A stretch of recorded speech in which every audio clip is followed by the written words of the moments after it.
San Diego. Killer fish, San Diego.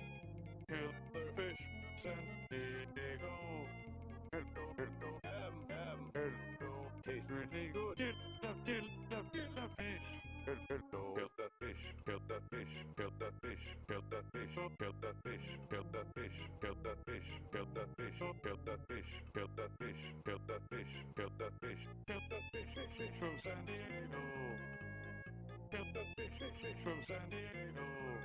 Killer fish from San Diego. San Diego. San Diego. Killer fish from San Diego.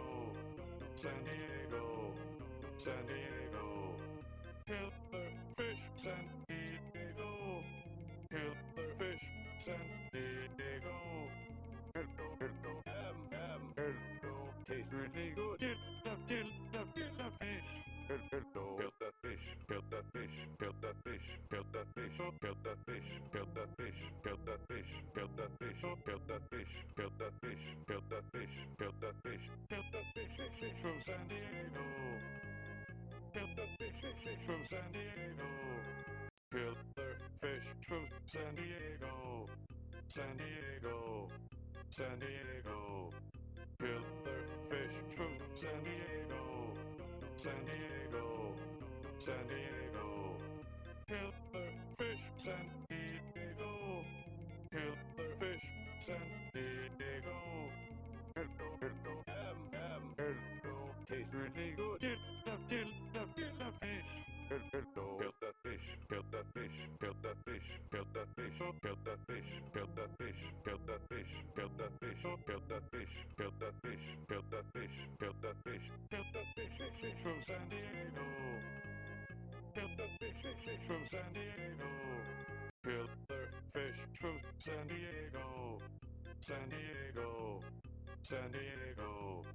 Killer fish from San Diego. San Diego. San Diego. Killer fish San Diego. Killer fish San Diego. Hello, hello, hello. Tastes really good. Kill fish. Hello, kill that fish, kill that fish, kill that fish, kill that fish, oh, kill that fish, kill that fish, kill that fish, kill that fish, oh, kill that fish, kill that fish, kill that fish, kill that fish, kill that fish from San Diego. Kill that fish from San Diego. Killer fish from San Diego. San Diego. San Diego. Killer fish from San Diego. San Diego. San Diego. Killer fish San Diego. Killer fish San Diego. Hello, hello, hello. Tastes really good. Kill fish. Hello, kill that fish, kill that fish, kill that fish, kill that fish, oh, kill that fish, kill that fish, kill that fish, kill that fish, oh, kill that fish, kill that fish, kill that fish, kill that fish, kill that fish from San Diego. Kill that fish from San Diego. Killer fish from San Diego. San Diego. San Diego. Killer fish from San Diego. San Diego. San Diego. Killer fish San Diego. Killer fish San Diego. Hello, hello, hello. Tastes really good. Kill fish. Hello, kill that fish, kill that fish, kill that fish, kill that fish, oh, kill that fish, kill that fish, kill that fish, kill that fish, oh, kill that fish, kill that fish, kill that fish, kill that fish, kill that fish from San Diego. Kill that fish from San Diego. Killer fish from San Diego. San Diego. San Diego. Killer fish from San Diego. San Diego. San Diego. Killer fish San Diego. Killer fish San Diego. Hello, hello, hello. Tastes really good. Kill fish. Hello, kill that fish, kill that fish, kill that fish, kill that fish, oh, kill that fish, kill that fish, kill that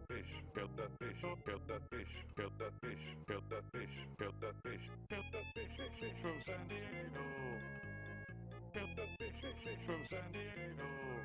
Killer fish from San Diego. San Diego.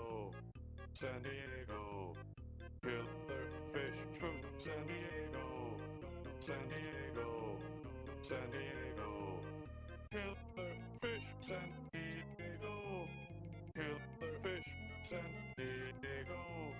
Hello, hello, tastes really good. Kill the fish. Hello, kill that fish, kill that fish, kill that fish, kill that fish, kill that fish, kill that fish, kill that fish, kill that fish, kill that fish, kill that fish, kill that fish, kill that fish, kill that fish from San Diego. Kill that fish from San Diego. Killer fish from San Diego.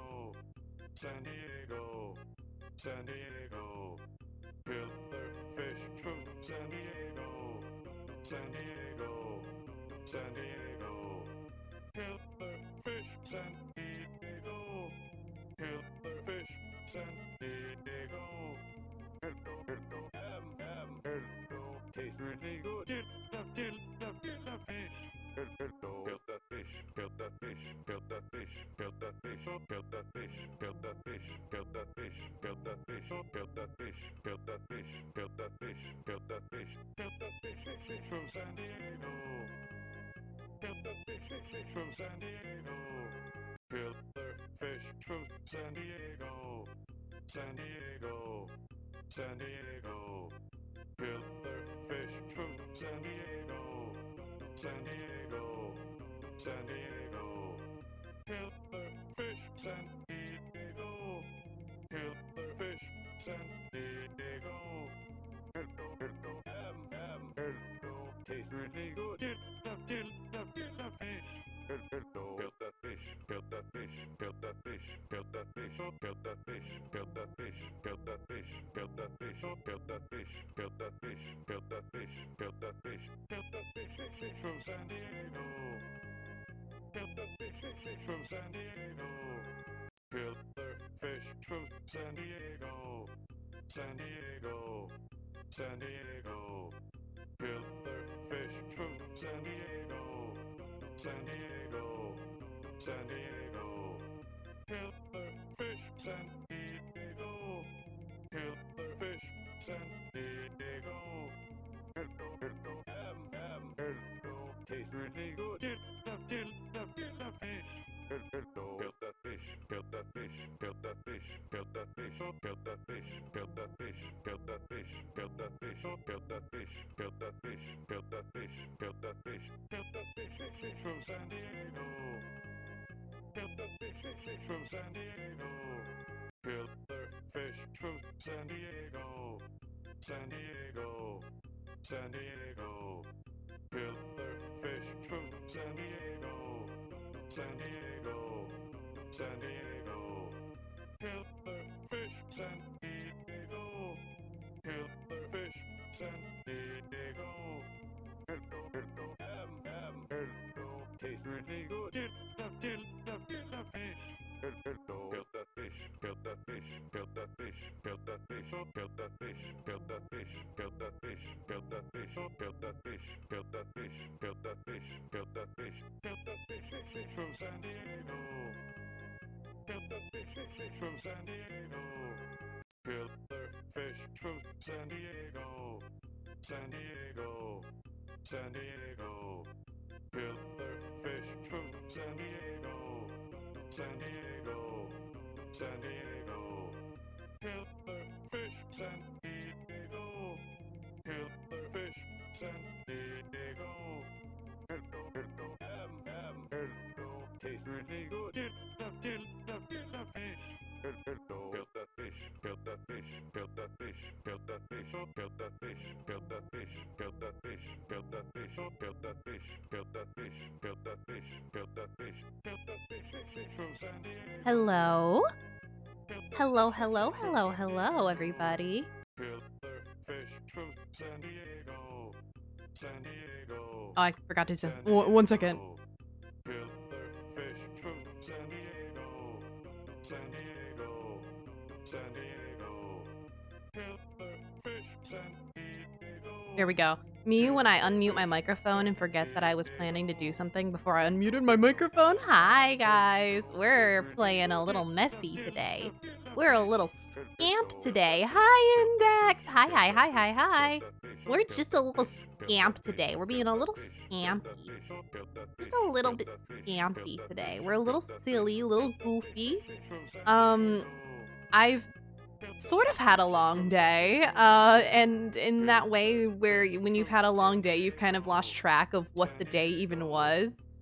I feel like I've had 2 days in my one day because I took a big fat nap in the middle of it. So, I'm still catching up with having day part 2. You know what I mean?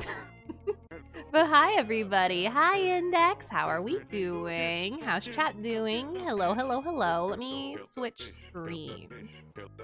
Let me swoosh us around. Where am I? There I am. Hi, everybody. Hi, hi, hi, hi, hi. I think we're just gonna sit and chat for a little bit first. Is what we're gonna do first. We're just gonna sit and yap for a minute while I catch up with what I'm doing and where I am. Good. I hope your day gains positivity rating. My day's been pretty good. Yeah, I would say that we're already at like a net positive. It's just been a long one. I've just been up for a very long time. You know what I mean? Let me draw us a background real quick since I don't have a background anymore. So let me see if I can cook a background really quick. Let's see. I think oh, let's use a smaller brush. Let's do so we have like corners of our room. Okay, so we're gonna have like a ceiling. We're gonna have a ceiling. Let's do the other corner first. Where is it? Okay. My screen is cropped not perfectly. Okay, so there's a ceiling right here. Yeah. Can I get a straight... Actually, wait, I have a line tool. I can use a line tool. Wait. That's right, Pumpkin. I remembered that I have a line tool. Pumpkin's yelling in the background. Okay, so then these are like the corners of our box. Makes our room kind of small, maybe, but maybe it's just deep. Our room is deep. Okay. So there's the corner of our room. And now let's do like what's in our room. Let's see. Let's have like maybe there's like a bed over here. Maybe. Yeah, this is a bed, and I'm gonna give it like a fancy foot rest. A fancy like whoa. You can only kind of see it. There we go. And here's our pillow. Very soft looking. And I'll draw like a plushie here. Let's do, can I draw a Miku plushie? Do like a Miku right here. Yeah.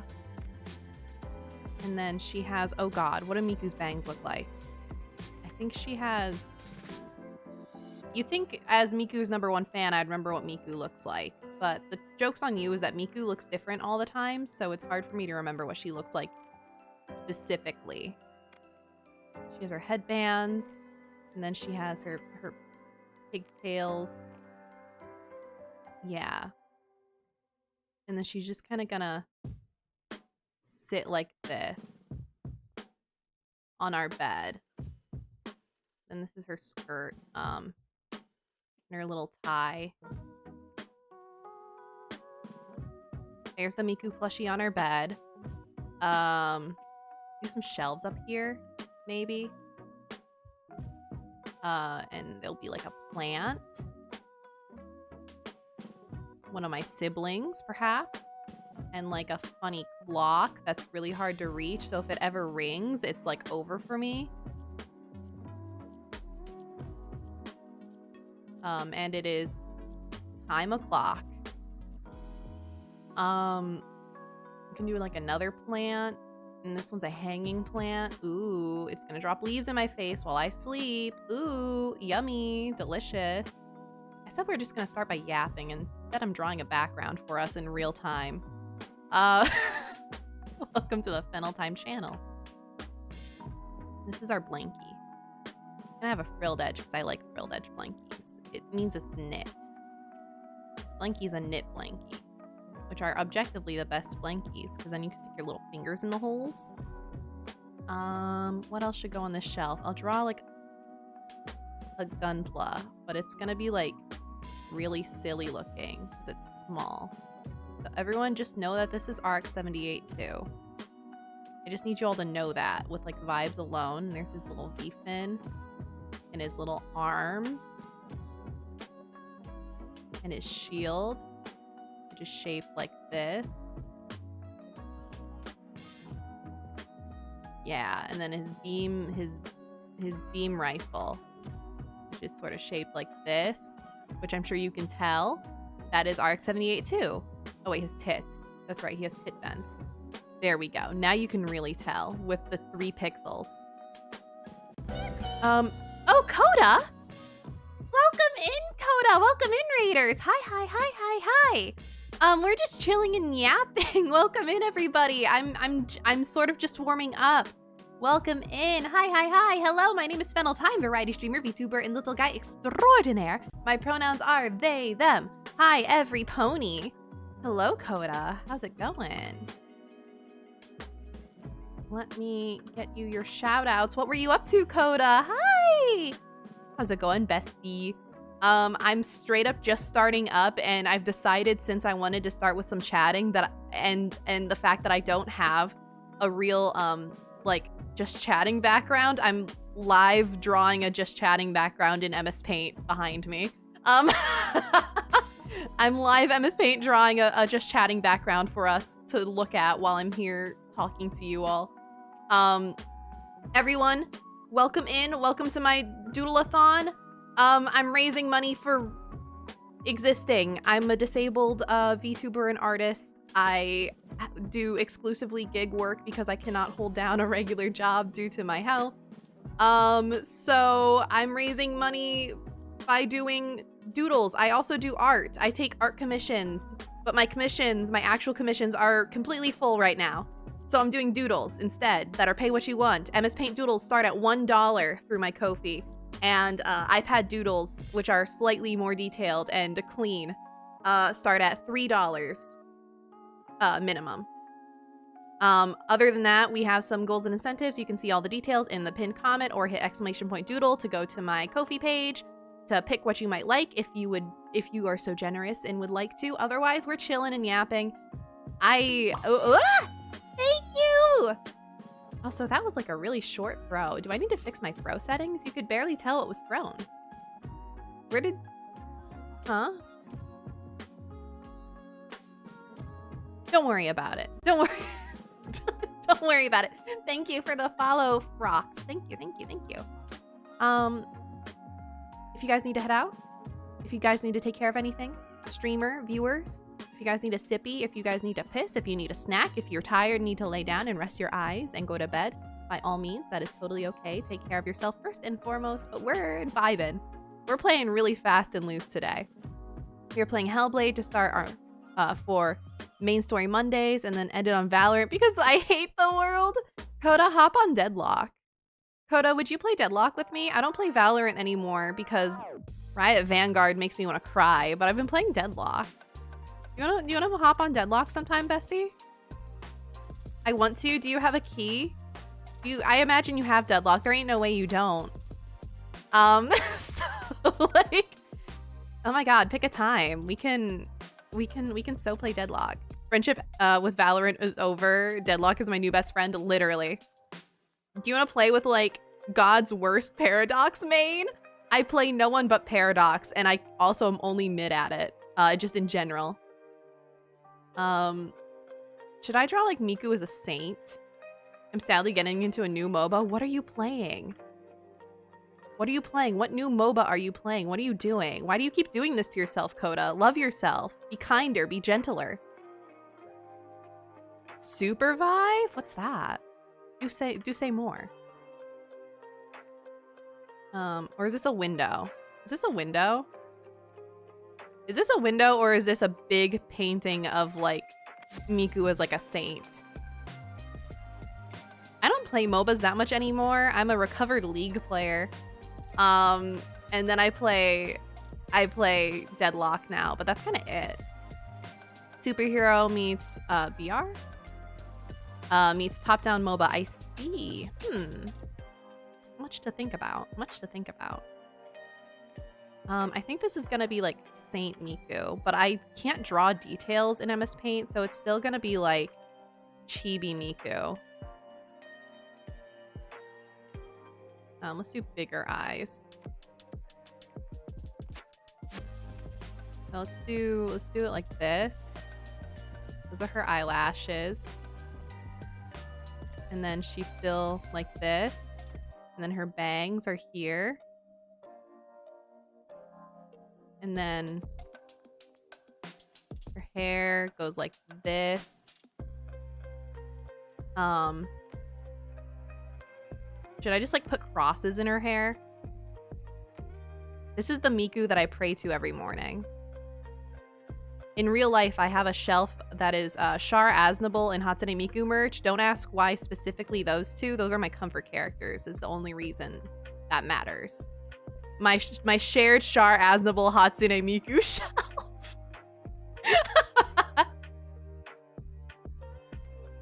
Okay. There we go. This is where her hair goes.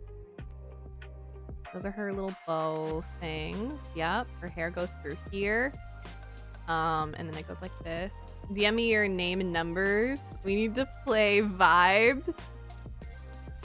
I will consider it, Coda. I will consider it. For you, bestie, for you, I will consider picking up another top-down MOBA. I thought I had escaped the top-down MOBA sphere, but you know what? It's never too late to go back. My mental health has been in the gutter. Maybe it's time to return to top-down MOBAs. Maybe that will fix me. I'd say it's a lot closer to a battle royale than a MOBA. I see. Miku's praying our sins away, and which is why I have to pray to her. With her little mitten hands. This'll do. Okay, and then she has her cone arms. Very important. Can't forget her cone arms.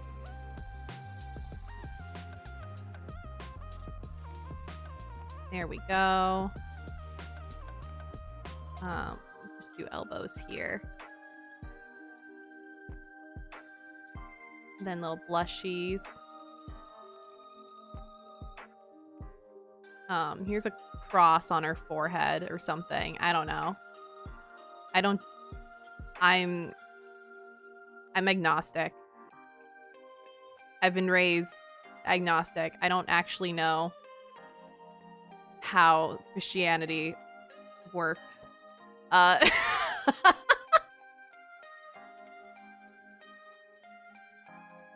There we go. There's a cross. Yeah. This is surely fine. This is right, I think.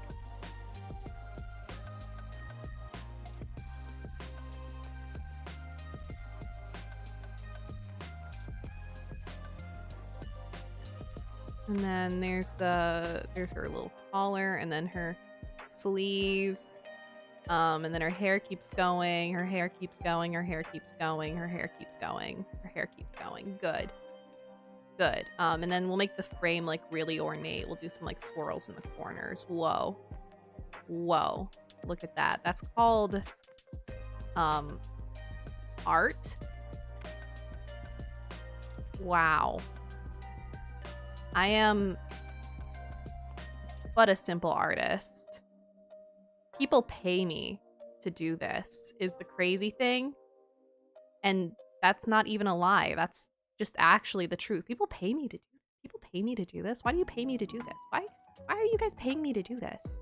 Okay. So now let's move this to a slightly better position. There we go. Okay.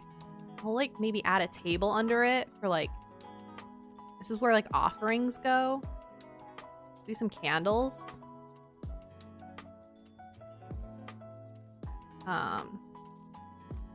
Yeah, some candles, and this one's gonna be like a little melted. Fire.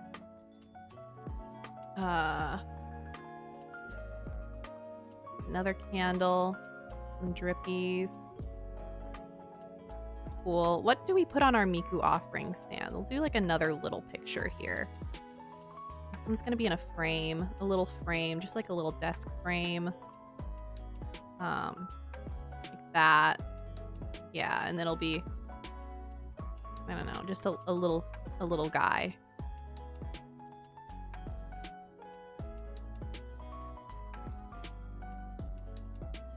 There we go. Yeah, can we get some pray hand emojis for our Miku altar? You know, and I'll do like a basket of, I was thinking about like Ama's altar, my Ama's altar for like family members and stuff. And you know, we have like the basket of oranges or like fruit or whatever that we put on the altar for offering. I was about to draw like a basket of oranges, but I realized what I really should do is like a basket of leeks is the only correct answer actually. So let me just draw in some like really big leeks for offering basket on the table. There we go. I think this is correct.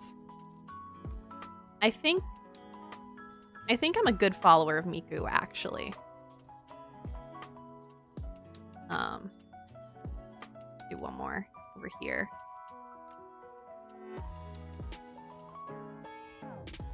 Yeah. Yeah, this feels right. Basket of leeks. Let me add a little tablecloth on here too. There we go. Nice. And then, I don't know, it'll have like music notes on it. Cute. Cute, cute, cute. There we go. I haven't drawn music in a long time. I don't remember if there's a direction that's supposed to be. There. Okay. There we go. I think this is but wait, this part of the wall feels really plain still. What if I just copy pasted in a picture of Char Aznable? Give me a second. Let me open it. Let me what if I just like, wait, where's my folder? Stream stuff, assets, Char Aznable, open with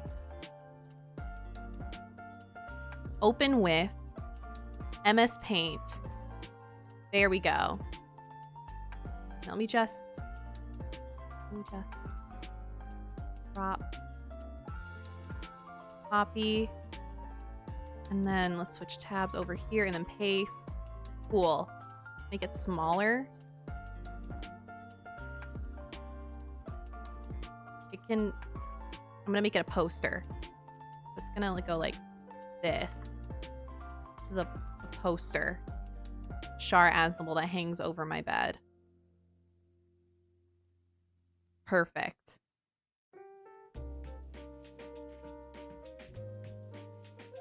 Banger. Okay, okay, okay. Okay. Okay, cool. Shout out to the new Gundam short that dropped for, I don't even know what was that short for? I think I heard it was for a mall or something, right? Yeah, this is just taped onto my wall. I feel like I could use one more poster. Like one more poster, maybe.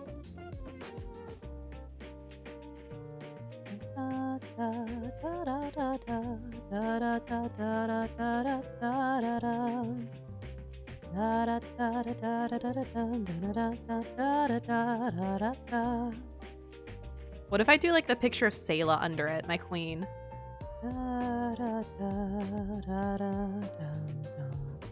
There we go. This is a good picture of Sayla. I just have like a bunch of assets. Why do I just have a bunch of pictures of Shar Aznable and Sayla post like saved? I mean, I think we know why, but you know.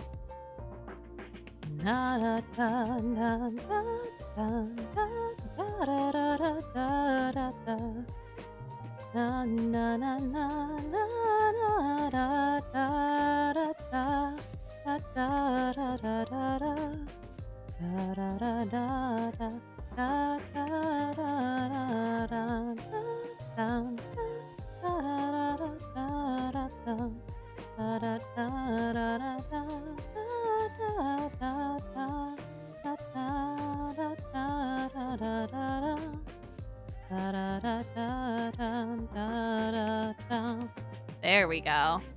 Let me erase in here so you can really see the sticky tab over the Shar poster. I think it's funnier for there to just be a sticky tab on top of him, and it's a picture of Sayla. There we go. Now this is a bedroom. Now this is a bedroom, if I've ever seen one. This is called interior design. Now I'm ready to start stream. Now I'm ready to start stream like I mean it. Hi, chat. How's it going? How are we doing? Yippee! We have a background. I can start stream for real, for real. Hi, everybody. I have soup that's getting cold right next to me right now. I've been meaning to be eating this soup while we started stream and like got comfy and familiar. But instead I did this. Instead I did this. So, oops. How are we doing? How's everybody doing? Hi, chat. Once again, hello, Index. Hello, Frox. Hello, Coda. Hello, Vibes. Hello, everybody. Hi, my name is Fennel-Thyme.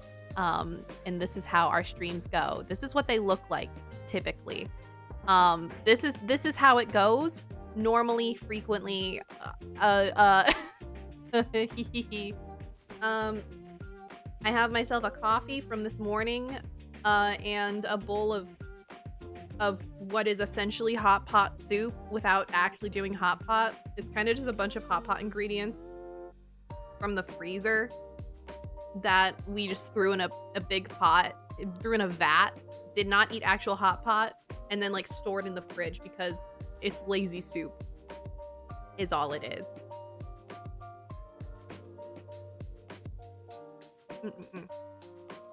And it's entirely cold now.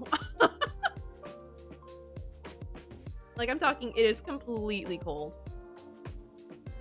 It looks like it's blocks of tofu, udon noodles, some sort of broth, probably chicken, beef balls, fish cake, chicken. I threw hoisin in mine, and laoganma, because banger, laoganma goes in everything.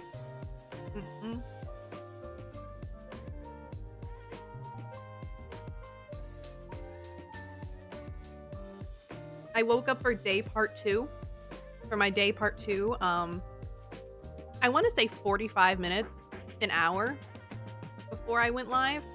I actually left bed and I realized I should eat something because the last thing I ate was some Dunkin' Donuts like hash browns, and then the first half of my coffee is pretty much what I have had today since I've been awake. I woke up at 6 a.m. I woke up at 6 a.m. to start day part 1. Was at my partner's, brought them to work, because they had a work call at like 7. I brought them to work, and then I drove home, which is 3 hours. 3 hours if you go in the early morning or very late at night. Once it's rush hour, it's fucked. It's 5 hours. But the drive was only like 3 hours because it was like 7 a.m. So it wasn't too bad. Got home, ran some errands with my mom and my sibling. Came home, passed the hell out, and then I just slept the rest of the day until now. Smile. So this is day part 2. Had a big fat nap. I'm still recontabulating my brain and being in front of the people in the world.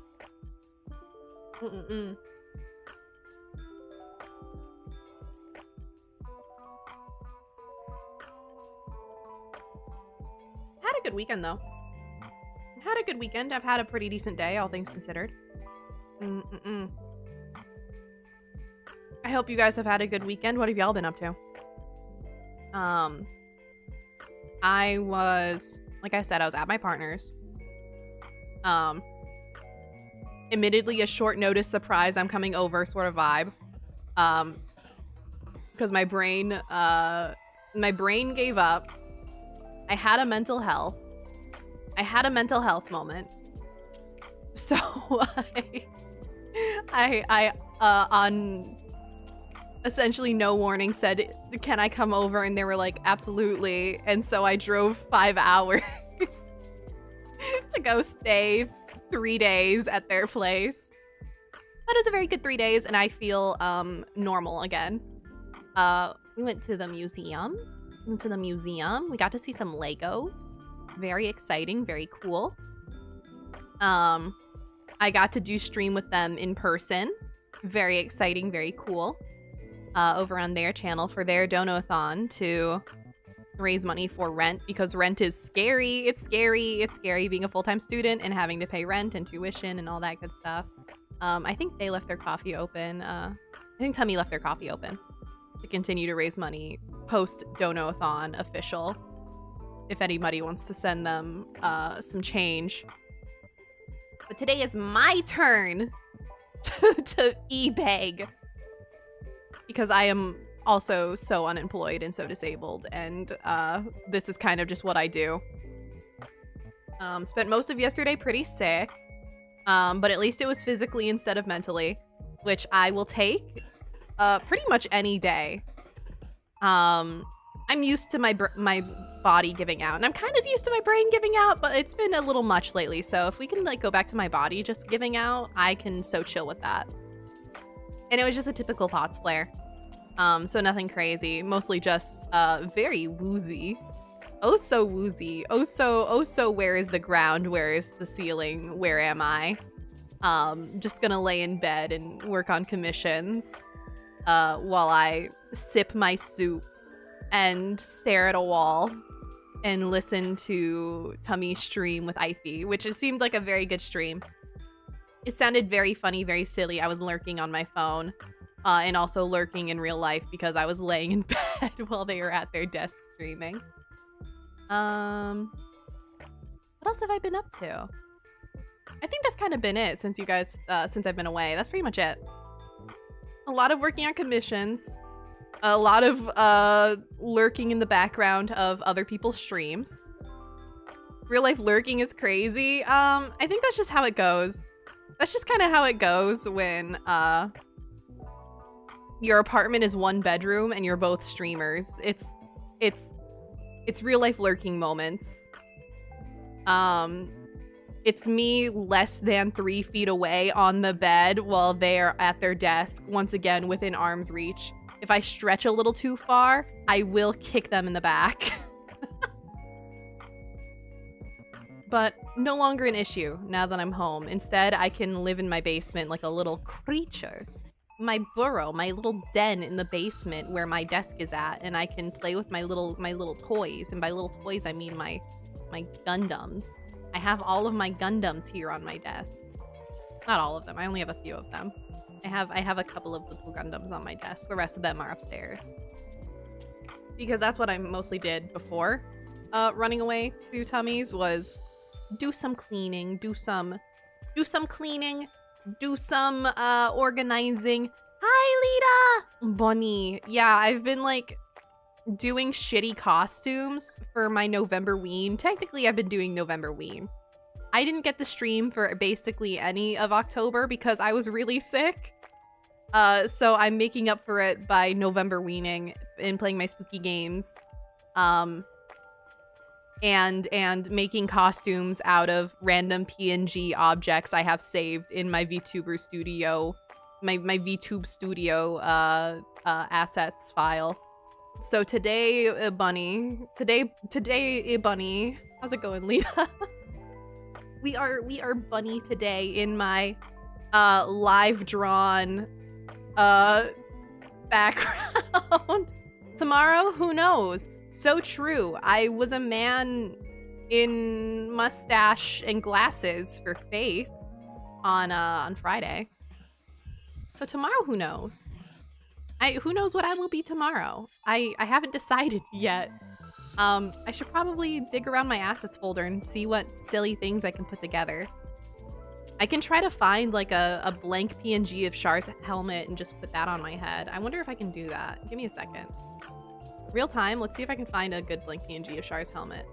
Char, Aznable, helmet, PNG. Oh my god, it exists. Can I find a decent photo of the helmet that I can like crop out? Or there's like his full-size actual prop helmet on P Bandai. I could take a front view of that, crop out the mask, and use that. Much to think about. That might be what happens. I might take the full-size, like, pilot suit helmet. I'm nodding. I'm nodding. I think that's what tomorrow will be. Or at least one of these days. Because I could do that. Tomorrow, little goody two shoes Tuesday, perhaps? What should I do for little goody two shoes? Can I find like a cute little crown PNG? Like a crown and a dress. Let's do maid dress, transparent PNG. Put on a little maid dress and a crown or something, a little cute frilly thing. Mayhaps. Maybe. I only have like, this is the last week of November ween, so I only need to think of like, what, like 3 more costumes, I think, depending on how many days I stream. I can surely figure it out. Surely I'm strong. Transparent maid dress. Don't worry about it, Index. Worry not, fret not. Do not stress, do not fear. It will be fine. You are safe. There's only so much I can get away with on Twitch. And I would never sexualize little guy. Little guy is a non-sexual creature. Little guy? Nuh-uh. Nasty. Any small sexual jokes I make about little guy is mostly about the absurdity of anything remotely sexual happening around this little thing. I, however, as the person behind the avatar, do say nasty, evil things. So that's why the stream is still 18+, because I am a little degenerate heart emoji. I'm a little degenerate, affectionate. So, you know. Little guy, very pure, very small, very silly. Me, Fennel-Thyme, the human. There's a reason why the stream is 18+. And it's because I'm a little freak that talks about little freak things. With this little thing as my face.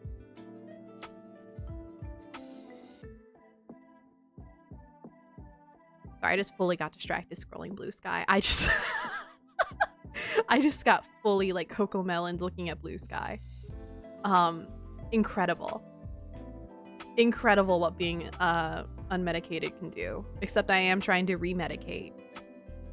I'm slowly remedicating, and maybe this time it will not hurt me, is the thoughts and the prayers that we have right now.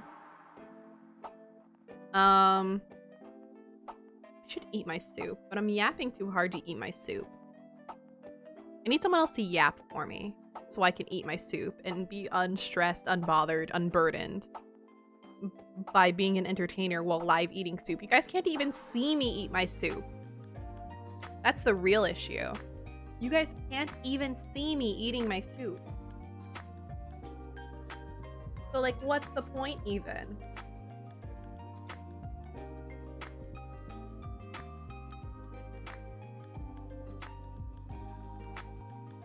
My cold soup. I can envision it while eating too. Be right back. Yeah, get a snack. Cat, it's snack time before we lock in. I have so many commissions to work on. And I got permission from my commissioner to get to work on it on stream. And I am admittedly behind. I am behind the schedule that I have set for myself. So I need to like lock in. I need to like really lock in like crazy. Hi, Greenmole. I will hydrate. I got. Oh, oh Dunky Donuts. Elfie! Hello, hello, hello. Hello, Elfie. Hello, Raiders. The Failings are coming. Hello, Anxiously. Thank you for the follow.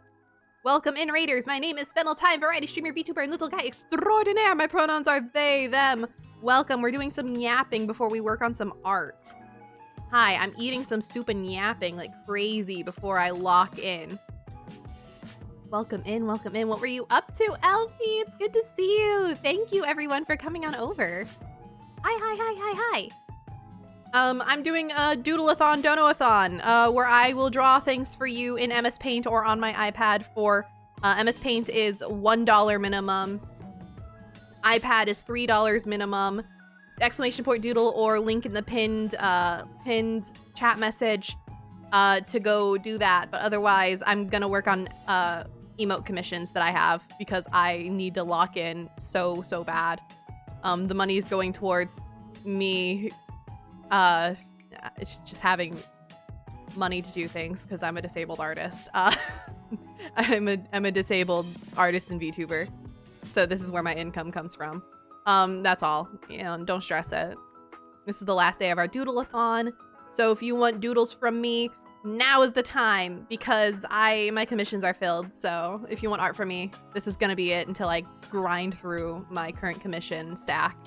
We're working on a mushroom house. It's gonna be given away because I need to have less stuff in my house. I'm up to my elbows in paper mache. Ooh, I love how your little paper mache dioramas, your sculpted mushroom boxes and mushroom houses look. They're so cute, Elfie. They're so cute. It makes me want to sculpt again. I haven't done sculpting in paper mache in years. I kind of hard fell off of doing like physical crafts for a long time because my hands got really bad. But my hands are doing pretty good now, so I kind of want to return to doing physical crafts and artworks. I used to do a lot of trash sculpting, straight dumpster diving for materials, and doing like multimedia trash sculptures back in high school. I miss it. I want to return to doing sculpted figures because I used to do a lot of figure sculpting. I used to do doll customizing. I used to do stained glass. I want to make a new puppet. I miss having a puppet of little guy. For those of you who don't know, once upon a time, as I believe it was my 100 follower celebration, my 100 followers on Twitch celebration, many an era ago, I made a real life Muppet. I made a Muppet live on stream of my avatar, and then later gave it away. So it has a good home in beloved longtime viewer Greenmole's house. But I want to make a new one. It's been a really long time since I made a Muppet. I had made Muppets before I had made the little guy Muppet. But I'm just feeling it, you know? I'm just feeling making a new puppet. That's awesome. I'm glad your hands are better. I hope you can join me in upcycling art trenches again soon. Yeah, I hope so. I have many ideas. Much to think about. Many plans and schemes that I just have to have the time and energy to sit down and commit to. So they'll probably end up being live on stream projects because that is kind of the only way I can get myself to sit down and commit to it is when I'm locked in on camera, sat at my little station and cannot wander off, as I am prone to just standing up and walking away. Oops. In the meantime, though, right now, we're yapping. We're eating soup, because I need to eat dinner, and then I will get to commissions, if I do not receive any, doodles. Also, hi, Jag! Because I don't think I have any doodle commissions on backlog right now for Doodleathon, so I'll probably just work on, regular commissions in the meantime.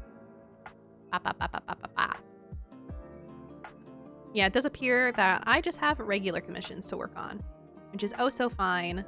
Because like I was saying when you guys raided, I, for a multitude of reasons, am behind my schedule. So I need to like lock in and grind out some emotes like crazy. Fennel, I'm afraid we might be the same creature. Oh no! Are you also a wanderer? Are you also just a gets up and walks away and then does not return to the project if you're not locked in at the table on a camera on mic to keep you physically stuck in place?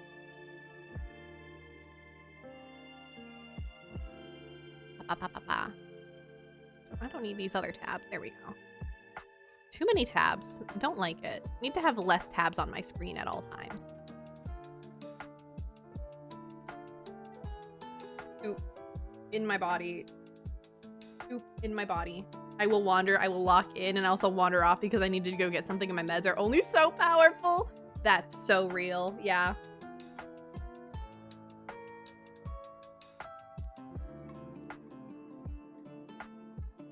Extremely real and true. Been there. I know her. The getting lost because my meds can only be so strong. There are piles of projects in... Oh, thank you for the follow, the Cookie Defender. Thank you, thank you, thank you. There are piles of projects in progress regularly left on public use surfaces. Yep. Absolutely. Always. I'm just leaving things. Because if I put it away, I'll forget it's there. If I put it away, it'll never get done. Out of sight, out of mind is so real. Object permanence is not a thing. You're supposed to develop object permanence by, like, what? 2 years old? Never happened for me. If it's gone, it's gone. It's evaporated from existence.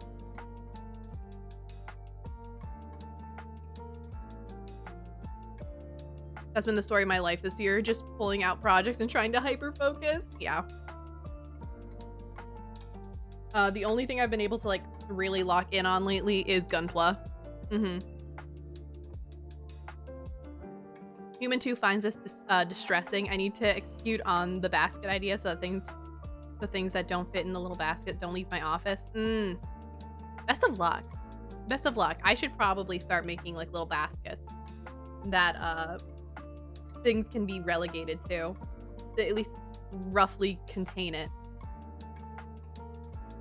I don't know if I'd be able to come up with a list of stuff I've started and wandered off from. You get distracted for the list is finished. Oh, Jag. Oh, Jag. Also, congrats, Jag, on walking home with a CRT. Have you checked if it works yet? Congratulations on your street CRT. I feel when you're walking home and it's just a CRT on the side of the road. And it's yours now, it's free.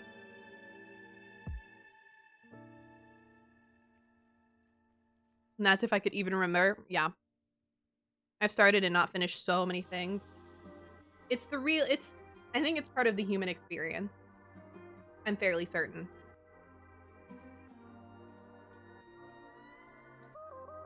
Also, sorry, I keep leaning over and losing tracking. It's because I'm leaning down to my bowl. My chopsticks will get in the way of my mic, and I don't want to slap my mic around too bad, except I am anyway. I'm slapping my mic around anyway, but you know. I gotta lean over to my bowl to take my bites.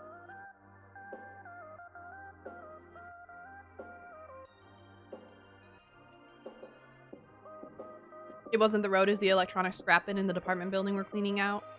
Oh, I see. Well, free CRT. Yours now. What are you gonna do with it?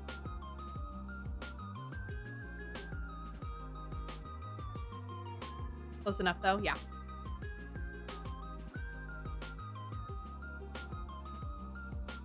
Udon noodles save me. Udon soaked in Laoganma save me. Okay, I gotta grab some dinner, so I'm lurking while I scrounge. Be back later. Take care, Elfie! Thank you so much for raiding. Enjoy your dinner and enjoy your lurk. I'll figure that out. If it doesn't work, you can very carefully gut it and then turn it into a funny little display. I always enjoy cute little CRT displays. I really want to make one, but I have not happened into CRTs that are free. Hi. Hi, Jam. The best way to make sure I finish something is if it has to do with someone else. Like, I'm fine if I only negatively affects me in some way, but I don't want to drag my friends down with me. I am a terrible mess and a known forgetter of things. I cannot say I'm the most reliable human being in this world, if I'm being so for real. It is a known problem, and I am working on it. That's in part why I'm, like, anxious about taking too many commissions at once. Is that I need to give myself, like, plenty of breath room in case something happens, whether it be health or mental, like, physical health, mental health, or just my own, absence of mind. I love your ears in the room. Thank you. I drew the room live on stream. This is the first thing I did. Was I wanted something in the background, so I drew a room.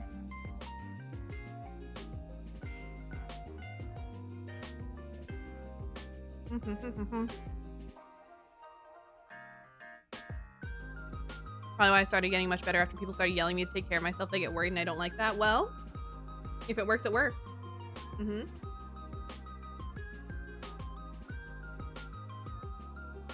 I heard a rumor that this is the Fennel_Thyme stream place.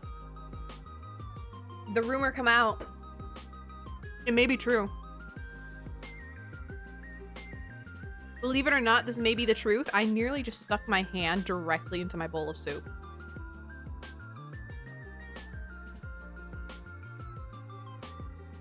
I nearly just stuck my entire hand into my bowl of soup. I don't know what I was trying to do, but I was about to reach down to grab something. I don't know what. And it nearly just went into the bowl of soup. The rumor come out, does Fennel-Thyme is gay? It may be true. I don't know how to tell you this, chat, but it may be true. The Fennel-Thyme does may be gay. Handful of soup, yummy. So yummy. Sometimes you must embrace the soup. Gently grasp the soup. Gently grasp it. Just gently grasp it, chat. Gently grasp the soup. I sure do love grasping soup. I love grasping soup. Holds it gently in my hands. When Asmund talks about the food that he's making, what I do is I gently cup my hands in front of me, and I go up to Asmund like, please, just a smidge, just a handful, please. Asmund with, like, I don't know, a fresh made minestrone or some shit. You're going up to Asmund, my hands cussed, please. The minestrone into my hands, please. Just pour it into my hands. Simply a smidgen, simply a smidgen. I think I will cook a burger, perhaps too. Please, Asmund. Just burger. Just a little bit of burger, please. Just a little bite of burger. If only there was someone I could share this delicious burger with. I'm sure Fennel would hate it. Please, Asmund. Just a little bit of burger.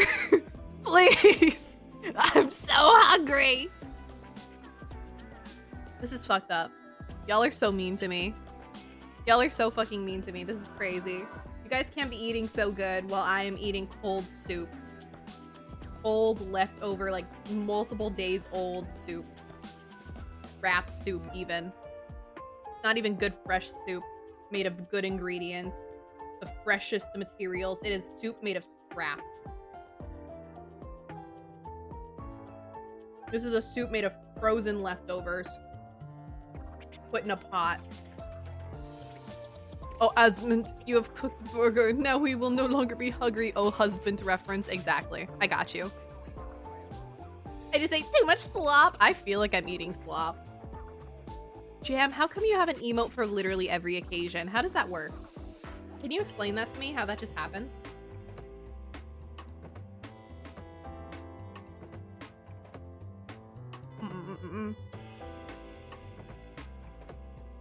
How come you just have an emote for all the time? Gift subs? I mean, fair, but it's like really powerful. Oh, slop. I love eating slop. I love eating slop. These udon noodles have turned into a fine mush instead of having any structure to them. Hello, just stopping by to say hi. Hi, Cryptids! Hi. Thank you for stopping by to say hi. I hope you're having a good one. Take care, take care. Thank you for saying hi. Oh, Fred said a hydrate. I will have a hydrate. Thank you, Fred. His name is Gleepy. I love Gleepy. Gleepy, my beloved. Oh, my dearest Gleepy. Oh, my dearest Gleepy. I'll send you a pic of Berg once it's complete. Yeah! I'm winning. I love getting Berg pics. Also, we're getting an ad break. I'm not gonna pause stream for the ads when we're just chatting. Sorry, chat. I'll see you guys on the other side. I promise it'll be okay. You'll be safe. Just hang in there. Thank you for the AdSense. I appreciate it in these trying times.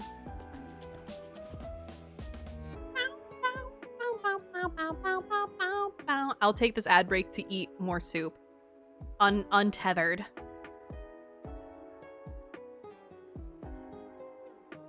I am unhindered by chat. I can eat soup freely for 3 minutes.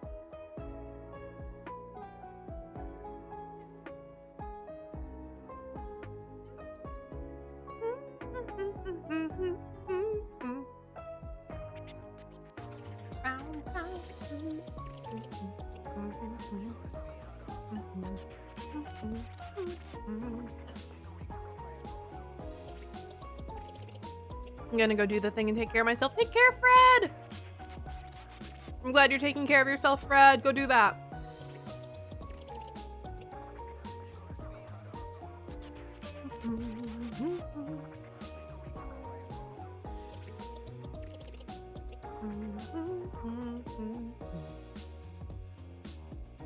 I love 3 minutes of unhindered soup eating.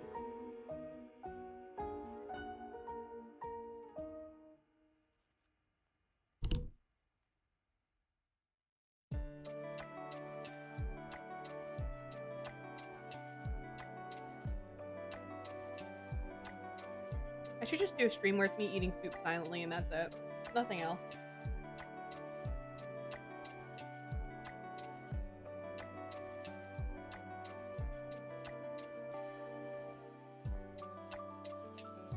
What if I just sat here silently for hours, just slowly eating?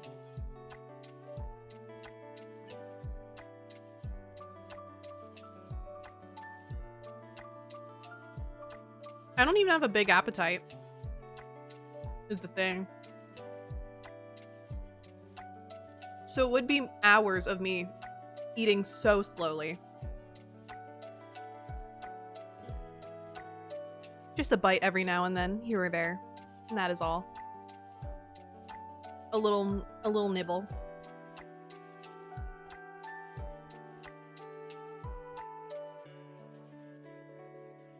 Oh, way too much slop ingested.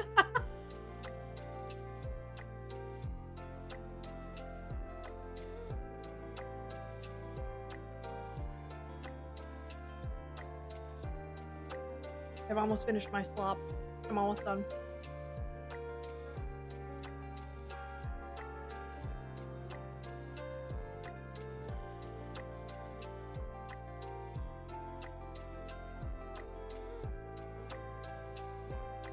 Ugh. Ad break, perfect amount of time for me to finish my slop. I've done it.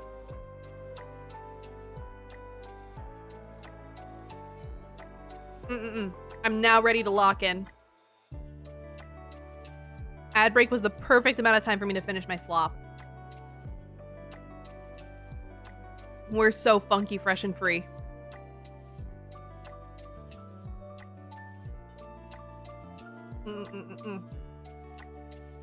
Alright, I'm gonna do a quick check of my phone.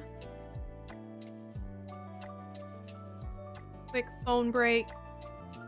And then I'll lock in.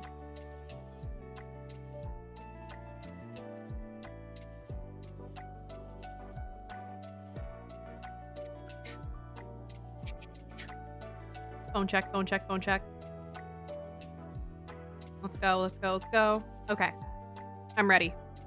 I'm gonna get my iPad connected up. And then we're locking in like we mean it.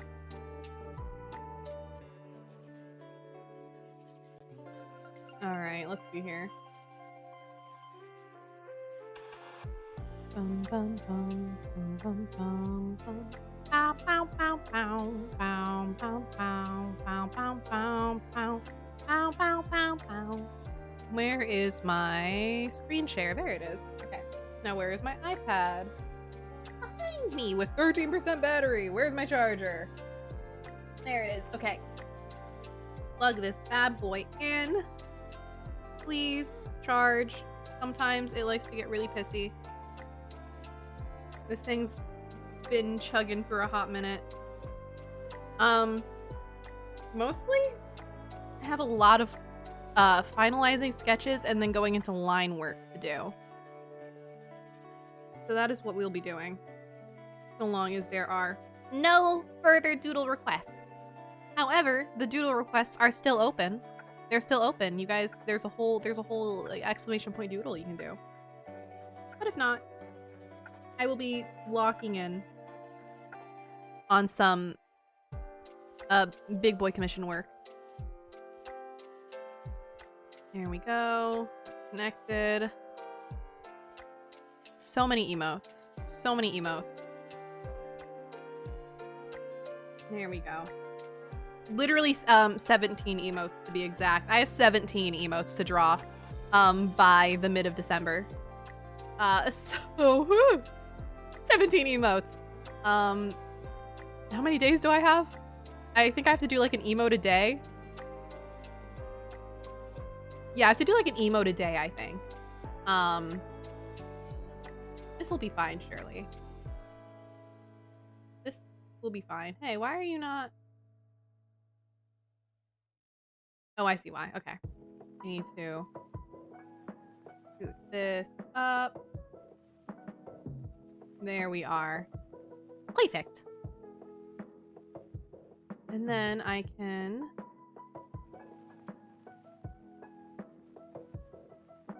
Nice. We're good. And then I need to slide myself out of the way. Oh, wrong button. The corner with me. The corner. This is the emote we have to line art.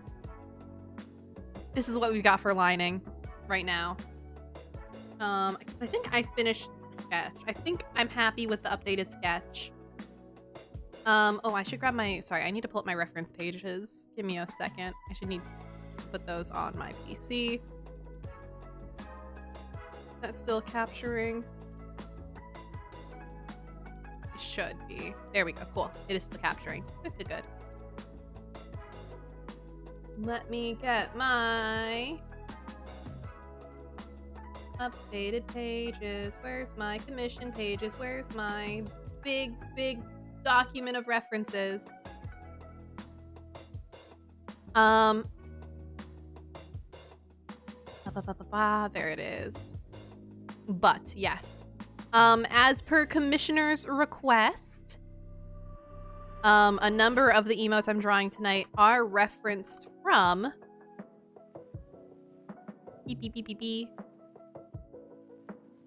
Lomon's big free-to-use pack of emote bases. Some of them are more directly referenced. Others are inspired by and fully redrawn by me. I mean, all of them are redrawn to some degree, just varying levels of more direct versus sort of just taken as a direction and then redrawn from scratch, fully re-inspired with the base theme.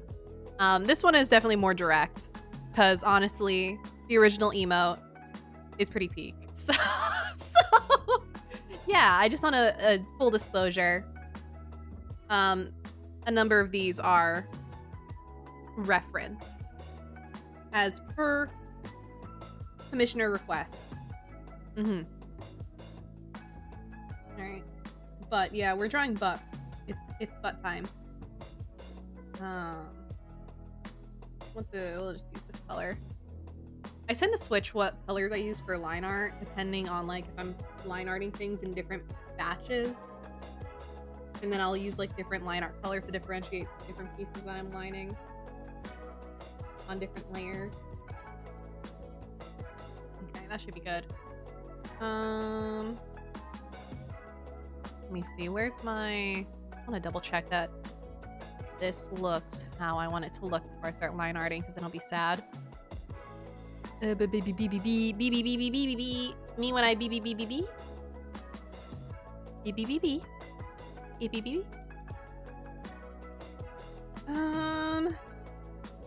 Yeah, I think this is right. This is what the back looks like.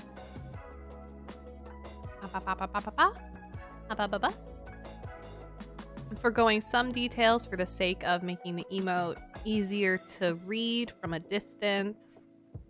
Just being a little more clear with things. But other than that, I think this is correct. It is as intended. Okay. I can now so lock in. Oh wait. Is the shoulder piece correct? The shoulder armor? 1 second. Do I have any other angles? I think the shoulder armor is the correct shape. Yeah, it looks right. Okay. Okay. I have obtained lunch. Welcome back from obtaining your lunch. I am now beginning the commission's grind.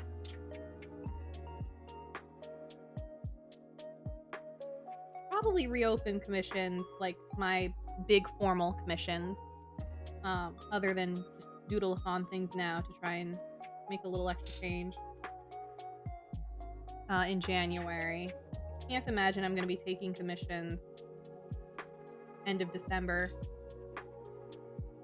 I have a mid-December deadline with this batch of 17 emotes. My stability off? My line stability doesn't feel right.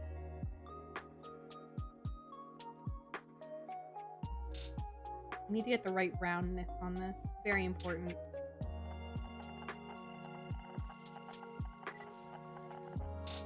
I also haven't drawn anything today, so this is me warming up my hand live on stream. Somehow. Oops. Sometimes we do live warm-ups. Do I want to, like... I don't draw live on stream a lot for serious things because I get embarrassed. Because I kind of draw like an idiot. This is me fully outing myself as a hot mess. But I think you guys probably already infer that. Yeah, that looks round from a distance. Okay. That's what matters.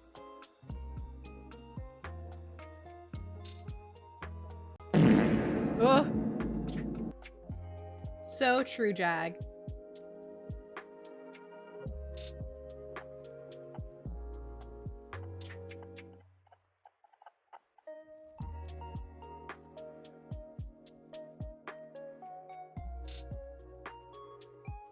No, I do want this line to go down further. Okay.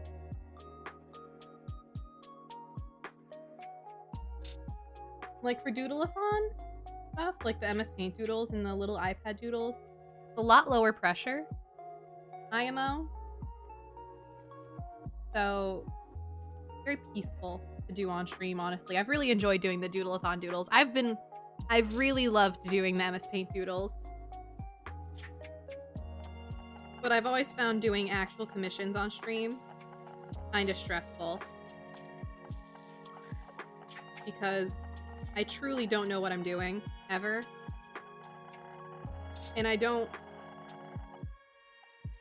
wanna, well, I don't wanna fool you all and be like, oh yeah, I know what I'm doing, easy.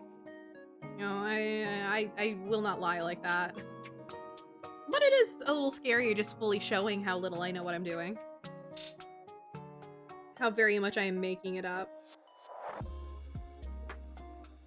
I have no method. I have no real order of operations. I have no formal training, though I guess a lot of artists don't, so it's not too crazy. I do struggle to call myself an artist, even if I do objectively draw and I literally get paid for it sometimes.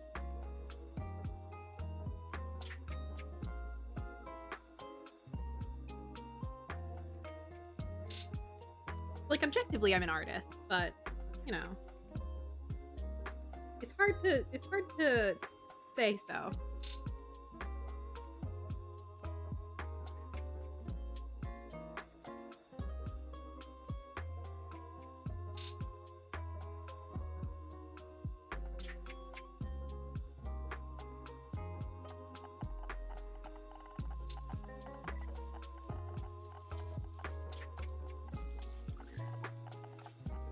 There we go.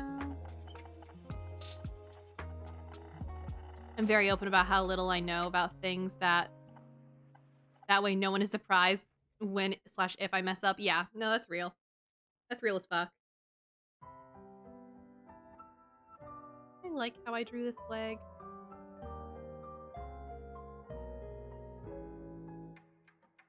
I feel like something is missing at the hip here. I keep looking at the design to see if I messed something up, but I don't think there's anything I can / should add at the hip that wouldn't mess up a lot of the everything else. Oh, there is a belt though. Probably add a belt line. Yeah. I'm very open about how, oh wait, I already read that. Hee. Tee-hee. This leg, kind of the line. Easy. Light work.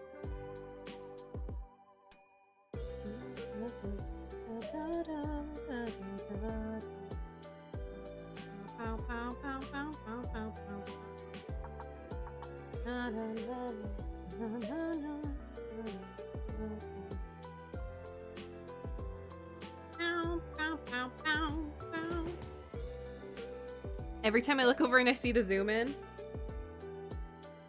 Is this TOS? I don't know, this is made to be a Twitch emote, so it better not be TOS.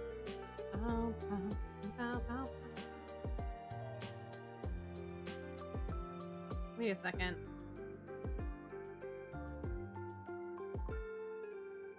I think it's the strap that's wrong. Give me a second. Let me...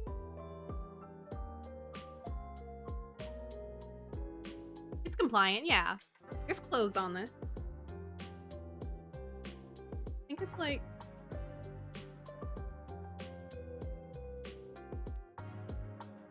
This character has a... like a tool belt on them. I'm trying to mentally work on how that's supposed to sit. Or if they're laying down on their stomach like this, they probably shouldn't be wearing their tool belts at all. Having like wearing the tool belt, what's it?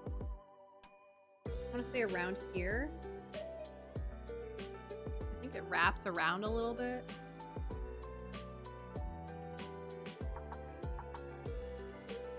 And it does have straps, so it'd probably go like this actually.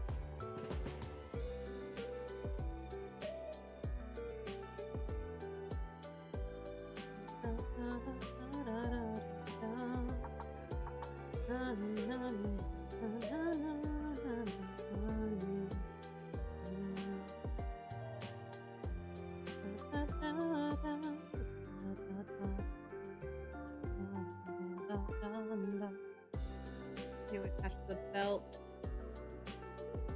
Here, probably. Belt line will be here.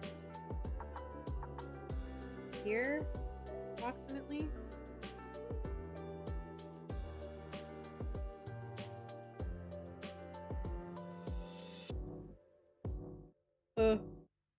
Angles.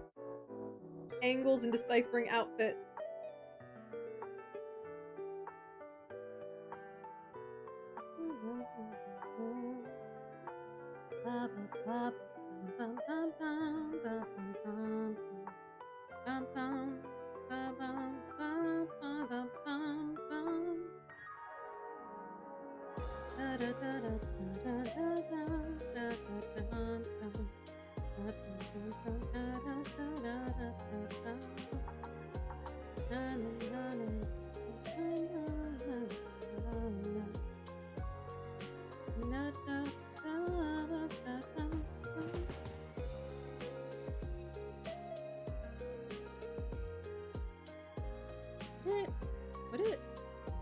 Would it be like this?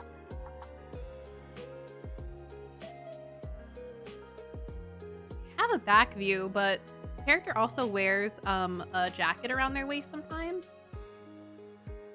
And the back view that I have is with the jacket around the waist, but I specifically drew this without the jacket around the waist because it would cover the ass too much. So I went jacketless for this.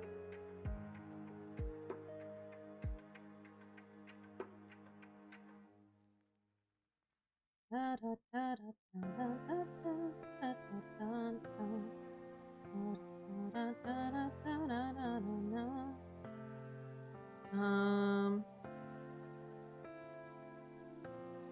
want to just go without the tool belt too.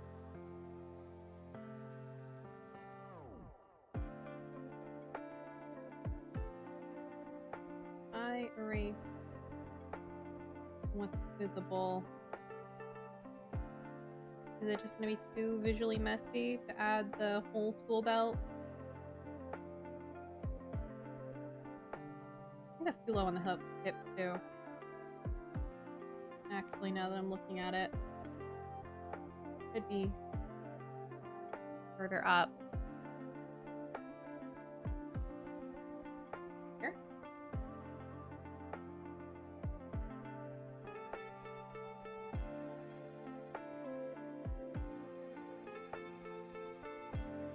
There, I think.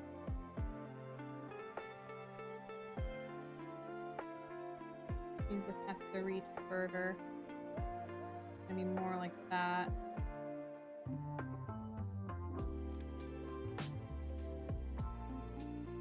It wraps around the leg to the front of the tool belt.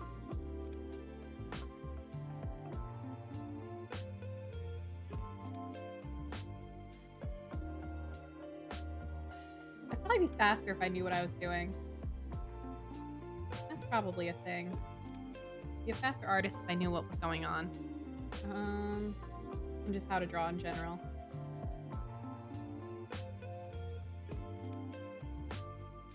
Do I like the look of that? Or do I want to just go with the belt around the waist?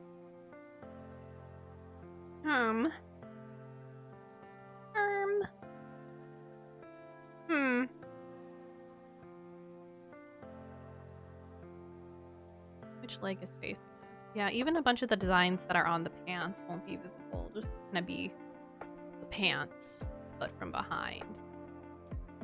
I think I'm gonna go tool beltless.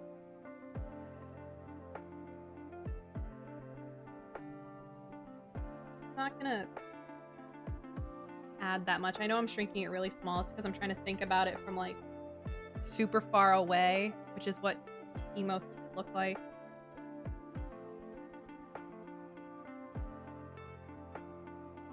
Maybe it will shape the ass a little more though.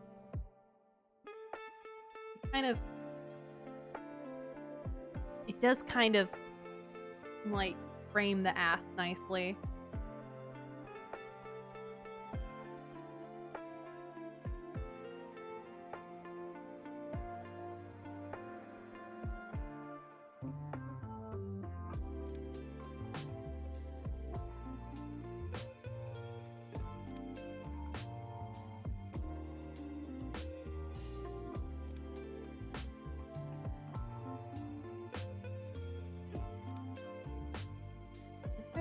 the tool belt a little further in. That way this corner's covered too. I don't know how far it's supposed to wrap around the hip, actually. Looks like it doesn't wrap too far around. It might only be like around here. There might be a little bit visible. It's kind of gonna go right up to the wing.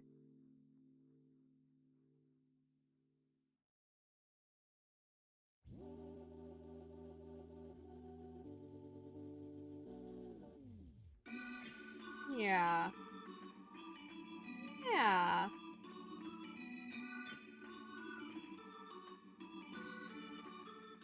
That's probably fine and correct. I think.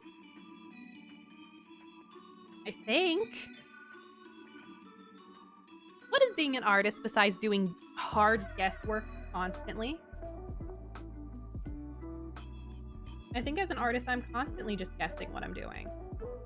Making assumptions and all that.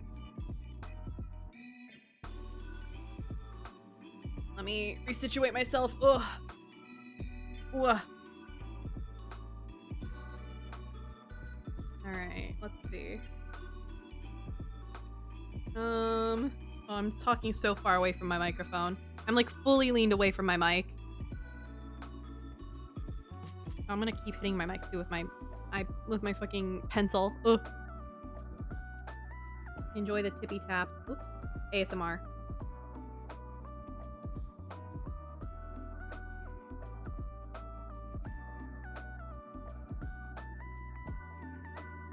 Yeah, I'll just use the straight line through and then...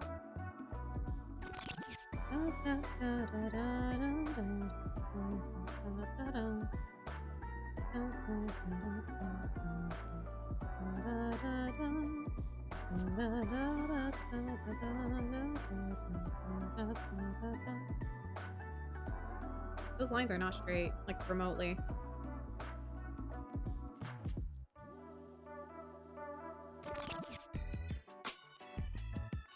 But how many of us in chat are, so...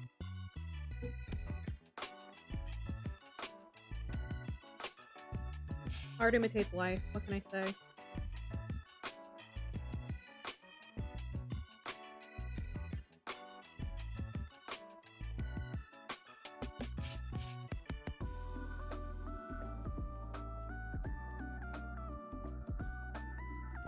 Crop on this later when I actually crop it down.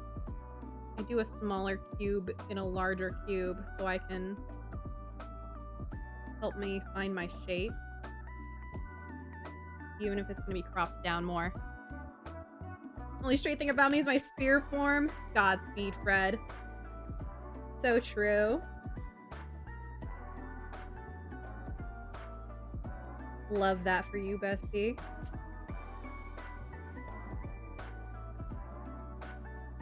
There we go. It's like kind of straight from a distance. It'll do, I think.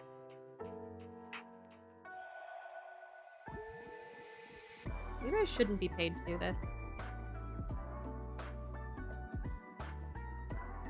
Maybe people shouldn't pay me to do this, and that's kind of like insane that they do.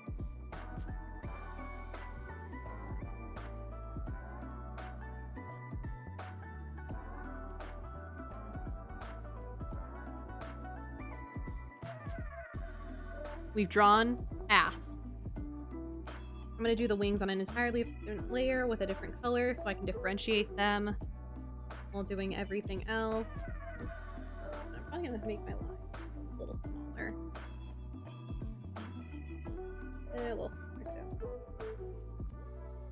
I can always thicken my lines by going back over them. I don't mind tracing over my lines. Give them more shape.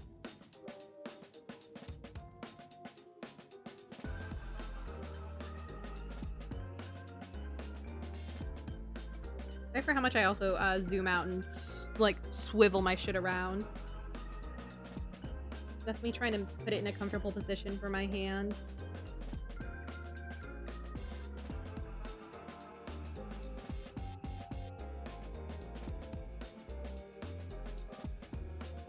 hands are not stable today. My god.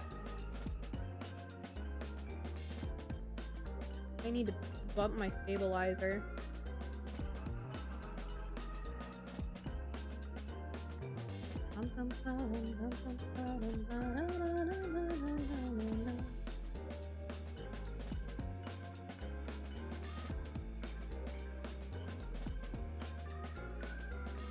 There we go. Yeah.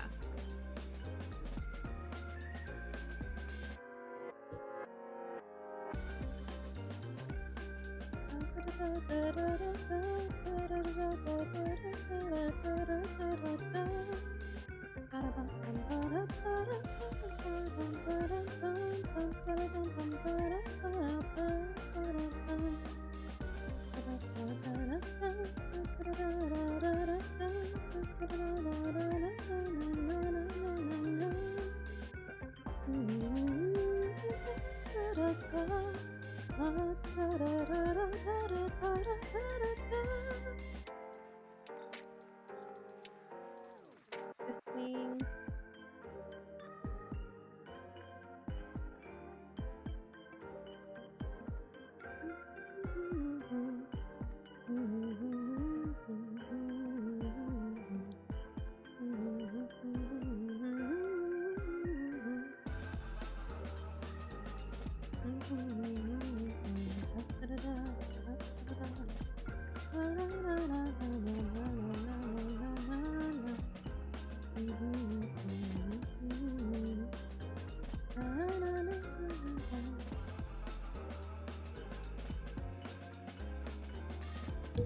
Ugh, I keep hitting my microphone. I'm sorry, chat.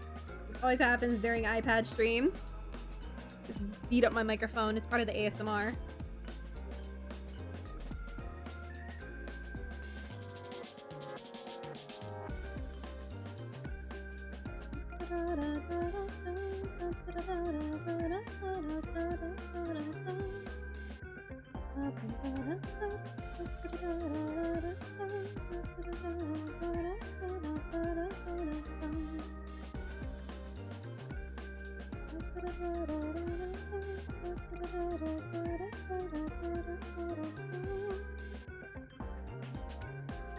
Okay.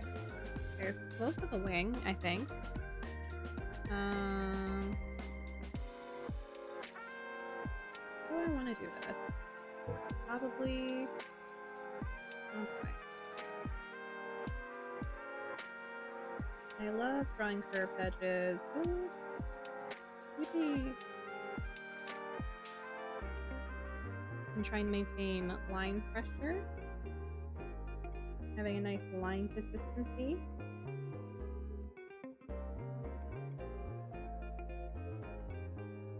I don't understand how other people make their emotes look so clean. What magic trick are they using?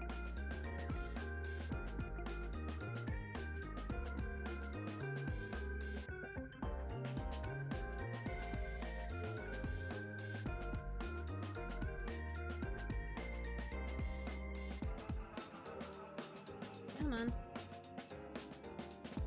Come on, line work. Come on. And you can do it.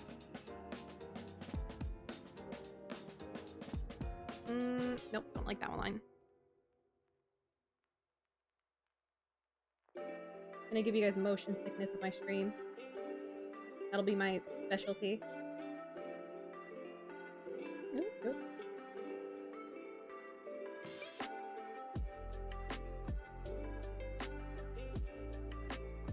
Fennel-Thyme's illness-inducing mission streams.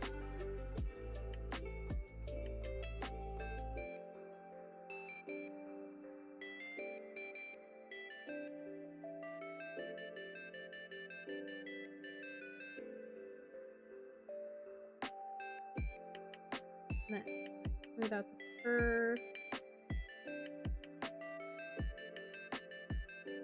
I just literally spin the canvas in circles repeatedly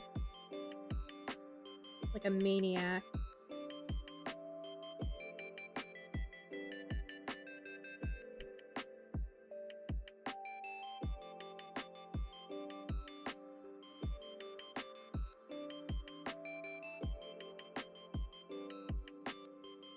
There we go.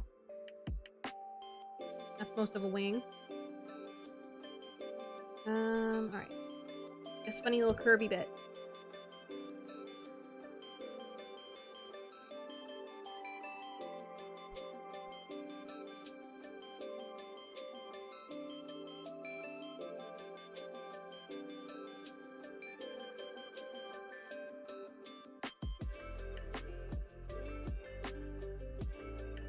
That's not how a fold works.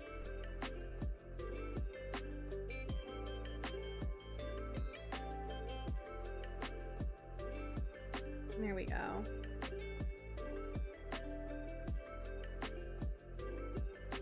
That's pretty good.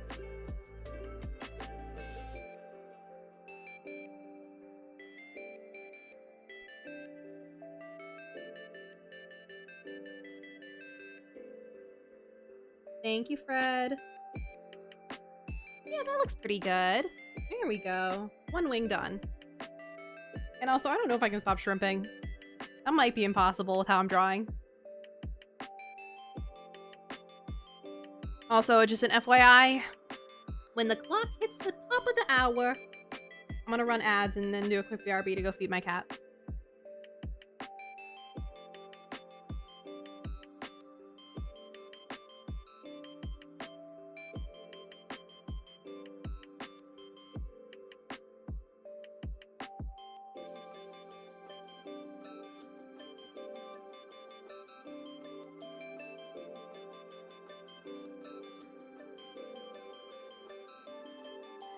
Something like that.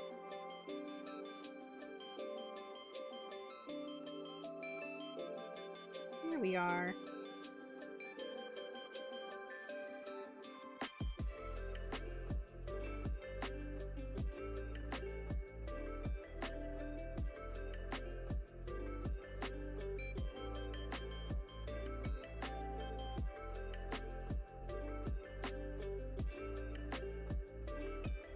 Not often I do low energy. That sounds less than healthy. I don't know how else to draw at my desk, if I'm being so honest with you. So let me try and move my mic down a little bit. There we go. Maybe a better position. It keeps blocking my camera. But I feel like I'm gonna lose tracking repeatedly since I keep looking down anyway.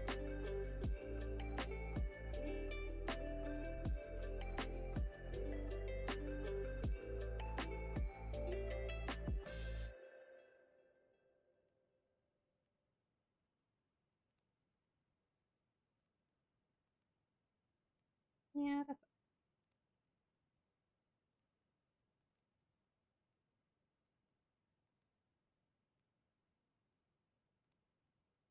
that's a decent line.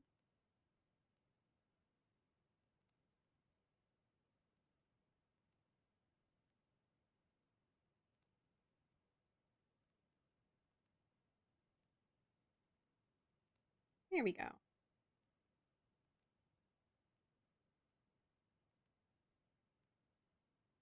Gonna hit a sort of angle like this, sort of folding over the body, draping. My Miku music isn't looping like I told it to. My berg isn't very picturesque. Oh no! You got an ugly berg? You cooked up an ugly ass berg?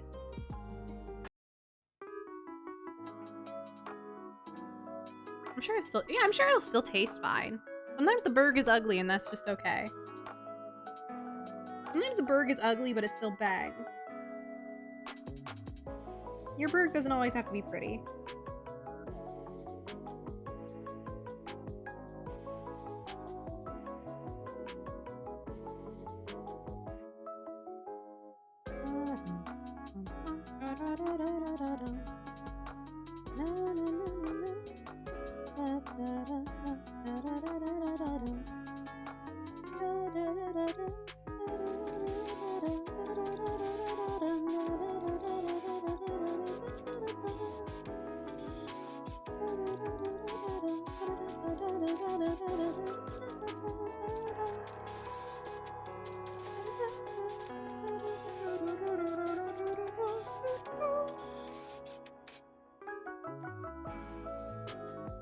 Oh, it's delicious. I'm munching. An absolutely filthy burg. A filthy burg. Crispy. Ooh, crispy. Yum. I do also like a crispy burg. I am also a crispy burg enjoyer.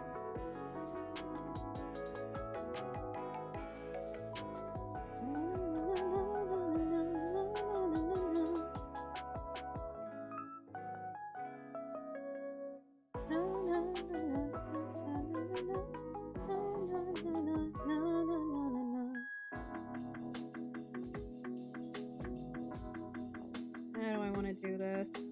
Just sort of wrap and fold over.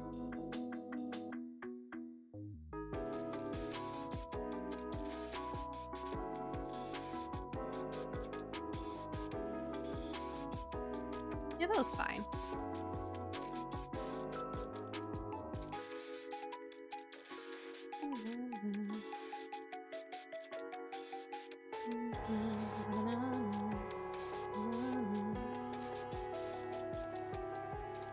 Yeah, that's okay.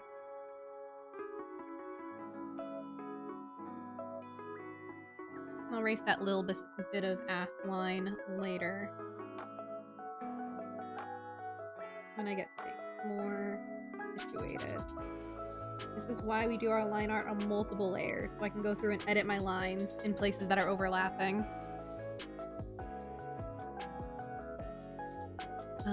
Yeah.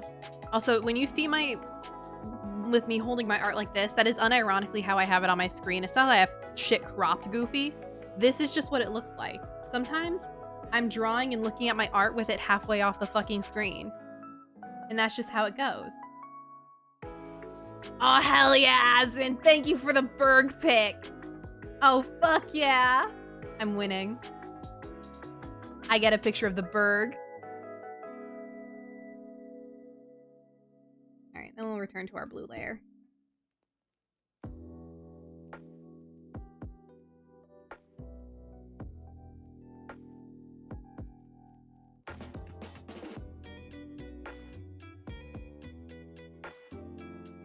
This is going to be our belt.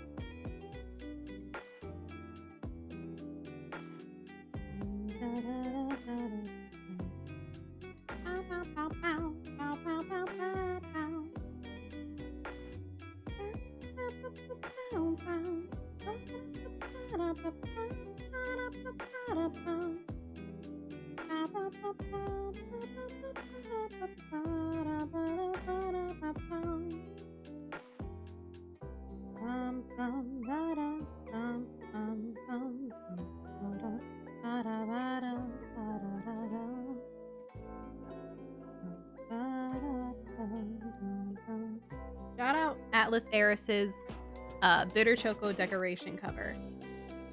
Shout out to my bestie and Oshi, Atlas Eris.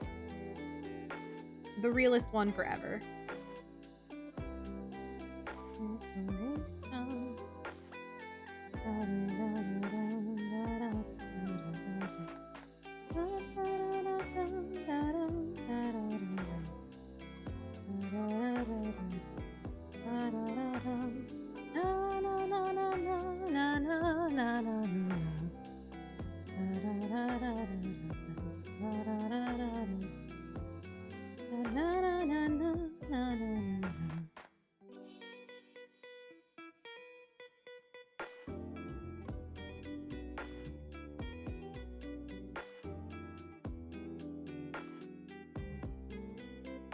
Go.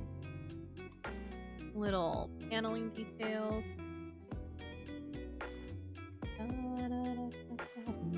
I do the hair on its own layer too. Me thinks. Me thinking.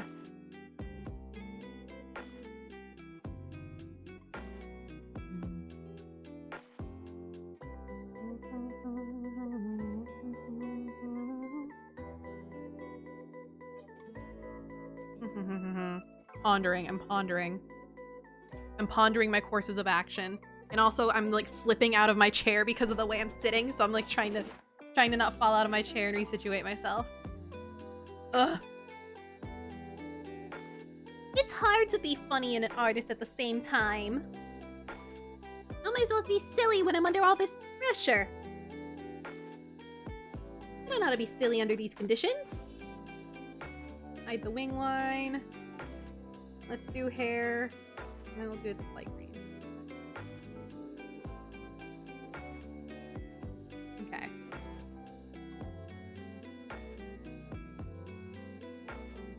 The part that I need to really lock in is I want to do the back of the hair here on the back of the neck.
I believe that is our hair.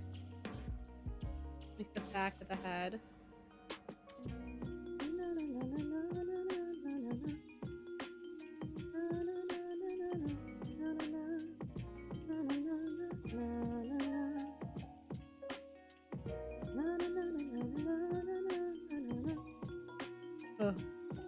Sorry for all the rotating. Rotates you, spins you in circles.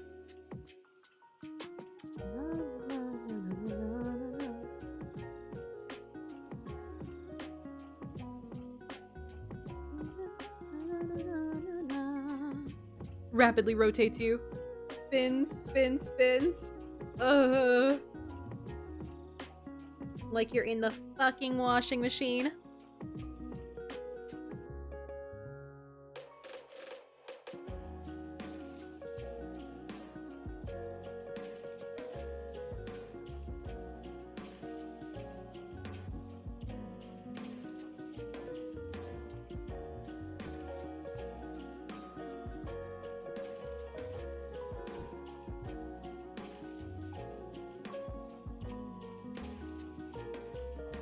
Can I get the... There we go. No, don't like that curve either. That looks better.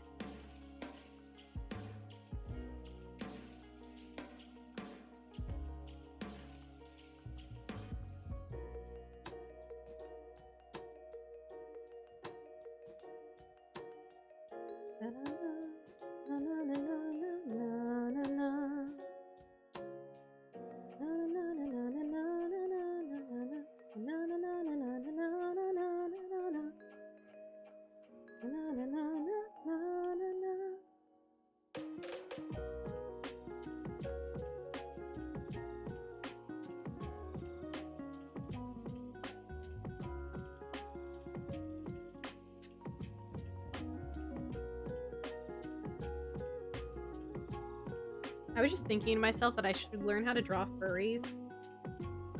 Just in general. And then remembered I barely know how to draw people. So maybe I should work on that first. And then learn how to draw furries. Or should I reverse engineer it? Learn how to draw furries, and then from there I can learn how to draw people. Like just regular humans. Are there artists out there, you think, that are like really premium at drawing furries but cannot draw a regular human for the life of them?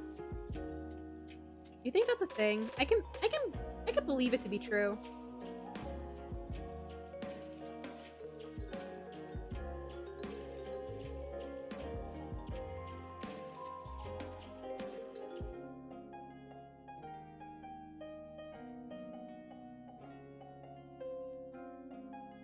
Probably, yeah, I could believe it to be true. Out there, an artist who cannot draw a regular person face, but they can draw like a muzzle from every angle.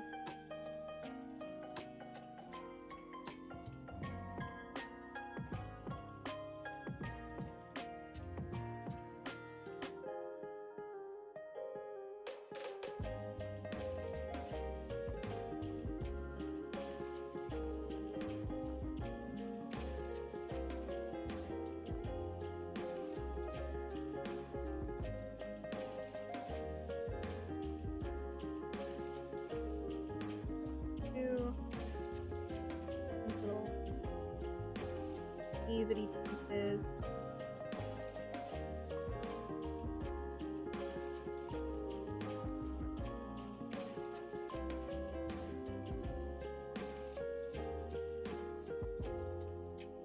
Bow, bow, bow, bow, bow, bow, bow. Go.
I think that looks more or less correct.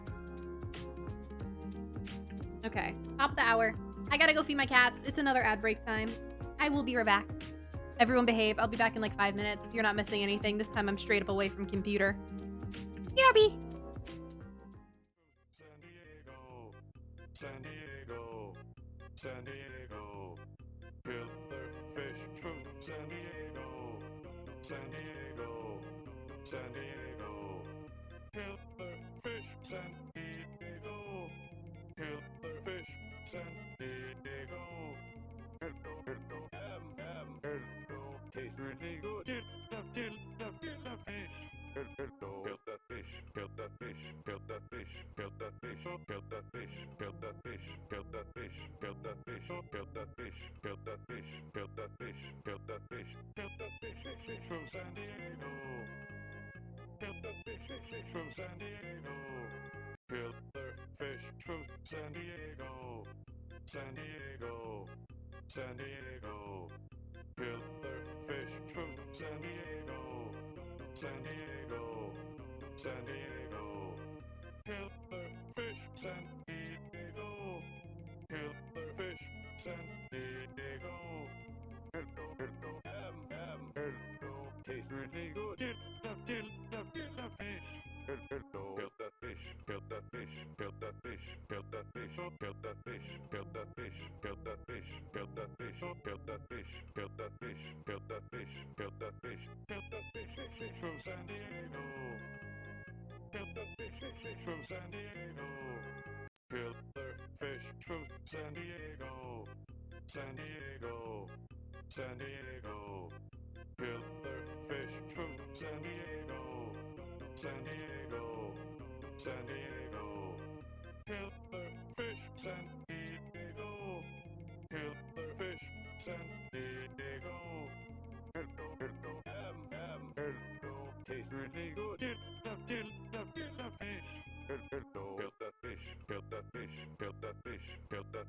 kill that fish, kill that fish, kill that fish, kill that fish, kill that fish, kill that fish, kill that fish, kill that fish, kill that fish from San Diego. Kill that fish from San Diego. Killer fish from San Diego. San Diego. San Diego. Killer fish from San Diego. San Diego. San Diego. Killer fish San Diego. Killer fish San Diego. Hello, hello, tastes really good. Kill the fish. Hello, kill that fish, kill that fish, kill that fish, kill that fish, kill that fish, kill that fish, kill that fish, kill that fish, kill that fish, kill that fish, kill that fish, kill that fish, kill that fish from San Diego. Kill that fish from San Diego.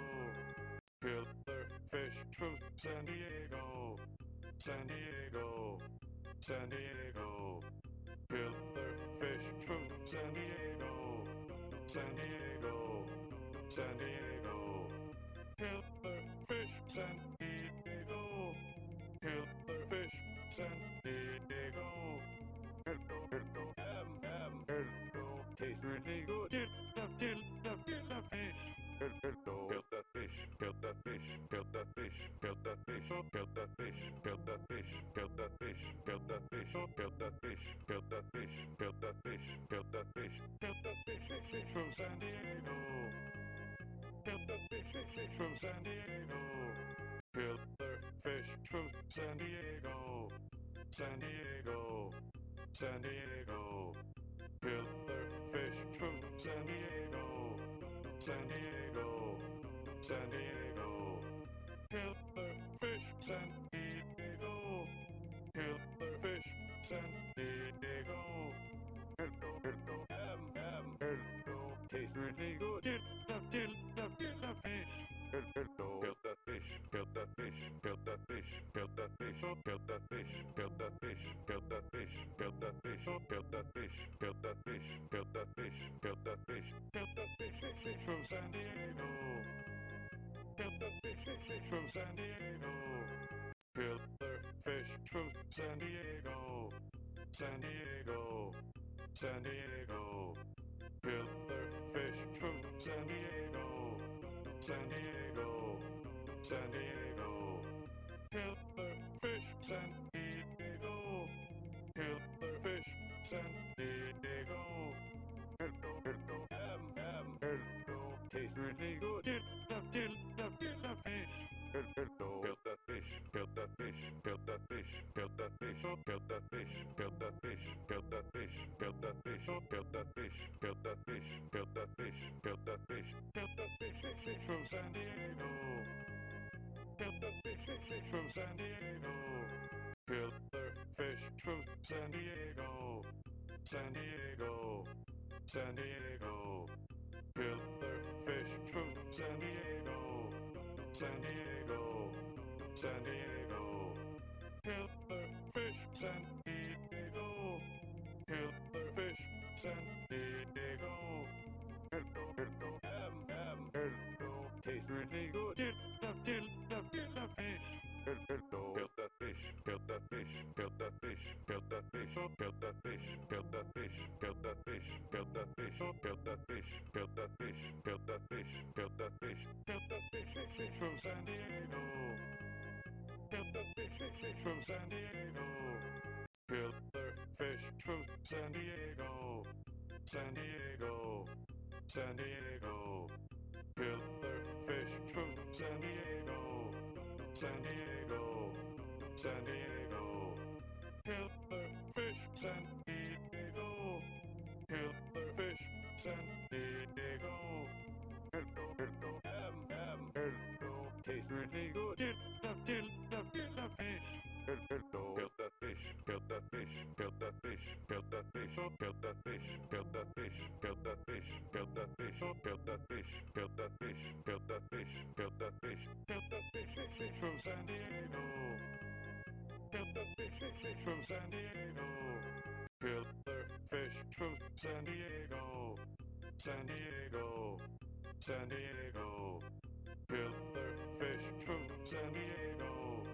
San Diego, San Diego.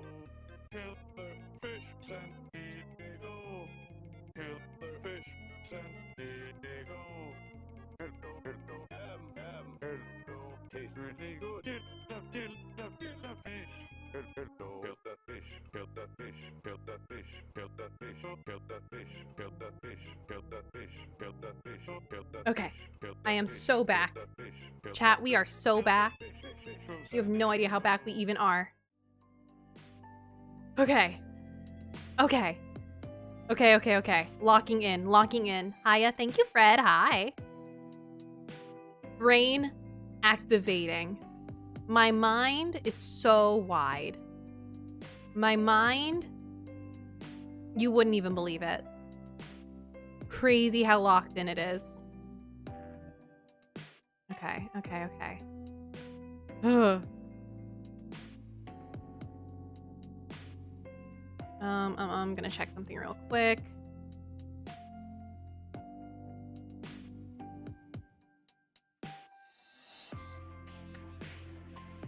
I would like to make a quick note that we are, I need to do math. Wait, where's my calculator? Math.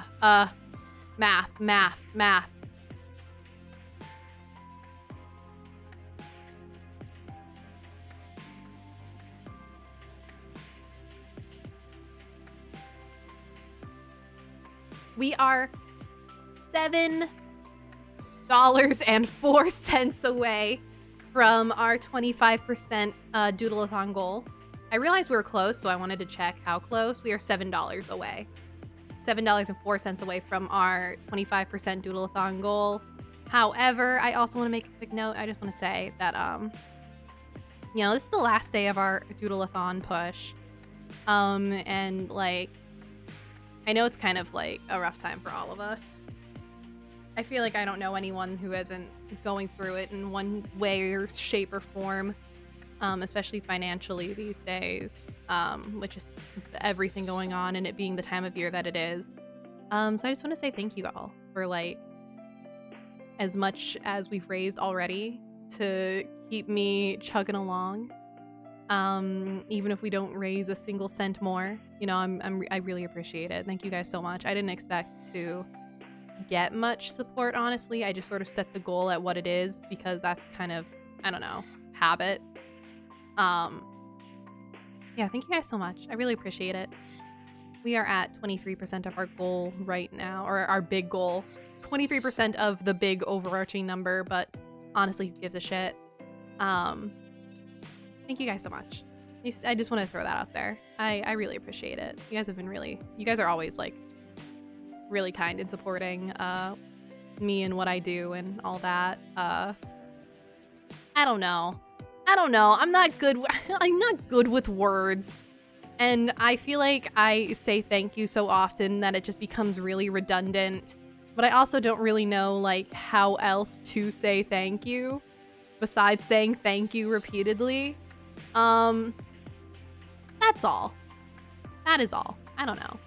Thank you guys so much for being so cool and for supporting me as much as you all do.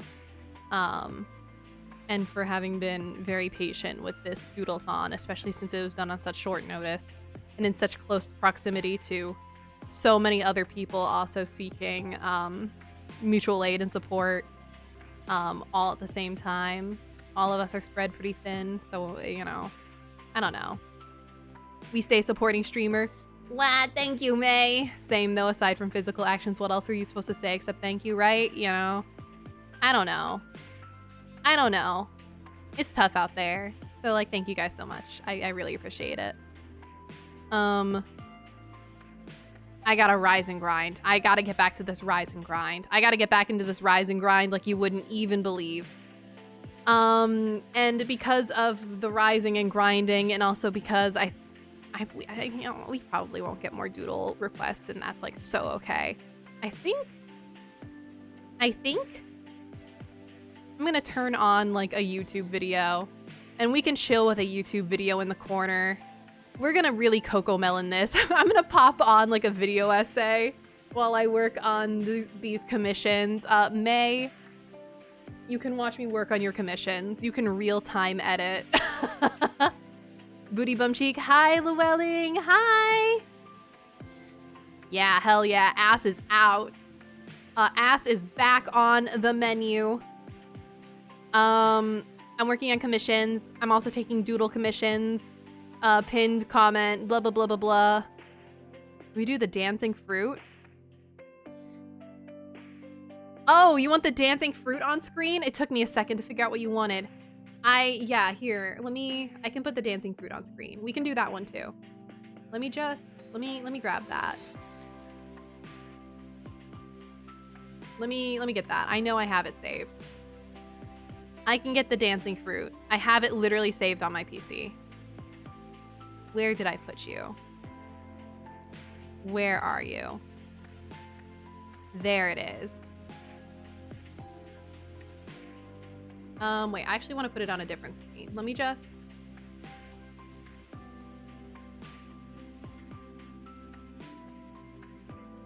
We'll put it back here. We're gonna put it behind iPad. There's our Cocomelon dancing fruit. You guys can have that up there. And then I'm gonna slide it down because I think the YouTube video is gonna go up there. The dancing fruit can like sit right here. And then let me grab a YouTube video. I think I know what I want to watch. There's a couple of Super Eye Patch Wolf videos that I haven't seen yet that I think I will want to yoink. I just have to get them set up. Please and thank you. Pa pa pa pa pa. Pa pa pa pa pa. Studio mode. Window capture, YouTube. Let's crop this down to size. I woke up from an epic nap to drawing stream. This is so epic. This is so epic. Congratulations on waking up to drawing stream. We love to see it. Do I want to keep this? Yeah, better size. Crop this in, crop this in.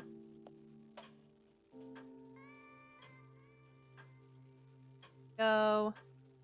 Make this small. Gonna go in the corner.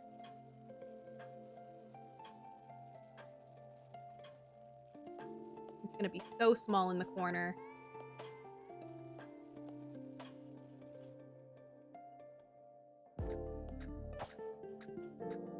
There we go. Make it a little smaller. I think I can slide it over.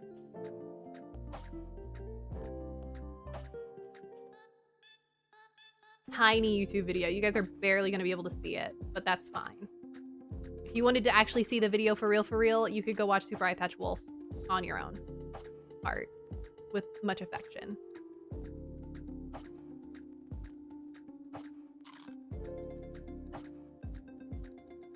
Okay.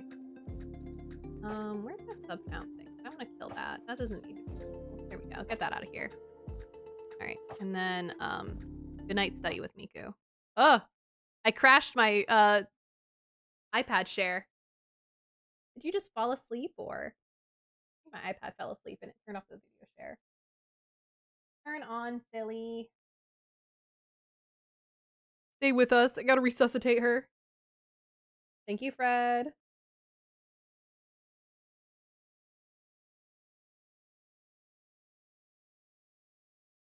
Come back to us, iPad. Wake back up. There we go.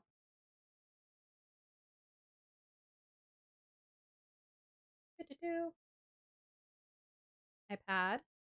Keep sharing. Thank you. Okay. Now we're so good. Welcome, traveler. Ooh, that's loud. To a distant place, a world of both impossible beauty and unimaginable horror. That should be a good And one. for This is brave The little Bizarre group World of of Fake 12 Video Games by characters, Super Eye Patch will Wolf. you choose Enjoy mighty it in Minor the Knight, background the lowly while Rat I Man, or the continue to destitute rise and grind on these Mad comms. Trigger? Can you marshal their strengths and venture across a vast realm where only through hard-fought battle and victory Be will the entertained by someone other treasures than me. and mysteries I'm of just this here to be on land your screen like a cocomelon. spill themselves onto ye? Be it what lies in the dead man's garden, the bounty that awaits at the pauper's catacombs, or I'm gonna do the ears on a madness separate layer that too. lies within the glass purgatory. Oh no! A Boom. world of monsters, both great and foul. Have ye the stomach to face down the abominable? Stench champion, will you discover the secret of the Goblin Ooh, Knight? I keep hitting But the heed fucking my words, microphone. young hero. No peace. Do not fall prey to the sinister temptation of the dubious friend. Step forward, my champions, for this is the world of Vermis, Here we go. a brand new video game from Plastaboo Entertainment, and Vermis is not real, and you know it's not real because that's the name of the video. Hello, it's me, back from my journey down another internet hole to bring you another one of these f***ing videos. Like, This deep hitting time, my we're talking about microphone. the I'm so strange sorry, world there's no of peace. fake video games. It'll never end. Much That's like part of, explaining again, that's to part of this. Your accountant drawings make me that smile. the I'm glad I wizard calmed you. This is a costume good you bought idea. is tax Wow, deductible. I'm Fake so video glad you're games can liking be them a because little I hard feel to like a understand fucking at first, as fraud. you could be talking about anything from Kickstarter game development scams. I'm glad you're AAA liking how game they're coming trailers out that because were I'm never feeling real. like a Sony, you silly little motherfucking clown. liars. Mobile phone apps where honestly, I have no idea what's happening here. Or Hollow Knight Silk Song. But we're not talking about any of those because I don't care. I do care about Hollow Knight Silk Song. I bet that will be good. What we are talking about is the bizarre phenomenon of people creating A little line in games there. that You're just doing great. don't exist. And Wah! you're thinking, John, what does that even mean? What are fake video games? None of this makes any sense. To which I would respond, no, it doesn't. Okay. Look, just watch the fucking That video. is On the slamming 11th on the of door. February 2012, a 1 minute and 19-second video was uploaded to the internet. The video was simple, just a still image with a song playing over it. But the curious There we go. part was They are quite the nice. title, Ugh. Persona 5 Tightrope title screen. Uploaded There's to a just so channel many called better Atlas XP5. emote and artists out curious there. You know what I because mean? A, It's Atlas was the publisher of popular video It's game the series classic, Persona, and B, at this point, Persona what am I 4 even had been out doing, for you 4 know? years, but there hadn't been a single word. there's so on many Persona better emote 5 artists, so why am I except doing this? video. And That suspicious as vibe. that seemed, there was Classic. something so We all know real her. We've all about been it. there. The song itself was a beautifully composed piece of jazz fusion that fit in well with series composer Shoji Meguro's previous soundtracks. And the illustration featured could have been ripped directly from the let's leave it art here like books of that. Persona character designer Shigenori Sojima. Both elements combining into something that felt bafflingly real, but even more so when, in the weeks that followed, more and more tracks began to appear on Atlas XP5. And you could hear the entire game like in that. these songs, the boss battles, the hangout Okay, music, but the I like the way shopping you draw. sections. Oh, thank But you. soon, it wasn't just I'm doing my music being best. uploaded to Atlas XP5's accounts. Concept art, promotional posters, environmental design, that's and even animated trailers began to appear. And perhaps most intriguing, full character profiles, All right, those are the revealing ears. a Let's cast go of back to the classic body. Persona archetypes, from the silent Yoink Sigma the blue gamer tone protagonist from the to ass. everyone's favorite inferior male companion. But where things started to get bizarre was when actual screenshots of the game began to these appear, drawn. I'm gonna use detailing a smaller brush so I can use higher gameplay pressure to keep a systems more like a social consistent media mechanic, line as well weight. as a controller layout for what looked like an emotions-driven dialogue system. Soon, even pitch decks for the game's story were being uploaded, unveiling a narrative that featured interdimensional old gods and an in-game apocalypse the player would survive. And while that maybe felt a little bleak for the Persona series, It fit perfectly with Persona's darker parent series, Shin Megami Tensei, a return Shin that Megami a portion Tensei. of the fan base had been rabid for. Those fans now passionately speculating about the validity of this game, speculation that went into overdrive when an official 2013 teaser trailer of Persona 5 seemed to reflect the themes of manipulation and control that were present in everything Atlas XP5 had revealed, from the artwork to the story details to even the titles of its songs. And with this, a tantalizing inevitability crept into focus. Someone within Atlas was leaking Persona 5. And when 2 years later, the official trailer for Persona 5 dropped,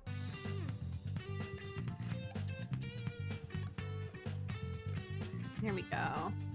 I told you why I calmed you specifically. It was a combination of your art and humor. You really show your personality through your art, and it's really charming without sacrifice of quality. Beats you up to balance out compliments. well, the truth is, by 2015, I'm under Props had fucking already attack! started to appear in Thank you, May. whatever Oh, this that's really was. sweet of The you. internet had grown up a lot. I in the 3 appreciate it a years lot. since I'm that glad- First video. That I'm initial glad tightrope title y'all screen can theme find being value traced back to a in what I single do. from J-pop duo I really do. Vivid Blaze, with all other tracks on this page being I traced know I'm back talking to over the similar video I turned musical on acts just or specifically to soundtracks like, that were little known so I didn't have to outside talk. Japan. But if I can And be while like, it's speculated that some if I can of the be artwork at least transparent is and mentally original, ill I on was able to stream. trace enough of it back over the course of an afternoon. You know what? to the We'll point turn Miku back on for a second while I be mentally ill.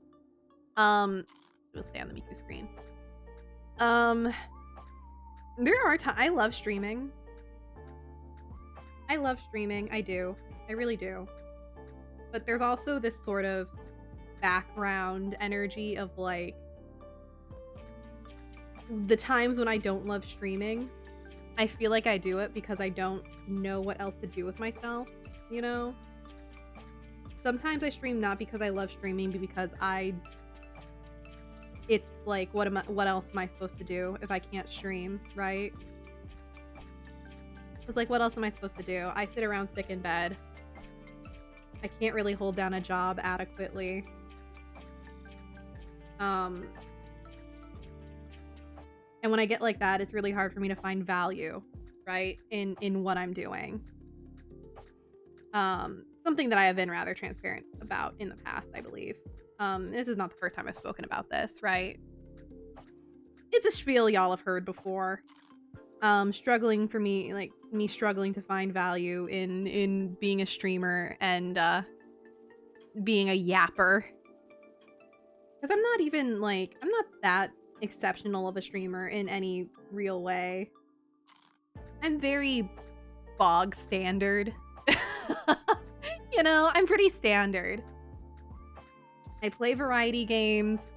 I do a little draw. I do a little sing. I don't really, I theoretically will start posting covers. Like, yeah, I have a cartoon model, but there's a lot of excellent streamers that have atypical, quote unquote, model styles and aesthetics. Many of which who are far smarter and more creative and better presented than I. So it's weird. It's weird sometimes trying to like justify why I get to be a streamer. Why should I be streaming, right? If there's so many other people who are so much more exceptional than I am. Why am I doing this? Sorry, I need to grab my references. I don't know. All this to say, I don't really know, you know? Besides the fact that you all tell me that what I'm doing is important to you and fun and good. And that's kind of it, really. Kind of why I stream, because at that point, when I don't see why I should be doing this and I don't see the value in it, then bare minimum, you all value what I do and want me to keep doing it. So, you know, I may as well, right? I'm not exactly here for the stuff you play, though. I'm here because I enjoy hearing you speak. Everything else is bonus to me. I appreciate it. I appreciate it a lot.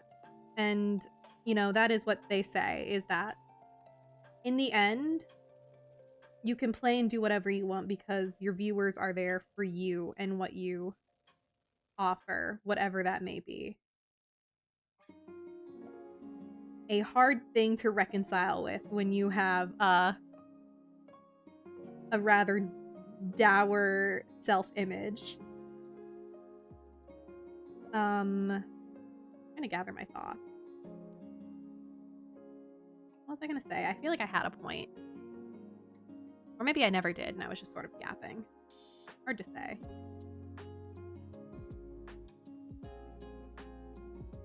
Hard to say whether I had a point. Oh, I do sort of have a point. Because at that point as well, it's sort of like it still feels like a why me though, you know? And I'm sure all of you could make up your reasons why. Or not necessarily make up, but you have your reasons why me. Why you watch me, why you spend your time with me. As opposed to any number of other creators. And like, it's neither here nor there. It's fine, you know? In the end, you guys still enjoy what I do. And who I am, which is wild. Wild to me. But nonetheless true, right? Nonetheless true, because I cannot tell you guys what to think or feel. But my logic then, and my thought process, is why me? Because personally, again, there are so many other creators that I think are way more exceptional. Considerably. Not just in what they do in their presentation, but just sort of as people are considerably more exceptional and entertaining and interesting and funny, have so much more to say. I am at my most yappy typically when I am not doing too well because I am most opinionated and best spoken when I am a little depressed about it. But there are plenty of other people who are not nearly so dour, who are so incredibly well-spoken and so funny and entertaining and interesting that I admire considerably. So then what are y'all doing here hanging out with me instead of them, right? But then that just goes into the whole, like, you know, never compare yourself, blah, blah, blah, blah, blah, you know. I'm drawing fully on the wrong layer. That's a problem for later. That's a problem for later, man. I'll deal with that later. It doesn't matter that much.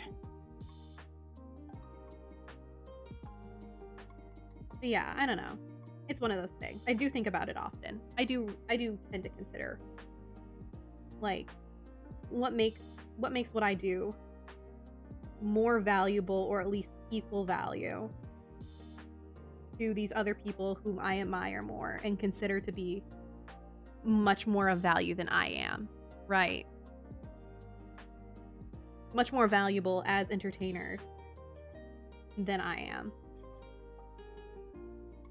Love your personality, Fennel. It's always good to hear from you and your amazing art. Thank you, Jam. You're very sweet. I figured out the YU moment when you started talking about disposing of a rancid deer head when I first watched, half joking. Yeah, when I was like sick out of my fucking gourd with like a 103 fever playing Yume Nikki for the first time. Yeah, shout out to that old thing. I know the VOD, is the VOD still? Wait, let me check my YouTube channel. I wonder if that VOD is up. Did I ever post that VOD?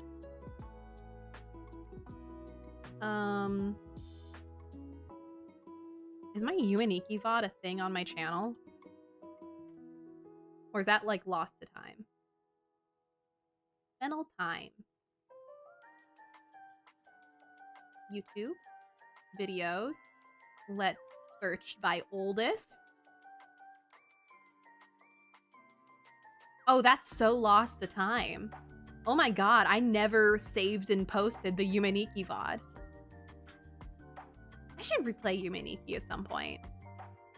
I've been wanting to replay a bunch of my like oldest games that I played on my channel. Just wanting to like redo them now that I feel like for as much as I've been talking bad about myself the last like 15 minutes, now I am still pretty much objectively better.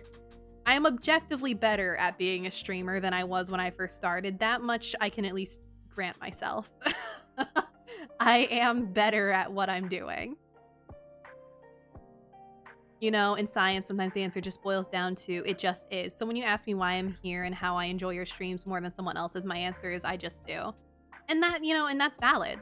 That's so real and true and valid. And sometimes the answer really is, it just is, I just do.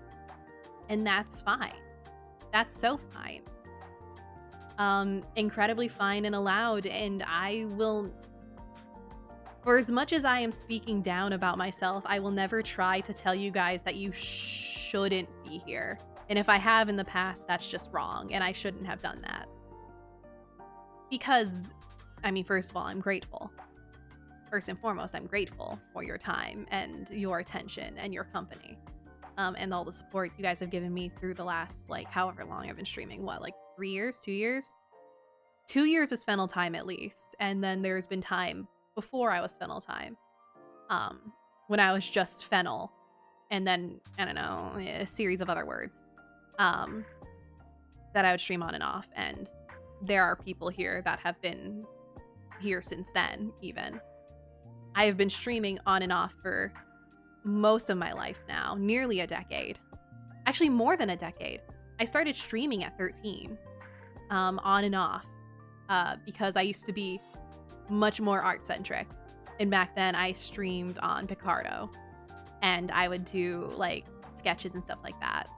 Back when we were Fortnite Ninja, yeah, back when I was Fortnite Ninja. Hi, Nido Sprout! We're talking about my value as a human being. Welcome in, Raiders. We're talking about my value as an entertainer and a streamer and perhaps as a person. Hi, Nido Sprout. I heard that you were working on sketches and also playing web fishing. Yay! Yay, yay, yay!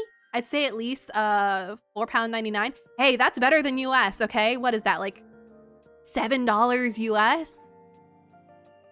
A pound sterling is like what? Like worth $1.60 or something? So like the US dollar is worth like 60 cents on the pound sterling? I don't know. Some shit like that. Day since Fen therapy dumping on stream. Hey, yeah, we're back to 0. Did the raid go through? Yeah, it went through. Hi. My art streams tend to turn into therapy streams. £1 is $1.25. Okay. I was close. I'm pretty good at guesstimating it. Hi, Nido Sprout. I'm doing live therapy on stream talking about my value as a human being. Welcome in, Raiders. My name is Fennel-Thyme, variety streamer, VTuber, and little guy extraordinaire. I am typically a very high energy, very extravagantly loud yapper who screams and yippies and hee-hees. But my art streams tend to turn far more retrospective.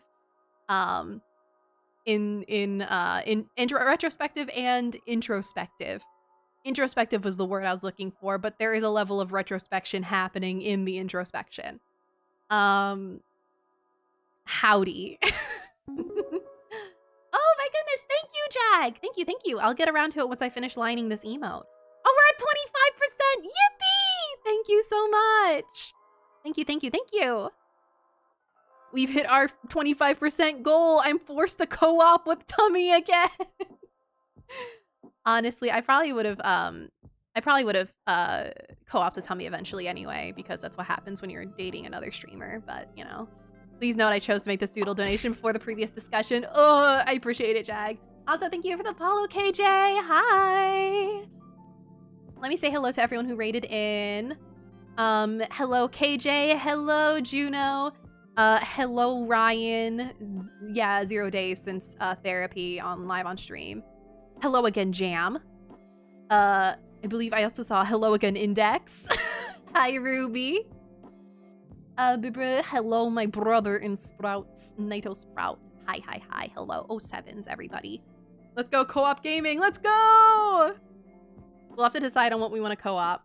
Because last time we did One Arm Cook together, I really think Chained Together would be really funny. But I have not a clue if that is something that we want to do or if there's another co-op game that would be funny to watch us piss and cry over. I think a co-op horror game might be funny, but maybe I'm just biased because I love seeing Tummy get scared. Also, you have a lot of comms. Please feel free to be very quick with mine. I forgot to say that in the dono. I'm quick with all of the doodle comms. Don't you even fret. The doodle comms take me all of 5 minutes. So do not worry. I will be able to get that shit done and dusted when I get around to it. You guys should do Nitro type. Huh? What? Huh? Me when I huh? Me when I what? Would love to see Soda's doing Minecraft 64 co-op. Oh, really? Minecraft 64 co-op? That's a thing? That's a mod? Oh, that would be really Minecraft. Mario. Minecraft 64? Have I been saying Minecraft 64? Mario 64? What's Minecraft 64? Me when I see a game that starts with M, it's just like Minecraft. The worst part is I knew it said Mario. I was thinking in my brain, in my mind, I need you to understand, chat. In my mind, for real, I was envisioning Mario 64. I just said Minecraft anyway. I was thinking Mario 64 and Minecraft came out my mouth repeatedly. Speaking of Discord Nitro, and I see you with the Sprout. Greemole bought me the Sprout. I don't have Discord Nitro. I don't have Nitro. One of my dear viewers, Greemole, owner of the Fennel-Thyme Muppet, bought the Sprout for me and sent it to me unprompted. So unprompted that I actually was worried that Greemole had gotten hacked and was sending me a virus, so I didn't accept it until I went live on stream and Greemole came in and said, accept my gift on Discord before it expired. And I say, oh, wait, oh, that was real. Okay, I'm accepting it now. And I accepted it live on stream. I was worried they had gotten hacked and were sending me malware. Disguised as a Discord gift. Smile. But yeah, now I have the Sprout icon, the new Sprout Discord icon on top of my little guy as God intended. Thank you, Greemole, my hero, longtime viewer, very real and true. Wah! Exactly. That is how I felt. I think I had like 12 hours left to accept it. By the time Greemole came into my chat and said, accept the gift! Accept the gift! Oops. Teehee. My bad. Wow. Teehee oopsie. Oh wait, why do I have two Kokomo? Sorry, I realized I was on the wrong screen. I meant to be on this screen so that I could do this. So yeah. I thought about getting it, but it's Discord Nitro. I don't have Nitro, so I don't know. I feel like talk someone you know that has Nitro into buying it and sending it to you so that you can have it without having Nitro. Because I don't have Nitro. I just like, it was just sent to me as a gift. So I continue to not have Nitro. It's just like now an item that I have in my Discord inventory. You can probably buy it without having Nitro. I assume, if I'm able to use it without having Nitro. Yeah, I mean, it is like $5 though, so you know, it is like $5 though. Why what is Discord Nitro? Why is Discord Nitro, or what is Discord Nitro? Discord Nitro is just a premium Discord. It lets you send bigger files and have like more customization in profiles and use emotes from servers everywhere. Just being hee hee hee ha. Okay, cool. Sorry, I can't read tone. I'm a little stupid. I don't know how to read tone. Oh, thank you, Fred. Thank you. Do I have to draw you at like a diagonal now, or we've done looking up and looking down? Are we hitting the diagonals lore. I also can't read tone, so you're good. Poggers. Hell yeah. Alright, let me get the... I guess I should draw this arm. You guys get to watch me try really hard to draw lines. I have shaky hands from, health problems. Smile. There we go. Oh, I didn't say what I'm doing. I'm doing a Doodleathon right now. Today's the last day. I'm taking a doodle commissions, but when I don't have doodle commissions, I'm working on my regular commissions. May has so many emotes. May commissioned so many emotes. So I have so many emotes that I'm drawing for May. Smile. We are on the grind like crazy for May. May is feeding me this month. But that means I have to like so work on them. And I fell behind a little bit because of my health, eating shit, and life being complicated. So now I'm like really on the grind set. I gotta like hard grind set myself into this. There we go. It's a lot of comms. It is so many. Unironically, a lot of comms. 17 emotes. 17 emotes. Mid-December deadline. I'm cooking. Maybe I'm cooked, but I'm cooking.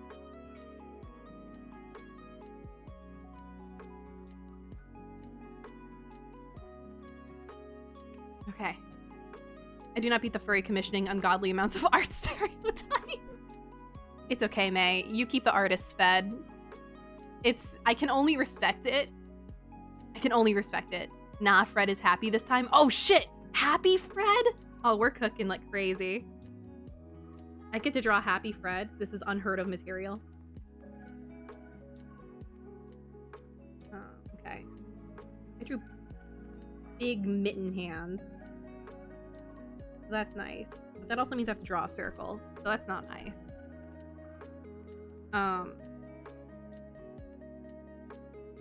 I feel like the hand should be less here and more like flat, like this, maybe?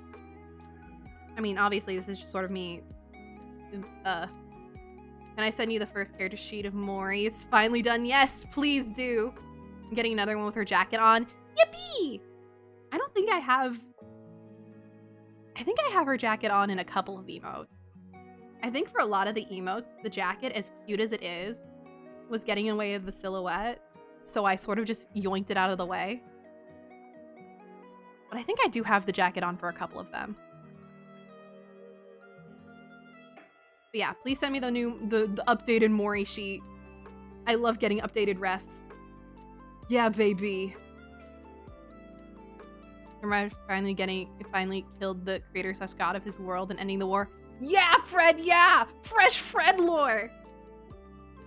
I love getting fresh Fred lore.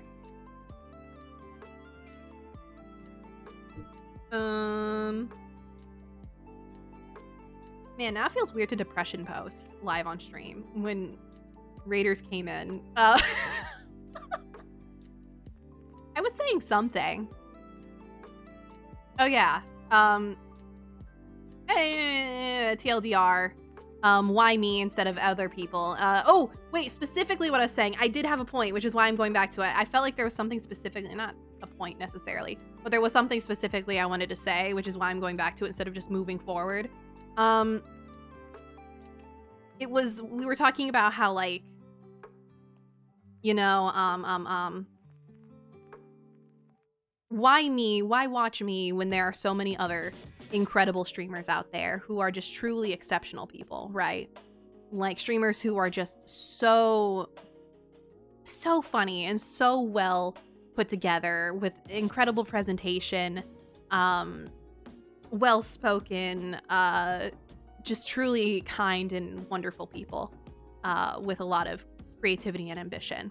When I am here because I love streaming, but there is also this no small part of when I am unwell, both physically and mentally. I stream sort of out of self-imposed obligation, admittedly, because of my lack of being able to hold a traditional job. There's a level of, even if I don't make much money from streaming, it is the thing that I can do that sometimes makes money.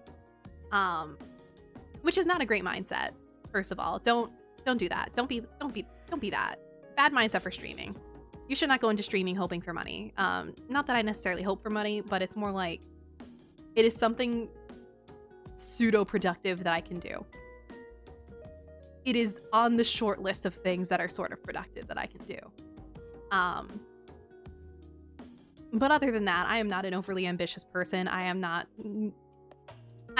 considerably exceptional. I am mostly just very weird.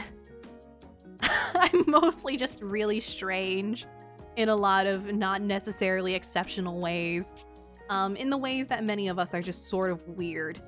And if we spent a little time working on it, could probably be weird on stream just fine. Oh, my cat's bringing me a glove. Thank you, son. I think he's asking me to duel because he's walking around with a glove, and if he drops it at my feet, he's probably asking to fight me, as those are the gentleman's rules. He's actually just put the glove in my hand, which I think he is asking for a duel. He just walked up to me, jumped on my desk, if you heard that rattling, and dropped it into my hand. He wants to fight me. He's asking the battle. Son, I'm much bigger than you. I win these. Son, He just brought it up and put it on my desk.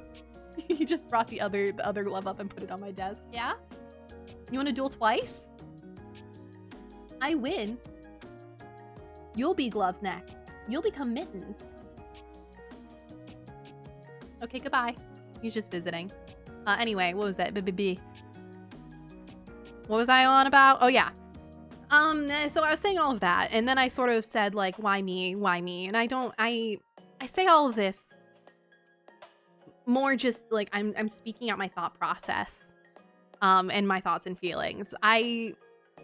What I was saying when Knight raided in, love you, by the way, Knight. That's my best, that's oomphy, that's bestie. Unironic bestie. I've known Knight for so long. That is my older sibling, low-key. But what I was saying when y'all raided in is that as much as I say all of this, you know, I'm never gonna tell you guys, like, not to enjoy my streams, right? I know it may come off that way, it may sound that way. I'm not gonna tell you guys to, like, not be here, you know? I'm not gonna say that you shouldn't like seeing me stream and that you shouldn't be here. And if I ever have in the past, that was just wrong to do for so many reasons. As I was saying, first and foremost, because I am grateful. Despite how I sound, I am grateful. Absolutely grateful for the company you all offer and for the support you all have given me and for your time and your attention and your energy that you give to me. Time, attention, and energy are all finite things, and yet you still spend it on me for reasons that are beyond me and may always be beyond me, despite how much you all try to elaborate. Because negative self-image is one of those things that is a difficult beast to beat. So you all can tell me that y'all think I am excellent and very funny and very entertaining, and I'll go, bet. Cap. Sounds fake, but okay. But like, I don't know. I'm not gonna tell you guys that you shouldn't be here. You know, you all are allowed to enjoy hanging out with me, even if I think it's kind of ridiculous. I don't want you guys to feel bad that you're like, I don't know, that I talk like shit, and act like a little bastard and then say, you know, why are you all here? Because you're allowed to. The answer is allowed to be, as Fred said, I just do. You guys don't have to have an answer for why you enjoy watching my streams as much as I muse about what it could be. And I try to, like, make sense of what it is that makes me different from any other person you could be watching who I personally view as far more exceptional. You're allowed to have the answer of, I just do. I just like being here. And that's it. It doesn't have to be a whole thing. I'm just crazy. And so I tend to make it like a whole thing, because what else am I to do when I am lying in bed all night because I can't sleep? I just sit there and think about it, you know? Why do I stream? Other than the fact of, what else am I supposed to do, right? A lot of times my answer is to why do I stream is, what else am I to do? There's not much. I've tried a number of things, and it comes around to there's not much I am to do. So I stream because that is something that I have some level of control over and ability to. And you all, for your own reasons, enjoy it.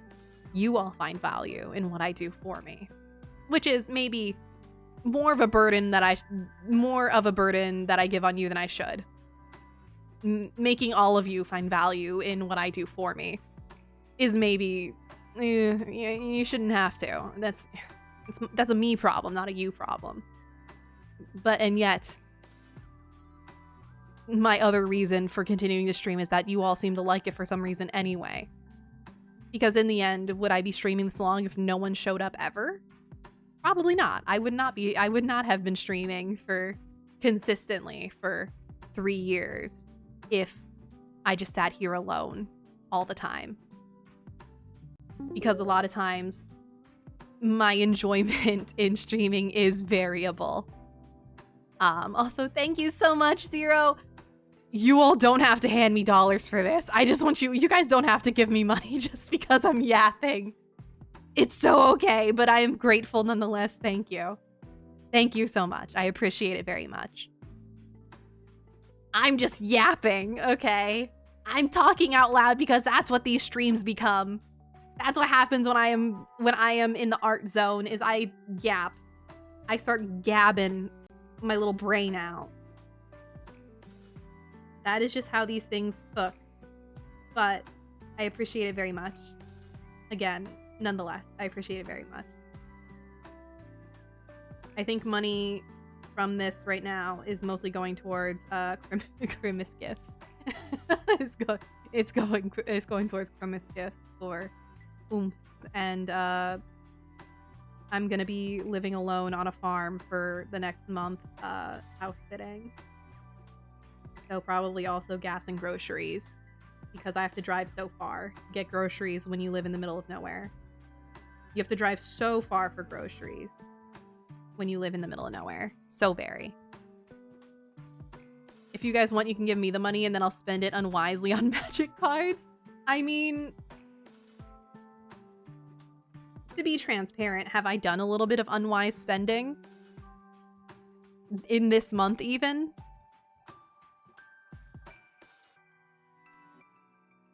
Well, you know, just a little bit. Depression does that to a person, you know, we've all been there. Have I bought some Gunpla? Yeah. But, you know,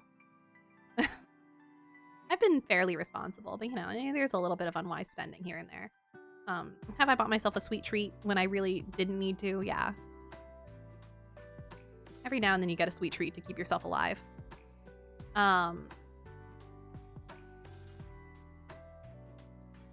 You can give me the money and I can give the money to Fennel for you also optionally.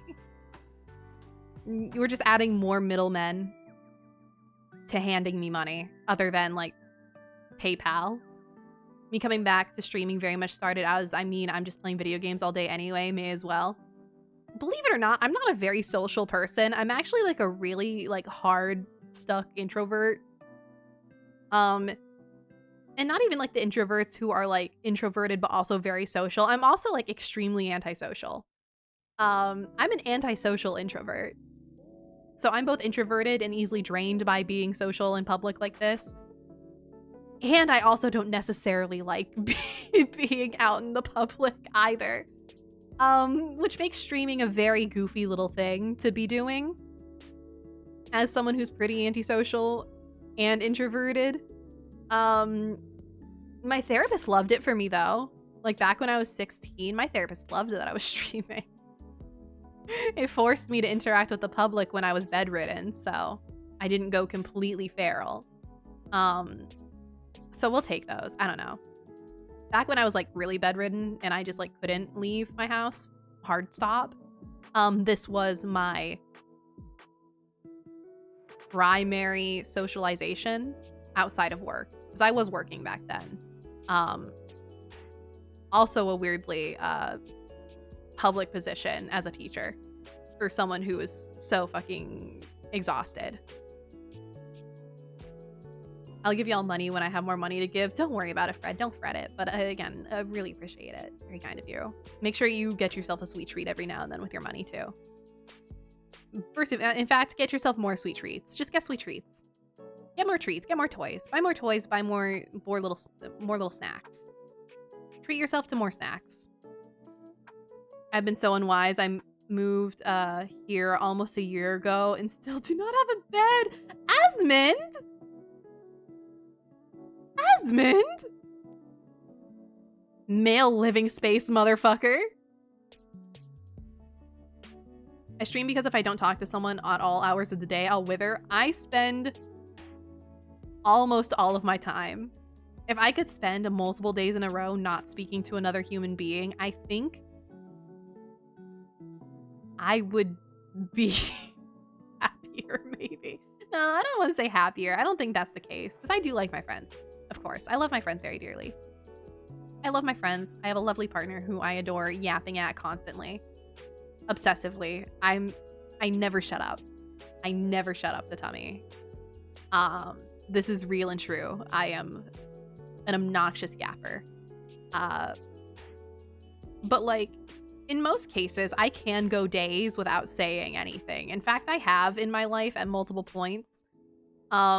Just gone days, if not like a week, upwards of a week, literally not speaking. It's happened. Been there. If I didn't stream and didn't have a job that involved talking to people all day, I'd probably send Blizz about 10,000 DMs a day. Me with tummy, actually. No, that's... yeah. Trust me, I've tried. Convincing myself to spend money on treats like boba has gotten hard recently. Like, I was planning to get boba last Friday. Once I got off the bus, I immediately convinced myself to just go home. No, Fred! No! You have to get the treat! You have to get the treat, Fred! Fred, you need a treat! You have to have a little snack! We love some little snacks. We love little snacks and little treats. Also, I saw something very important. Let me, sorry, I need to just, here, I need to hide all of this real quick. It will come back, but I noticed I got a notification. I got a notification on my phone that I just saw come up. Let me, just real quick.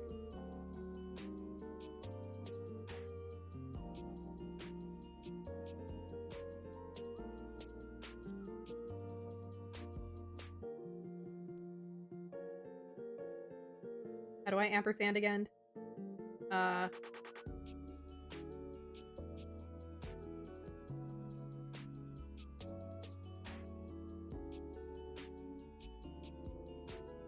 There we go. There we go. Let me get that in there, and then also, I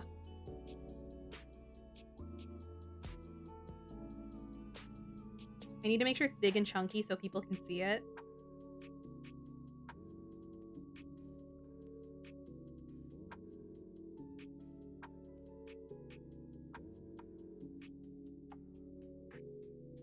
Oh wait, that's not how you draw it. Him. There we go.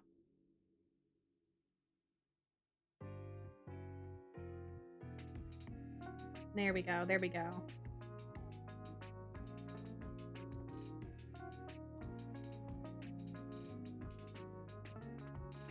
Can I draw Ify from memory? Ify from memory. Ify from memory. Ify from memory.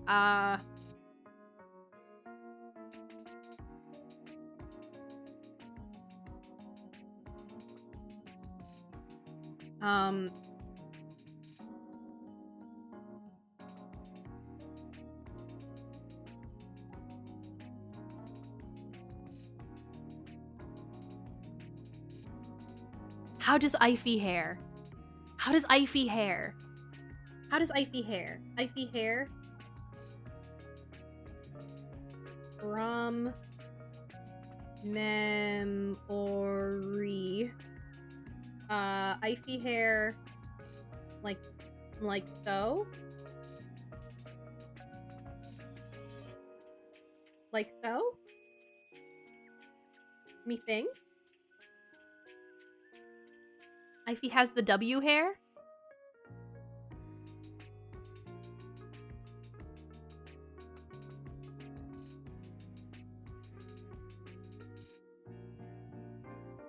This does not look like Ivy. This is definitely incorrect.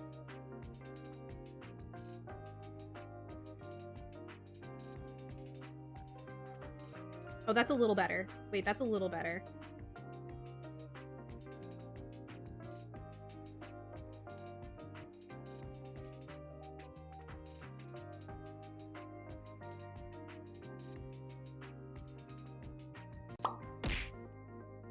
Oh, thank you for the follow! Thank you for the follow, V.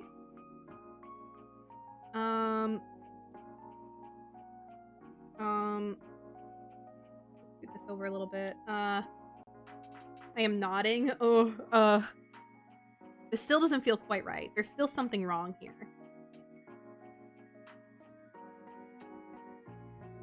Something is still wrong here. This is like off-brand Ivy. Now I have to look up Ivy. Let me check your thumbnail. Oh! Okay. No, I get it now. I get it now. I see what I've done. I see what's happened. I can fix this. This is fixable.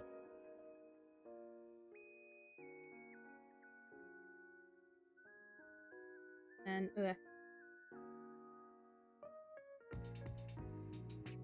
and then the hair is like so, and then the hair is gonna go like so,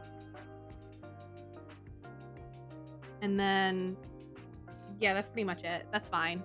This is cool, except the antenna do keep out like this instead of going straight up. Let me just sort of keep these antenna out. That's more. Now that's Ivy. I know this Ivy. This is an Ivy that I know.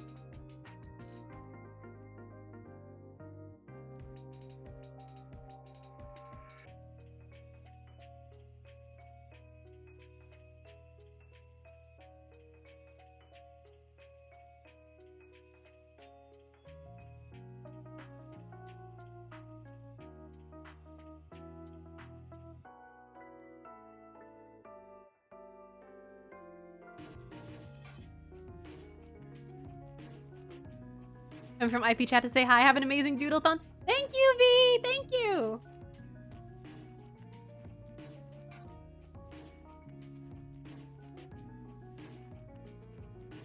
There we go.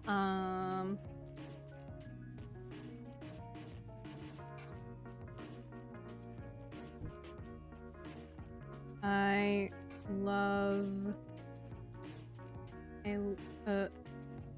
love you, chat.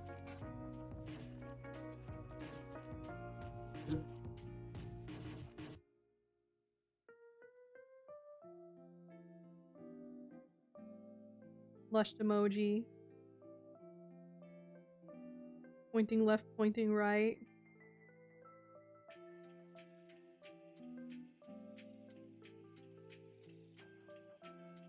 There we go. This is my favorite bit, is when I notice Ivy sharing my screen on their stream, and this is my bit. I like doing this bit, and then I gotta keep it nice and big. There we go. Perfect. Bangers. I love doing the window peek. I love when the window peek is happening. Huge bonkers.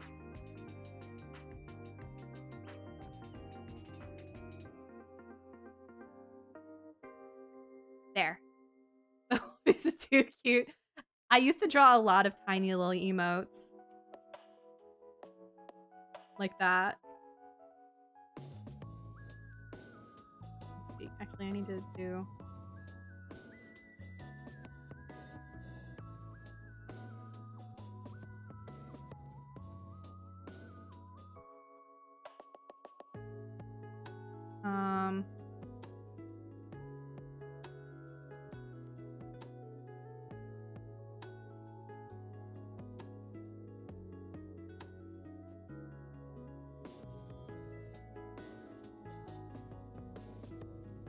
Lip bite.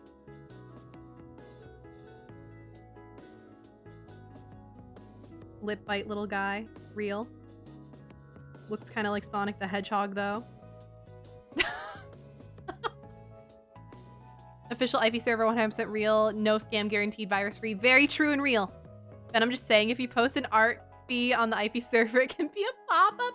This is true. I think I have drawn different like IFE arts. There's that whole like hymn that I drew in MS Paint when a random guy comes up to you at the arcade. Honestly, yeah. When random dudes come up to you at the arcade, this is what it looks like. This is it. Oh, well, thank you, May! Oh my god, May, you can't keep feeding me! You can't keep doing this! You have to put your wallet away, May!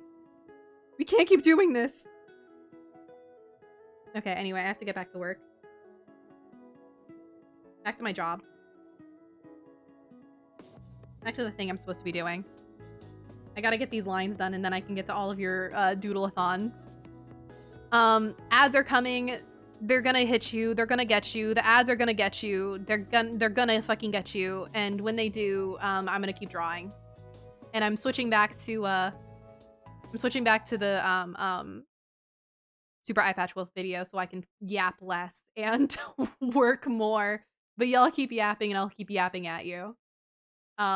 Enjoy the ad break. Thank you for the AdSense. That I seriously doubt that. Meaning that what we're actually looking at here is a bizarre magpie's nest of dozens of different pieces of media scavenged from across the internet and then chopped and spliced together into something that creates the illusion I hate drawing circles. Why did I do this? Real video game. This is what became known as Persona 5 Imagining Project, and its existence raises some interesting and precise questions. 1. Why does a piece of media like this even exist? 2. How was it able to convince so many people? 3. What is even the appeal of a fake video game from an audience perspective? 4. Why would someone put so much time and effort into making it? And 5. Finally, have I wasted a significant portion of my life making this video? Except mixed for that last one, lines we are going to that are answer gonna all these questions in relation to Persona 5 Imagining Project, but also a bunch of other weird shit. And so to start, a lot of line overlap. Why does that might be a problem video here. game even exist? And in a way, that answer's simple. See, any idiot can make a fake video game. Let me pull up May's For new example, ref. Let me pop May's new ref into my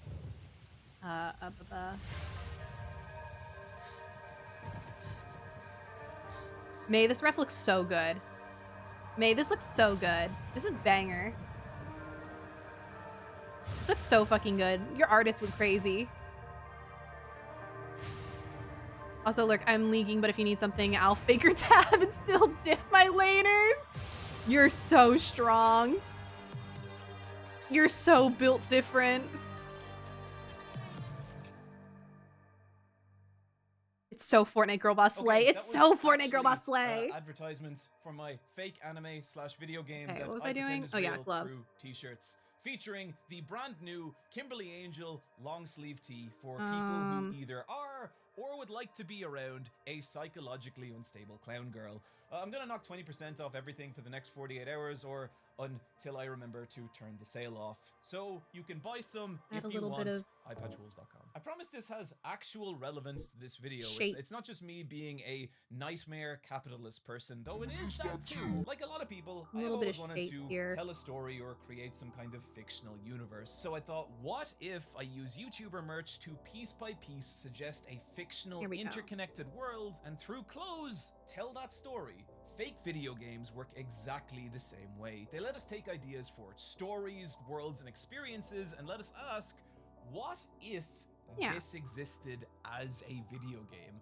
And that question, wrong, what where's this if, layer? can come in a lot of different forms, but one of the simplest and honestly most fun is the idea of demakes. By the way, I broke my finger, There. which is why I have to wear this, and you're not allowed to make fun of me. Welcome back from Demakes ads. ask I'm. the question What do you of mean what low if a battery? modern You're video plugged game in. existed on an older console. So You're take plugged something like in. Elden Ring, a title You're whose charging. massive lush world You should pushes not be current low generation batterying. hardware to their My limits. plug's not plugged in So all the way? it's kind of Wait, interesting to think about, what if that gigantic world was that's then hot. crammed onto a PlayStation 1? My power brick Well, is the quite Elden warm. Ring demake trailer answers that question, and it is Okay. bizarre looking. Huh, It's that's the probably not uncanny great. feeling that Well, this is the game you know, but coming from a different time. What's kind of insane though is that we can push that question even further. I'm Back fully another scrunched in my entire chair now. We are generation, in scrunching. fact. With 64 bits Elden Ring video, this time asking what if Elden Ring existed on a Super Nintendo. Weh. And it's Trying to fix how fucking I'm sitting. cool, but Weh. there are entire communities of artists doing There are a lot of this, tangent taking lines. games and dragging them backward That's on the generational gonna be a problem for me. timeline, asking questions like,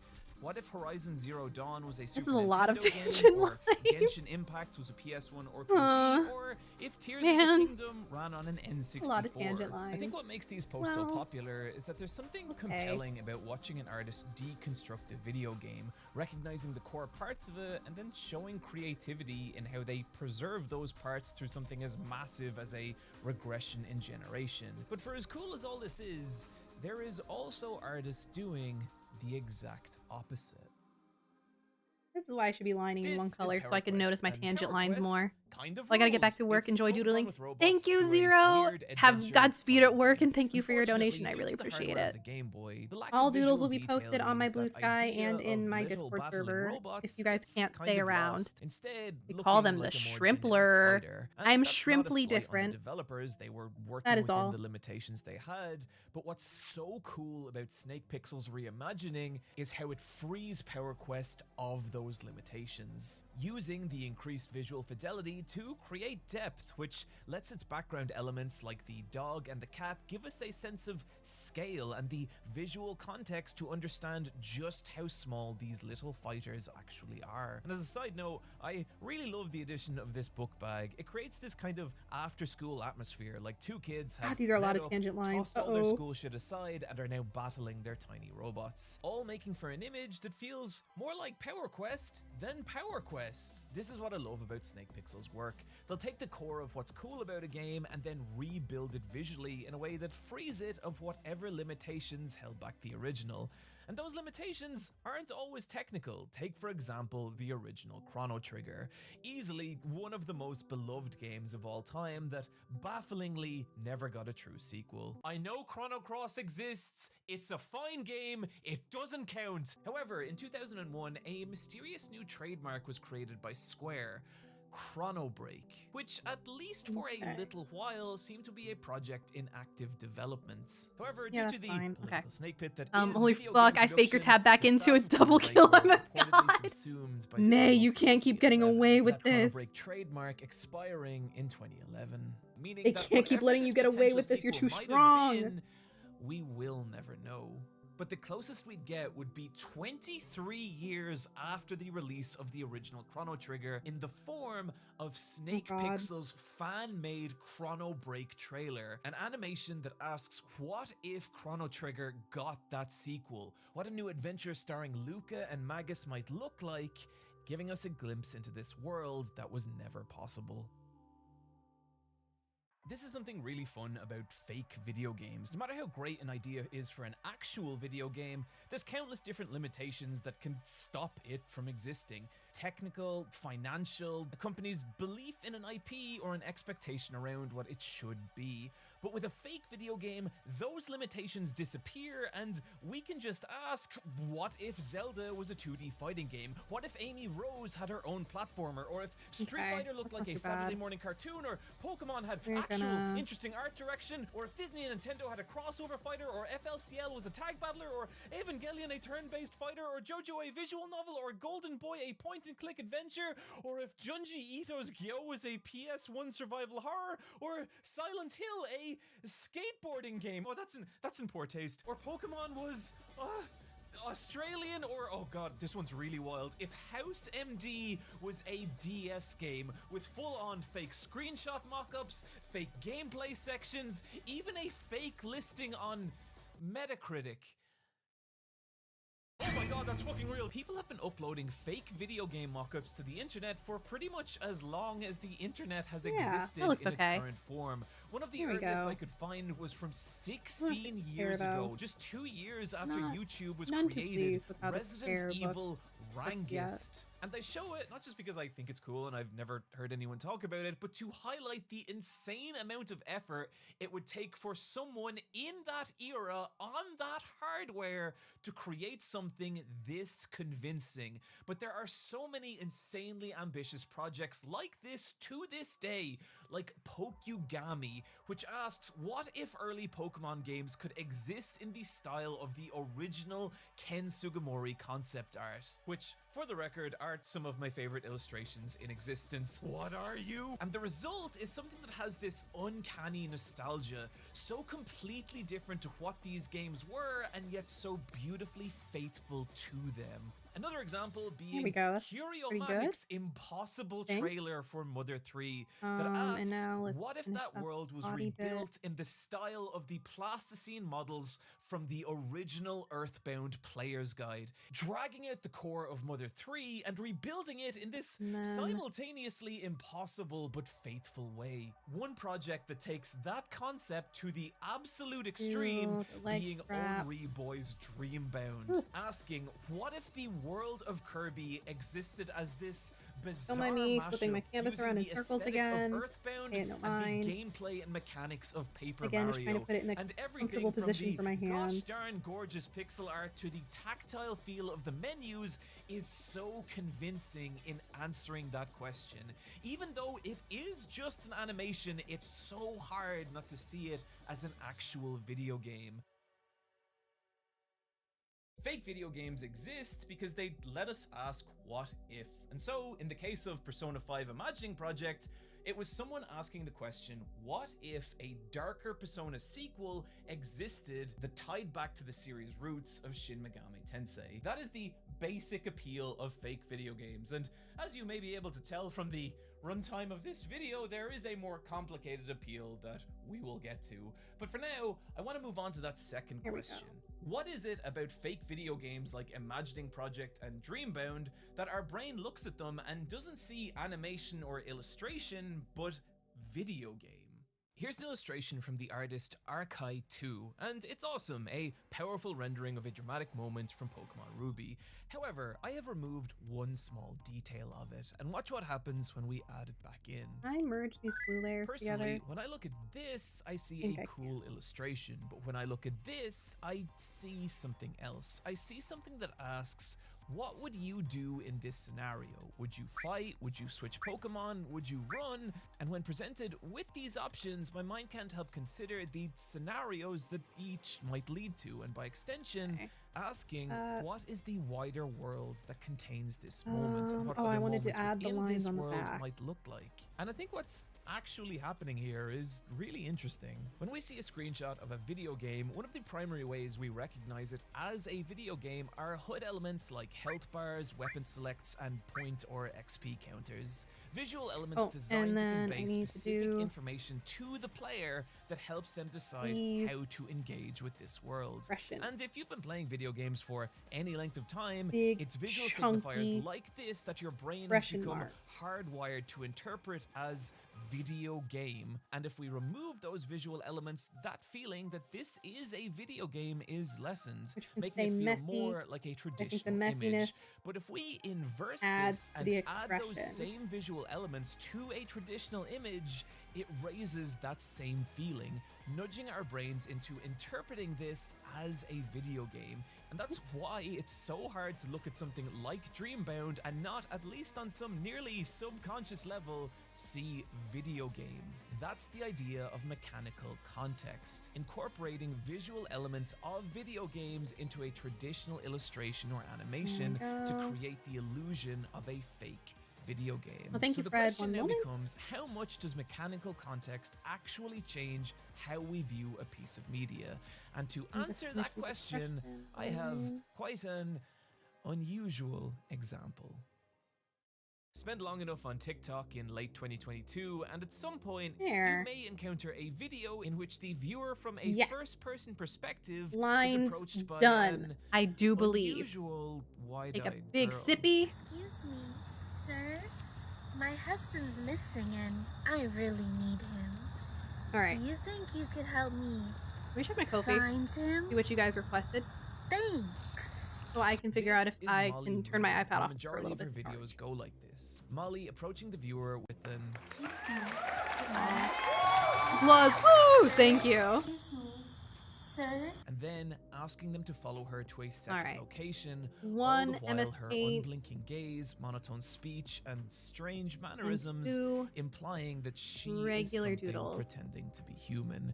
However, on November 2022, these videos Oh wait, Zero changed. didn't even ask for anything. Excuse me. Oh, sir. Zero. I might draw Can you something welcome anyway. home?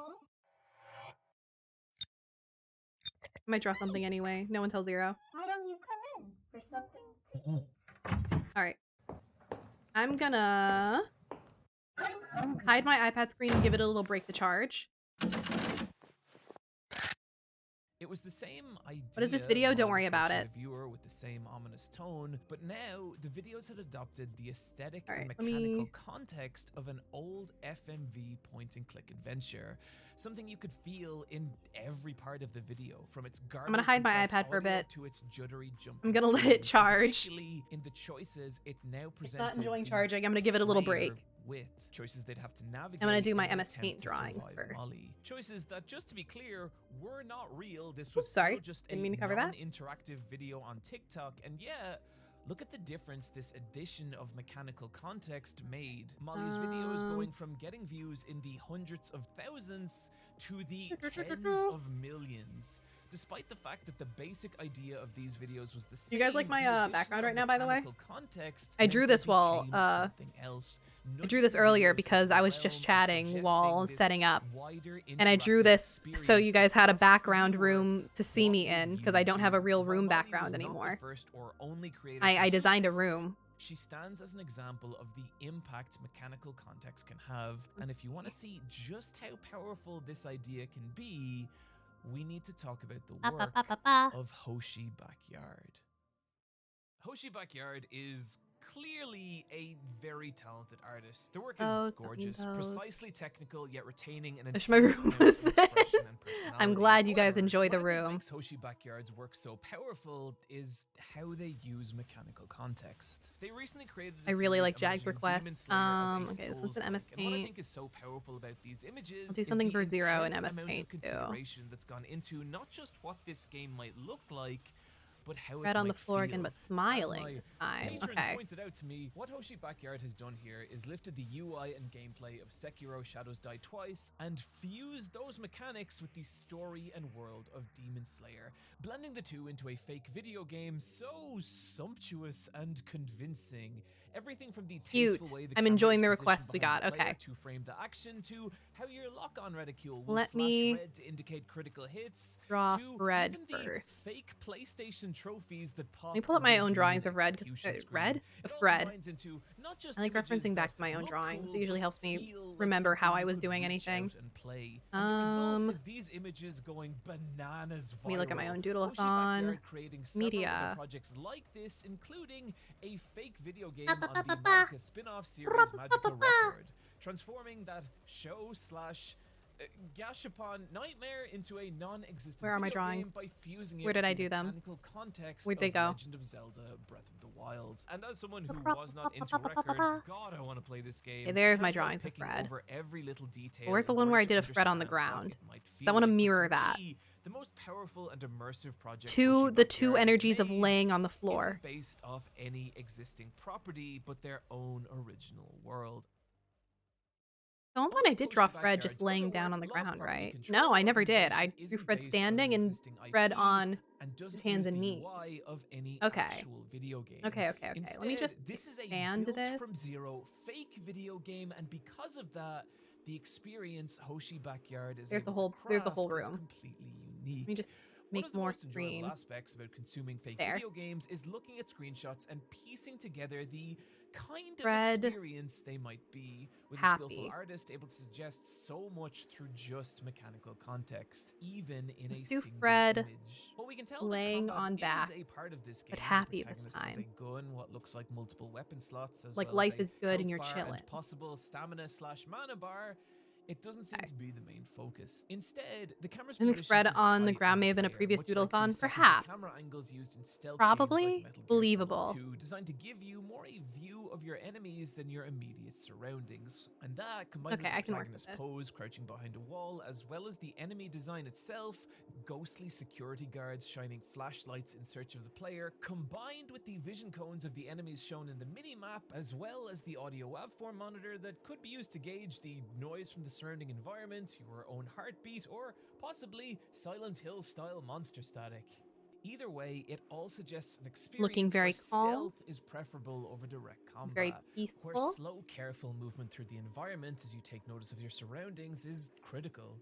The objective checkbox, as well as what looks like a Navi-esque assistant, suggesting that the player is not necessarily the victim caught up in some supernatural ordeal here. I'm getting good at drawing but Fred. rather on a mission, here to achieve a specific purpose. Specifically Now in that MS Paint, is though. already an incredible amount of information to convey from one single screenshot, but possibly most curious is the presence of a 24-hour clock that implies a day and night cycle, and suggesting that there could be way more to this game. Give Fred a But when I say hairline. could, what I really mean is. I wanted to make the point of how immersive just a single screenshot of Lost Property can be. But the truth is, Lost Property Control Organization exists across dozens of different images, each one doesn't adding a fall. little piece to what the experience of this game might be like. There being portions of the game where you socialize with classmates, as well as spend time with members of some kind of shadowy organization. There are dialogue options, classroom scenes, a level up screen, melee combat, no, the hair looks crafting wrong now. menus, Wait. boss battles. Where did it When go we wrong? combine them all Somewhere here is together, where it we went get a wrong. startlingly clear picture of what Lost Property Control Organization could be. He's chilling, but he also can't move because he's very much overexhausted and just fell from the sky. Where you Relatable. spend your days building bonds with other characters, making narrative choices, leveling up your stats, and preparing your equipment before traveling to the Lost Property Control Organization in the evening, where you'll be briefed on that night's mission. Missions where you venture into haunted locations, stealthing past its enemies, as well as experiencing horror set pieces with the objective of tracking down the area's boss monster, whom you must defeat, collect the haunted relic that spawned it, which is my. what I'm guessing the giant backpack is for, before escaping that area with supernatural forces pursuing you, some of which may even follow you back out into the daylight sections. And goddamn, that all sounds so fucking awesome. Despite the fact that Lost Property Control Organization exists as basically just a collection of PNGs on Twitter, they combine to create an illusion Let's so do believable necklace. and compelling it's By garnered necklace, a I mean massive we're removing fan the neck. following. A fake video game that people are themselves building onto. They're existing not only Lost Property fan art, but even fan interpretations of what its menu music might sound like, as well as animations of what its different scenes might look like in motion. That is how an immersive experience Hoshi Backyard is created here. That is the rotate things in power MS of Paint. I mechanical forgot. context. Despite everything we've raved about with LPCO, there is a deeper layer to how it uses mechanical context. A strange detail about these screenshots is that despite how I need the skilled hand to Hoshi be higher. Backyard is, there is in them a strange Brokenness. A lot of the backgrounds, and particularly on closer inspection, feel scraped together from compressed textures and saw-edged polygons. Moments where a spill of flashlight will cause the environmental detail to crush into a ratterized mess of jagged pixels. And the hand The goes blood like on the game over this. screen in particular looking like some lost relic of the PS1 era. So, what is happening here? Is Hoshi Backyard actually just some kind of hack? Well, obviously the answer is yes. Obviously the answer is no, but I think what's happening here is really interesting. As a medium, video games are unique in that they've only been around a relatively short period of time, and in that time what they are and how they're conveyed has evolved dramatically. If you look at a film from 25 years ago and compare it to a modern film of the same genre, there are going to be differences, but it's mostly in the details, the fashion, the fidelity of the cameras they're shot on, to smaller nuances like film grain or color grade. However, compared to video games of the same series across that same time frame, and you might as well be looking at two completely different mediums. And that's because, unlike pre-rendered animated films, video games have always had to generate their visuals in real time on real hardware, forcing developers to make major visual compromises in how they convey their worlds. This is Fred laying on the ground, of calm, those compromises peaceful, is the aesthetic of video games. From in the his stylized lane, pixel art of the Super Nintendo era, to moisturized, the low poly landscapes of the PS1 and Nintendo 64, to even these shiny Sophista-futures of the PS2/3 and 360 era. These aesthetics are all in different ways compromises born from limitation, and the reason those same aesthetics never appeared in other mediums is because other mediums never face those same limitations, even the earliest computer I'm a master of MS Paint films. at this point. There's a quote I really love from the artist and composer Brian Eno. Whatever you find weird, ugly, uncomfortable, and nasty about a new medium will surely become its signature. CD distortion, the jitteriness of digital video, the crap sound of 8-bit, all of these will be cherished and emulated as soon as they can be avoided. That is what's happening in the background of Hoshi Backyard's work. Not a mistake, but a conscious effort, not only to call back to the aesthetic of old video games, but to create the illusion that this is a world struggling to exist within the hardware of some fictional console. And not only does it immensely up the immersive quality of Lost Property, it shows us something really cool that fake video games can do. Use mechanical context on this deeper, subtler level, emulating the feeling of these hyper-specific eras in gaming, and particularly in a fake video game like Ghostbleed. Ghostbleed exists entirely as a YouTube cutscene compilation for a game that, of course, does not exist. And from its goofy, low-poly character models to its ridiculous live-action cutscenes, with dialogue that is about as awkward as me trying to buy some eggs. That will make sense later. Where is everyone?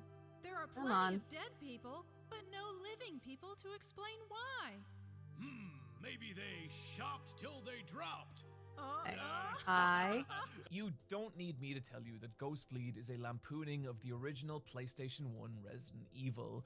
But if it just stopped there, I wouldn't be talking about it. What I love about Ghostbleed is that rather than being straight up ridicule, there is here a palpable love of the hardware and limitations of that era of games. I'm looking for my daughter. Rita, have you seen her? She looks like this. Something you can see in not just the low-poly, aliased and pixelated visuals, but in how Ghostbleed obsesses with capturing the mechanics and aesthetics of that era. There are big glowing item pickups, there are codec calls, there's even fake PS1 CD reading noises as its fake cutscenes load. Incredible! And it all creates this kind of innocence, one that's not only palpable in the big, blocky, oblivious faces of its characters, but in their personalities, in their complete lack of understanding of the danger they're actually in. Ouch! Officer Rodriguez! Are you hurt? Leg. And I really genuinely love and this. A shoe. Well, it's easy to look back at the original Resident Evil now and see it as this outdated relic of survival horror's past. What this was a group of developers given technology and creative capacity that would have been unimaginable just a few years prior. And you can see the shaky wobbles of those first footsteps everywhere in this game, from the goofy live-action cutscenes to its immortally awkward voice acting. And yeah, it's silly, but it also teems with the innocent ambition of a group of people really learning to do something for the first time. And it is that innocence that Ghostbleed captures so beautifully, to the point that it becomes more than a parody. It becomes this kind of uncanny piece of nostalgia. And in terms of fake video games, sometimes art streams are a lot of just okay, and then there we go, and then nice, and then okay. There we go. Called PS2 nice. with my friends in 2001, and it shows 4 boys experiencing a PlayStation 2 for the first time. And goddamn, everything about this video, from the games they play, including the Zone of Enders demo disc of Metal Gear Solid 2, easily the most 2001 piece of media in existence, to the box TV they play it on, to even just the console resting on the cream carpet below it. Yeah. I remember this. I have been these people. This video is a time machine. This kind of content is typically called nostalgiacore, images, videos, and even sounds designed to bring you back to a specific time and specific place in a way that can be comforting, uncanny, and often deeply liminal. The aesthetics of old video games are a huge part of nostalgiacore for reasons that I'm going to trust you understand at this point in the video. But where things start to get wild is when people take those nostalgic scenes and rebuild them through the mechanical context and visual language of old video games, creating the illusion that these worlds are now being crammed through a PS1, even using UI like item menus and save screens, as well as popular fonts from old video games, all filtering through what looks like the screened hairs and scanned lines of old burnt out monitors. I'm gonna keep the undersoles white. I think that looks nostalgic, uncanny worlds, places you have never been, games you have never played, and yet feel so familiar and even comforting. In a lot of these pieces, there's a kind of longing, a yearning for some lost part of your past. Like these places used to be a part of you, but at some point they disappeared from your life, and now years have gone by. You're older, lonelier, and tired, but somehow, in this moment, you found your way back to this impossibly nostalgic space. And it's okay to rest. It's okay to enjoy life in that simple way that you lost so long ago. And man, I get it. I miss how the light hits a cracked PS1 case as a Linkin Park CD skips gently in the background. The smell of Domino's pizza cardboard filling the room as you and your friend play Street Fighter Alpha 3. You never realized it at the time, but those were the simplest moments of your entire life, and they're gone now. Now you pay taxes. Now a good 40% of conversations you have are you asking questions about things that you will never care about. You drink too much coffee because you don't sleep right, and somehow that makes sense to you.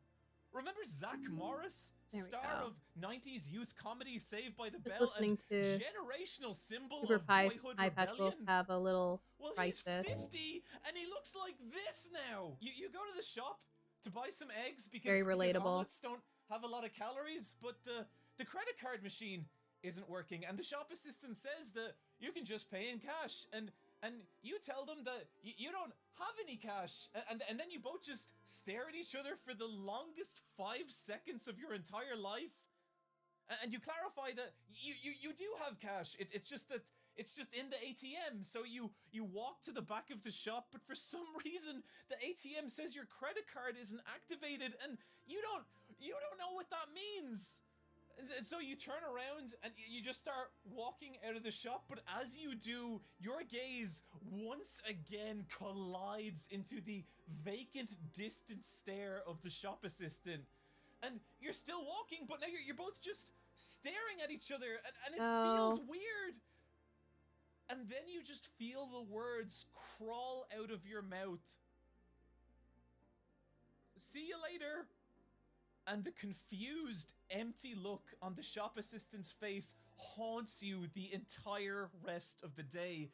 Until it's 3 a.m. and you're awake on the shitter, clutching your phone because you drank too much fucking coffee. And one of these animations floats onto screen, and for a moment, it's like, yeah, that please. I would like to go back to that. I would really like that. Some of you are too young to understand what I'm talking about. Don't worry. You will. Mechanical context is what makes a fake video game feel real. And so I feel when you just have a little bit of an existential crisis in the middle of your video essay, but like, other fake video games we've all talked been about there. it, you can still see it through button prompts. I do that on its live on menu, stream through instead of controller writing video layouts and essays. conversation mechanics, what looks shorten like the XP process. bars, in its visual Different point A to novel-esque point B a little dialogue faster. scenes, all just enough to nudge our brain I don't have to into edit my seeing existential crises. video game. This is how I just do it was live. so convincing. Which brings us to our next question. Why did people I like want this to blank believe this? white What is the screen with appeal just of a single experiencing a thread game in the you middle cannot chilling. play from an audience perspective? And to answer that question, we must once again delve into the murky Due to waters little tired of lines games because those class. tend to just, Hello.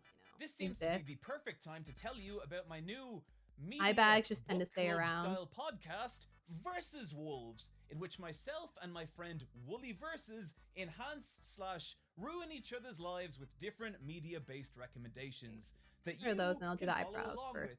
Each episode sprinkled with stories from our personal lives, like the time I ended up at a strip club and all the dancers made fun of me. That was 3 months ago. I have not recovered. Here's my co-host Wooly, whom I have allocated 4 seconds to convince you of the merits of this podcast.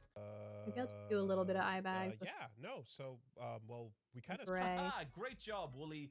Link in the description. Now, back to whatever There we the fuck I go. was talking about. What you're looking at here is a poster / piece of box feels like art the right / energy. magazine advertisement for the game Double Dragon Feels like the 2: right The energy, yeah. Revenge. And as you can see, it is looks a like work Fred. of fucking art. From the dynamic composition that drags your eyes through this world This of is violence Fred. and romance, to the neon skyscraper think. punctuated skyline it's set against, to the logo stated with such brazen graphic Yeah. boldness, it might as well say motherfucker at the end. All combining into this image that is some heavenly fusion of Or- every 80s action movie poster.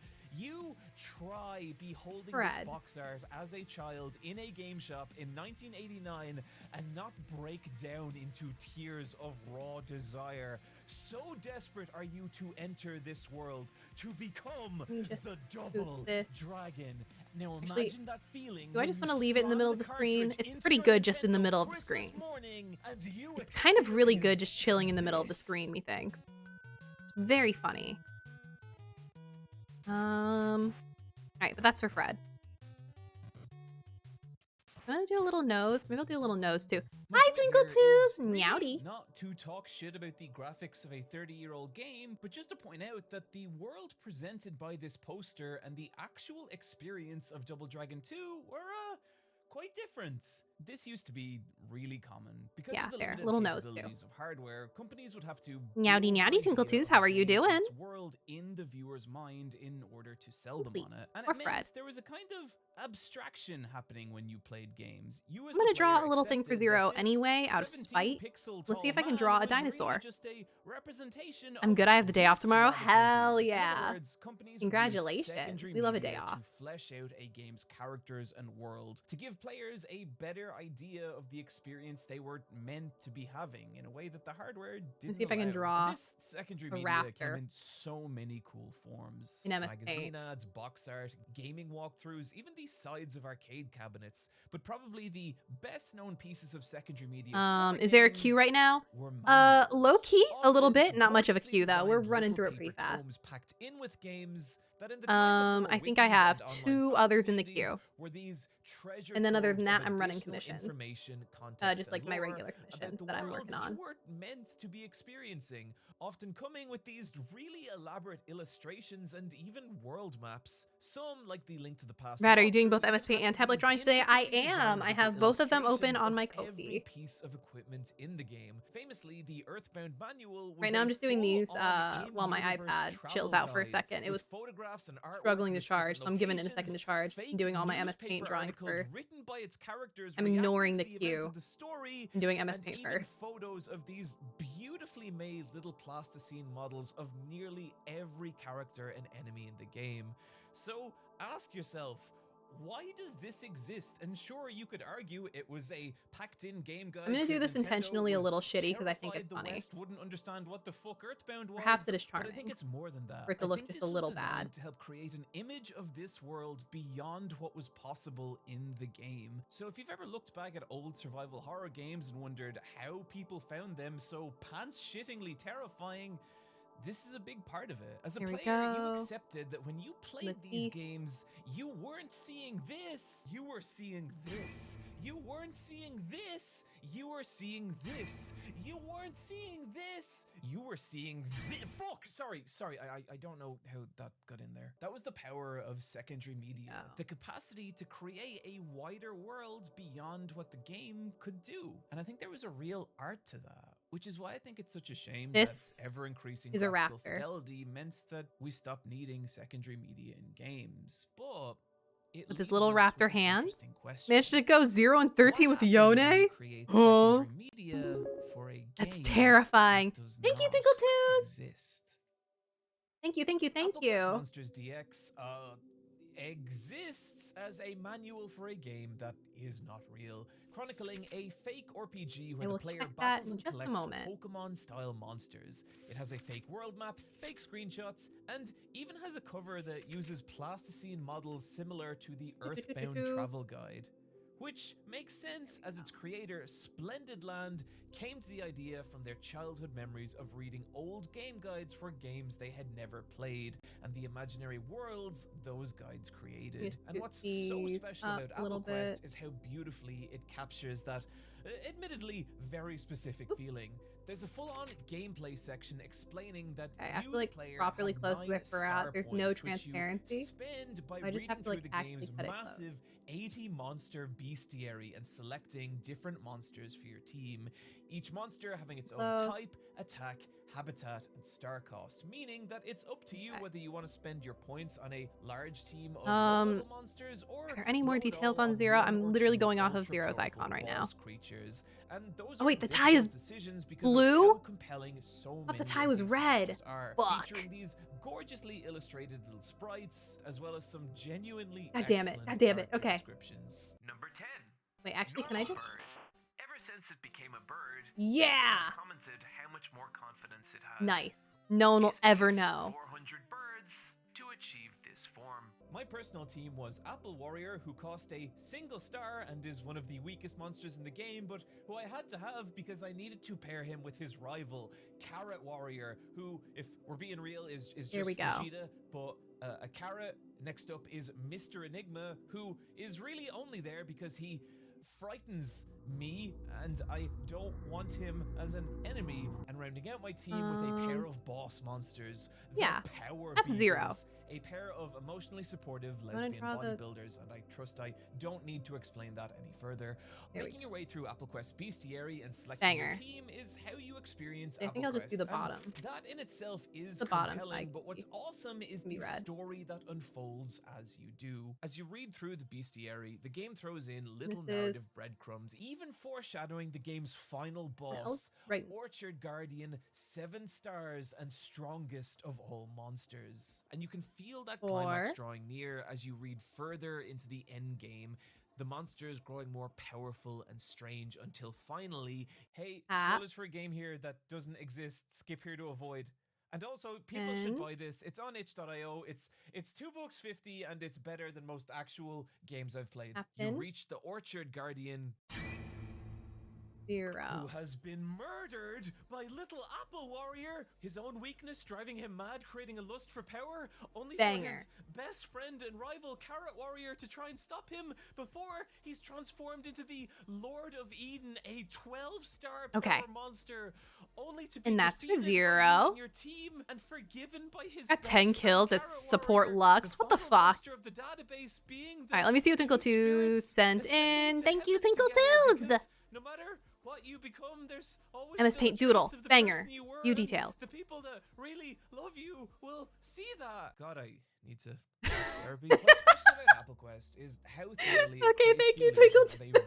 game world, and primarily This is another one I'm not going to say out loud, and mechanical chat can context just like we've sort been of watch talking it about, happen in real but by time. building a game through Chat the can just watch it supplementary happen. material of a games manual.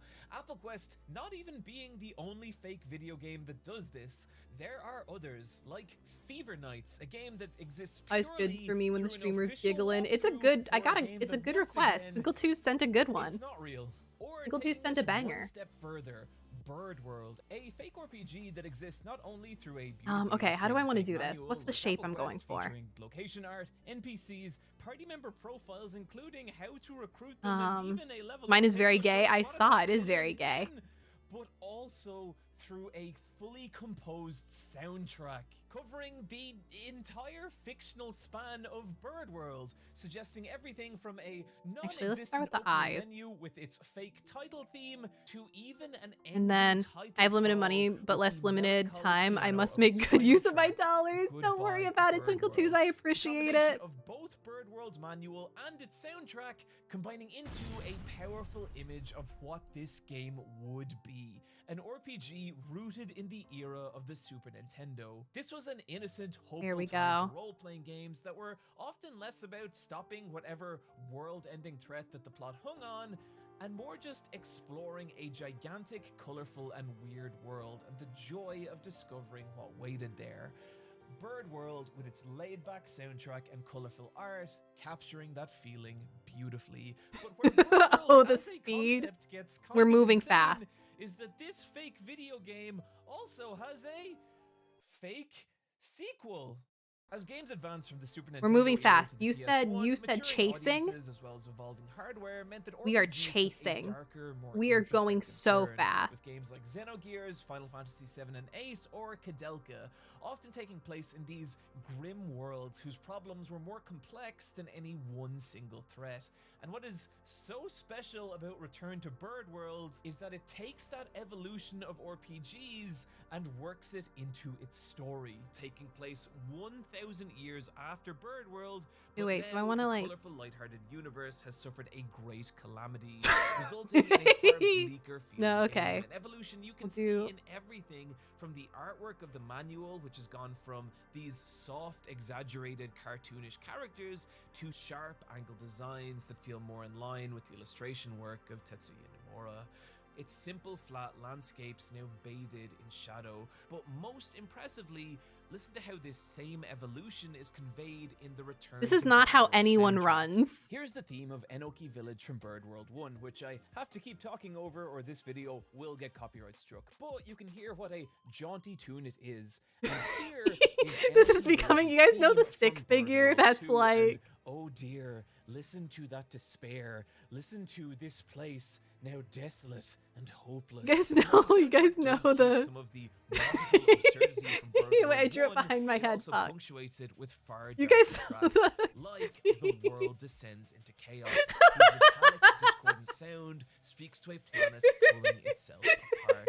Bringing game world to life through a soundtrack is so cool, but the crazy part is Bird World isn't even the only fake game that does this. Louis Zong's That's not what I'm Boss going Rush is for. an album of That's boss not- music for a that's not what I game meant that, to of do. course, That's not what I is meant to fucking do. real. It is great, But it's and really good. deserves its own section, but God, I keep discovering new fake video games, just like the games I talk about in this video. This video will never exist if I do not commit to just finishing it. Unlike the other fake video games we've talked about, rather than showing you what a game might look or feel like, these games instead create the illusion of a game through secondary media. And that's exciting, and you can see how this applies to imagining. I think I will take this with me off.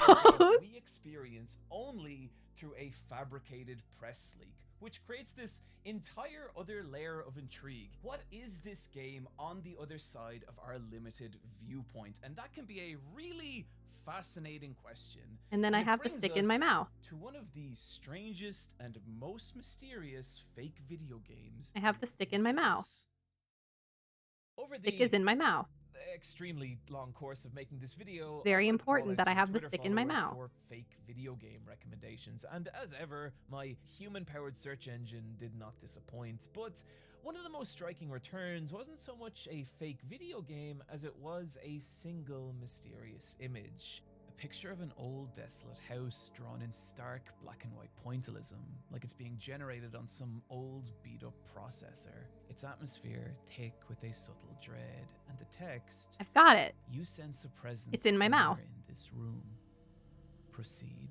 Whatever this That's was, the important part. I wanted to see more, the only problem being that more didn't seem to exist. The only information I had to go off was a Tumblr tag, Ghost Gods, leading to a blog that no longer existed. Even when viewed through the Wayback Machine, it showed a page empty of artwork. It was frustrating, and I'll save you the tedious internet scavenger hunt that followed, but I did eventually find... You got it! I got it! I got the stick! ...of all Ghost Gods work, and that's what matters. posted by Ghost Gods themselves, even detailing their reasons for deleting the original. And while I fully understand the pull to delete everything you've ever done and disappear from the internet, I think it's a real loss in this case. What really got me about that first image was the atmosphere, and my god, was Or that Twinkle just the Twos. beginning. It has been done. Within Ghost God's work, there were environments that captured everything from a kind of let me see. Was that melancholy more or less the coziness prompt? to others an ambiguous dread. Like something here is wrong, you're just not quite Yeah, that's sure more or less the what. prompt. Other pieces were more unsettling, some even showing these beautiful and There we horrific go. nightmare creatures. But what really struck me about so many of these images was the vague sense that they were all part of some interconnected world, which you could see in series like these sketches detailing some horrific abandoned swimming pool, a building that seems to have grown some kind of bizarre sentience, its walls pulsating with strange growths, organs dripping through its water. It's kind of the end of the chase. Parts of the building disappearing into gaping maws and gnashing teeth. I love these pictures. There's a real feeling of exploration. You can't stop writing my name at Twitch. Instead, the development of an idea, something to I forget.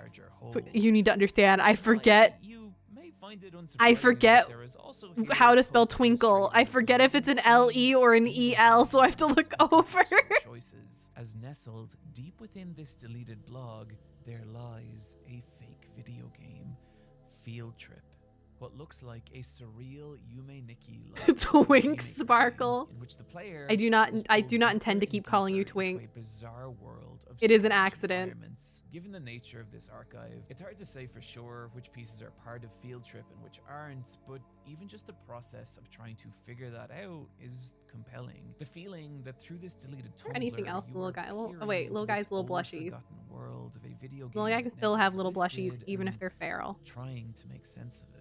And there's something a little spooky. Oh wait, and the eyelashes. Like walking around an abandoned house, nothing but the furniture, wallpaper, and decor, traces letting you know that someone used to be. I think I'm just gonna get used to it sooner or later, being called Twink. Fake video games can create a tremendous amount of unease with one simple idea. And you know what? I'm gonna leave the stick figure too. You're not alone here. What if something I think the stick figure gets to stay. With you? The legend of Polybius is a strange one. Oh, An arcade Polybius, cabinet you're that classic. appeared around Portland, Oregon from 1981 to 1984. So addictive that massive lines would form in front of it. Some of its players later suffering from amnesia, vomiting, and I think this one can. Stranger still were it's the just gonna rumors slide of up men in black here. coats that would be seen performing maintenance on the machine, who didn't collect its Just gonna hang coins, out but like were collecting right there. something. There being rumors that Polybius was part of a government-run mind control Banger. experiment. Given some of the All right, wackier let me exploits keep of what the US my government, none of this iPad is as looking like right now. unbelievable as you'd think. There were Just a actual moment. newspaper reports of video games causing sickness in the 80s, and the FBI really were. I'm gonna figure out a good monitoring iPad arcades, doodle but now. mostly for drugs as opposed to. I feel like honestly my MS I've been low-key, I've been happier with my MS Paint doodles. I'm gonna run an ad real quick. I'll pause the video for the sake of it. I'm gonna run an ad real quick while I peruse my iPad to see if it's holding it together. See if it's keeping its act together. And is charging as I asked it to.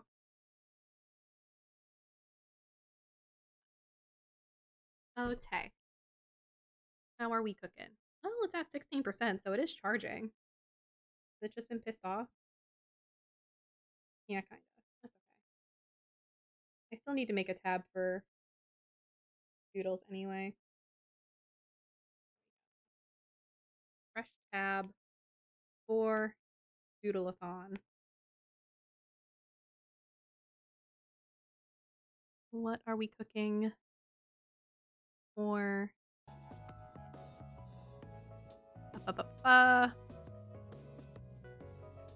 Request. Twinkle Twos. Complete. Bread is complete. What order did I get these in again? Let me see.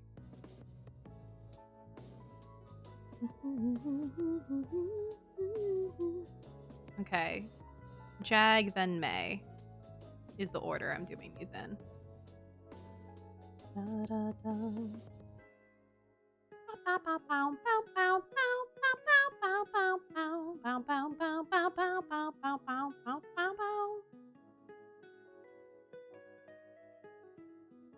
Okay, I think I figured something out. Hang on, I'm cooking. Oh god, you're cooking.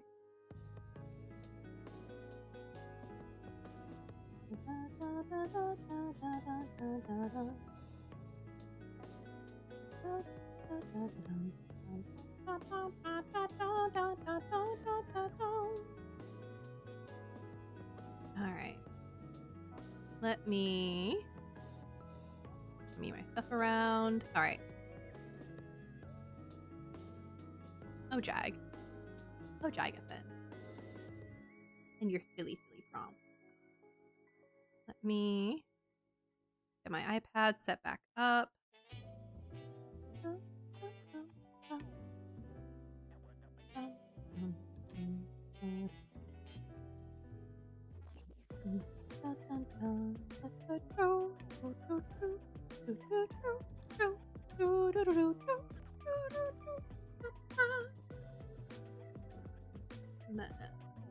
Video mode.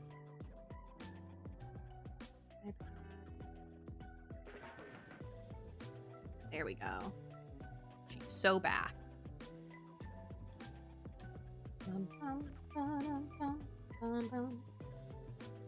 We're gonna use our dark green.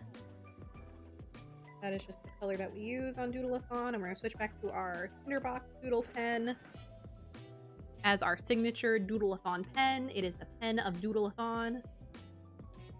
And then once the ads are over, any second now, ads are so done. We're so back. Cat. We have a Jag Doodle. We have a Jagathan to draw.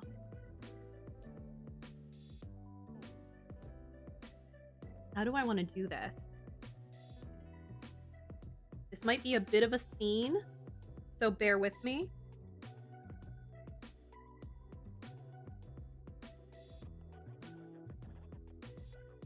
I'm gonna draw Jag's glasses first, so I can sort of like decide on an angle.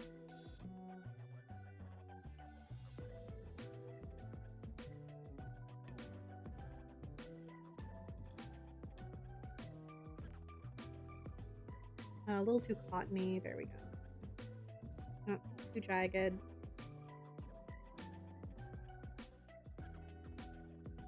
There we go. That's pretty good. And we are going to do a little bit of color.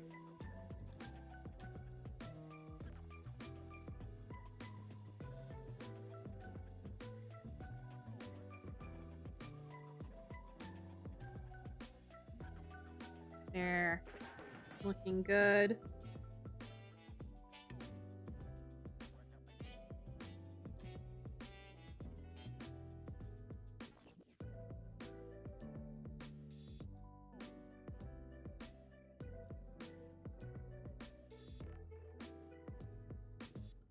Jag's little hands. I do want to add some shading, so let me opacity down.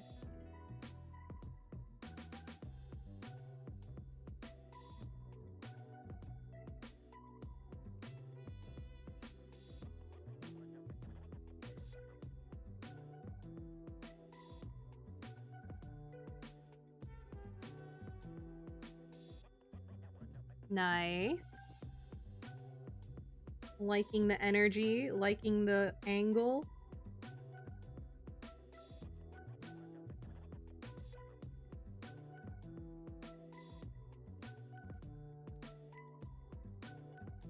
Make Jaguar a little more visible in here.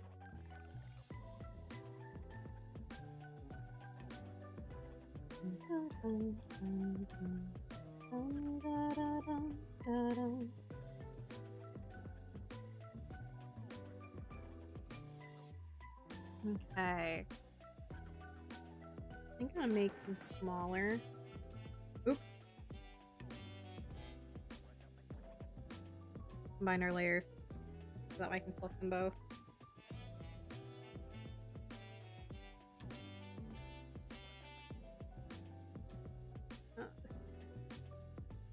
I'm really bad at perspective is the thing.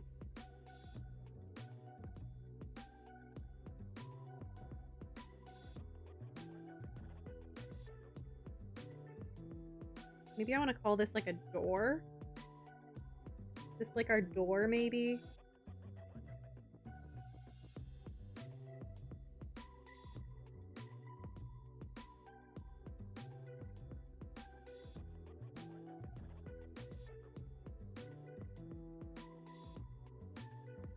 Yeah, maybe that's like a door that opened out. So like that means the doorway would be like here. Oh, I forgot to turn the video back on. Silence, Miku. More super eye patch wolf. But what there was an article in a 2003 GamePro magazine which disseminated Polybius myth to a wider public, marking the first widespread urban legend of a video game housing some kind of malevolent force. And it was just the beginning, because around that same time frame, the first traces of creepypastas were materializing online, with internet user networks like Usenet now reaching a level of ubiquity that meant those spooky internet stories now had communities through which they could spread. One of the most popular kinds of creepypastas being fake video games. And there were a lot. Sonic.exe was a broken Sonic game where the player is pursued by a nightmarish version of Sonic. Ben Drowned was about a boy who found a corrupted version of Legend of Zelda Majora's Mask, only to be haunted by a bizarre statue within it that begins to seep into his real life. Oh, another one from Tinkle2s. Thank you, Tinkle2s! About a strange white-eyed figure that could sometimes be seen stalking the player from a distance. Mr. Mix was a typing game so difficult see what that is in a moment. Players, the few who and get to it after May and Jag. Discovering something so disturbing that they refused to speak about it. I could go on here, and I shall. Mario 128, Luna, Pale Luna, The Theater, Misfortune.gb, Animal Crossing Dead Town. Every copy of Mario 64 is unique. The Haunted Nest Godzilla game, Mr. Bones. Here we go. I feel like this is a Dying good Happy. Who are you running from? The Butcher's vibe. Nursery, Into the Forest, Playing Along Getting the with right Evan, energy on here. JVK1166Z. What's the frowny face, Twinkle2s? What are you frowning about? Covetous, Never Forget, New Game Minus, Pokemon Snow on Mount Silver, Pokemon Lavender Town Syndrome, Pokemon Strangled Red, Pokemon Come Follow Me, Pokemon Black, like before the actual Pokemon Black, Pokemon Dead Channel, Pokemon Buried Alive, Pokemon Lost Silver, Calling me Pokemon Twink Ash's again. Coma, Maybe Pokemon, nice. Oh God, Dotrio's got a gun! Okay, I made that last one up. What I want to ask here is why? What is it about fake video games that make such fertile ground for horror? And I think that's a combination of two things. One, as we've talked about, all fake video games really are these little abstract worlds. And two, the best definition I have ever heard for horror is that horror is the dissolution of our world's boundaries. What this means is that in I don't know order how to make this look more like a in our door. world and feel like it has some semblance of safety and order, there's certain rules we have to accept as reality, that we are safe within our homes, that our loved ones would never hurt us, that the dead cannot come back to life, besides or maybe that adding a we door are the handle or dominant something. That'd be kind of species crazy. within the universe. It's those boundaries that make the world make sense, and horror happens when those boundaries dissolve. How do What door is a handles haunted work? house but a space where the rules we understand the world by break, and through Wait, how do those door cracks handles in work? Wait a reality, second. we see something sinister. Fake horror video games work exactly the same way, but what's so cool is how they can Not actually mad, it's convey kind of that funny. Oh, okay, idea cool. through the language of video games. There's a specific thing that happens when Okay, a video game's world breaks: glitches.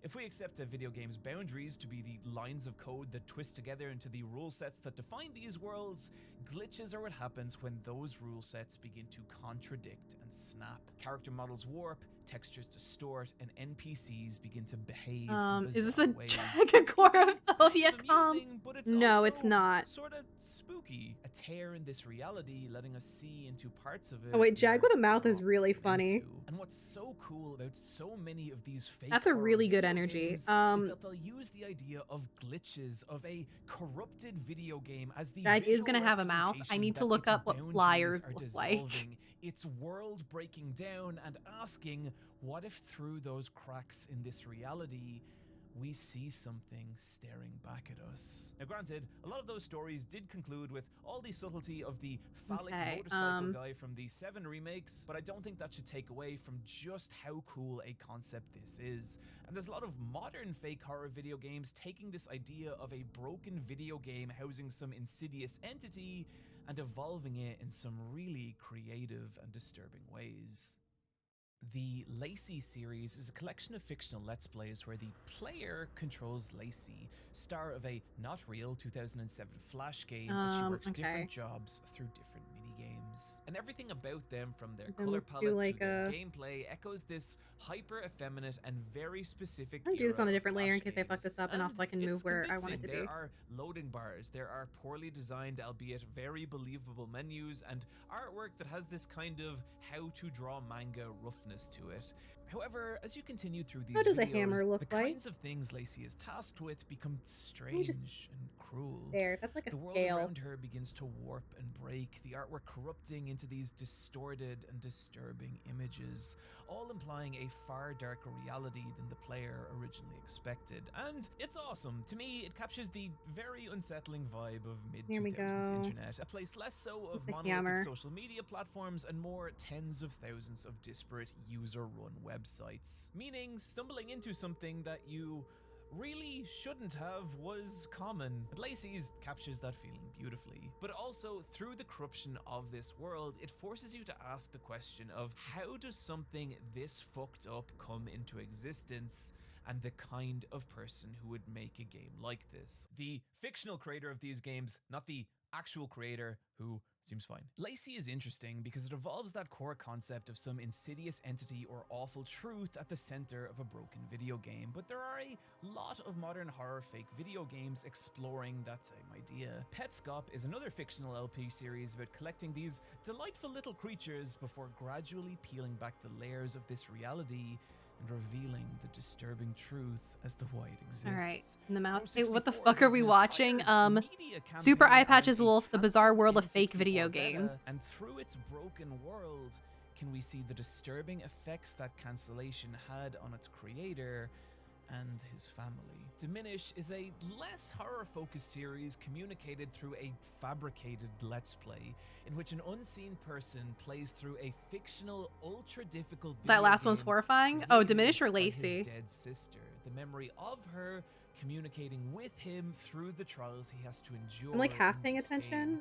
All these games are cool Admittedly. and interesting and worth deep dives. Though I think I but already know all of these unfortunately, ones that he's I talking have about. Only so much blood in my veins, but there is one I just have to talk about. A fake video game that takes the concept of an insidious force hiding inside a corrupted game world to a whole other level. As an ARG fan, whatever the one was right before Petscop. Valverde begins like a lot of old creepypastas. Valverde Someone fucks finds a hard. videotape in a forest, and when I they love watch it, Valverde. they see better footage of an old, unreleased video game.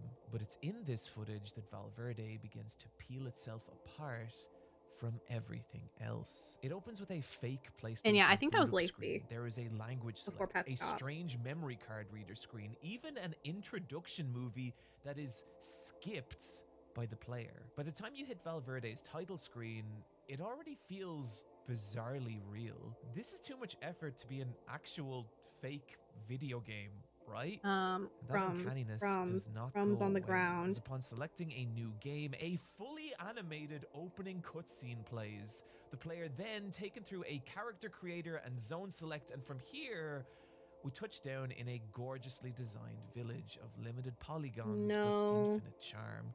The little villagers going about their little lives, working their little jobs. As a new resident of this village, your goal seems to be nothing more than to integrate into this community. The Fox Mayor, whose authority has been vested in him by something called the Smiling One, I'm sure that's fine, gives you a house whose previous owner left a long time ago and has never come back. That's was the also one before fine. Petscop? Lacey's game. Nothing of concern happening here. We could stop right there, and Valverde would already be one of the most impressive fake video games we've talked about. Everything from its lo-fi graphics drowning it in uncanny 32-bit nostalgia, to its mini games, to just the care that's been put into its menus, intricately designed and bursting with different icons suggesting so much of what this experience might be. It all so completely captures the feeling of staring into this little video game world through some lost beta footage. And that is when Valverde has you where it wants you, as the feeling that there is something else in this world with you begins to creep in.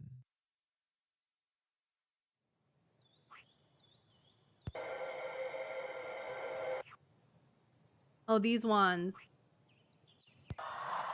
Those were before Petscop. Valverde is after Petscop. These is just like games in general. But he was talking about Lacey's game before. It begins when the Petscop. Fox Mayor attempts to introduce the player to the other people who have moved to this island. But where dialogue should be is instead cracked, glitched out text, ghostly portraits in place of character art. How do you feel about what I'm drawing right now? You experience, the more of those is this more or less what you're looking for?